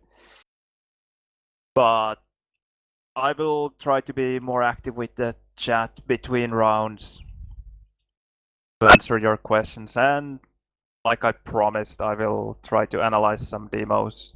Someone was Dev actually, and someone else was asking about the QH-LAN one-on-one games, and Dev was especially asking about the DM6 against GT, so I could, now that I still remember most of my thought processes during those games at QH-LAN, I could actually go through the demos once more and try to explain people what I did and especially why. I guess everyone can see if they want to see what I did, but maybe they don't understand all the reasons behind it.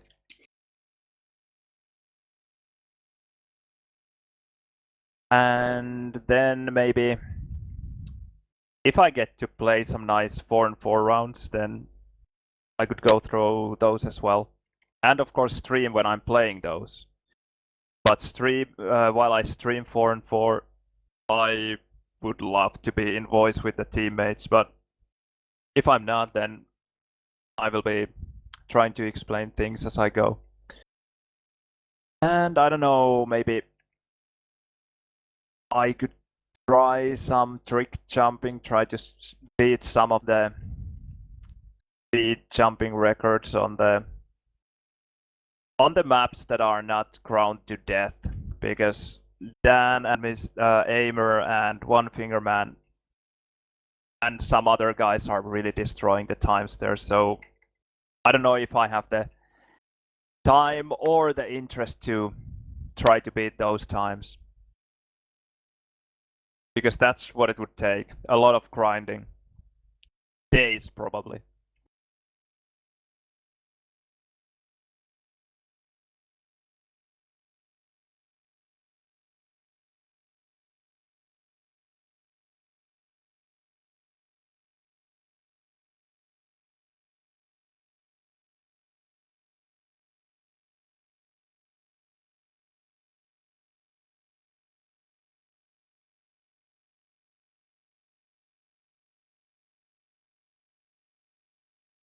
Good to hear that the sound has been better.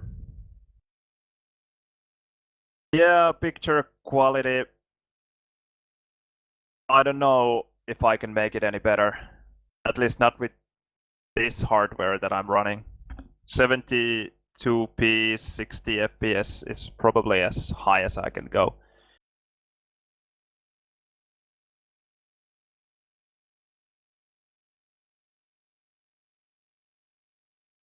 Mouse cam is a good idea. I will just have to buy another camera for it. Well, I need a camera for a cam, so it will come one day. I just need to go shopping.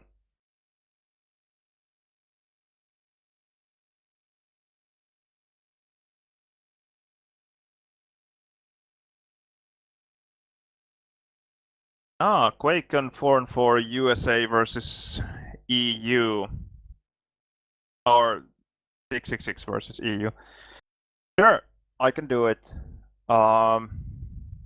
And maybe I will... No, I can't remember anymore my exact thought processes there, but probably while I'm watching I can at least tell what I think I will do, and if I don't do the stuff, then I will try to analyze why I didn't do, or try to guess, because I don't know if there's anything to analyze with if I don't remember what my thoughts were exactly.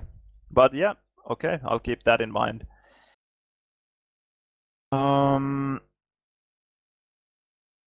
What else? Well, it was nice streaming now with so many people actually watching. So I have this many watchers then, and if we have players in Quake, then streaming Quake will be a lot of fun and the thing to do. I was thinking about streaming some other games as well, mainly Path of Exile, I guess. I don't play that and Quake. But as long as we have viewers who are interested in the Quake content, I think I will stick to Quake. Provided that we will have actually players here. Sometimes this game can be pretty dead. Like now, for example.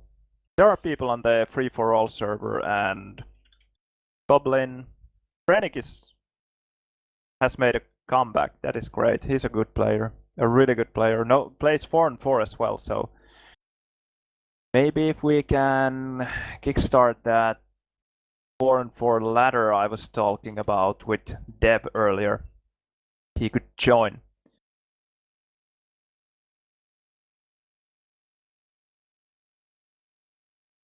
But other than that, I guess that's it for me tonight. I need a shower after this sweaty Quake session. Way too hot inside. I will buy a fan at least. I hope it won't disturb the microphone too much though. Well, good games. Thanks for watching and more streaming maybe tomorrow.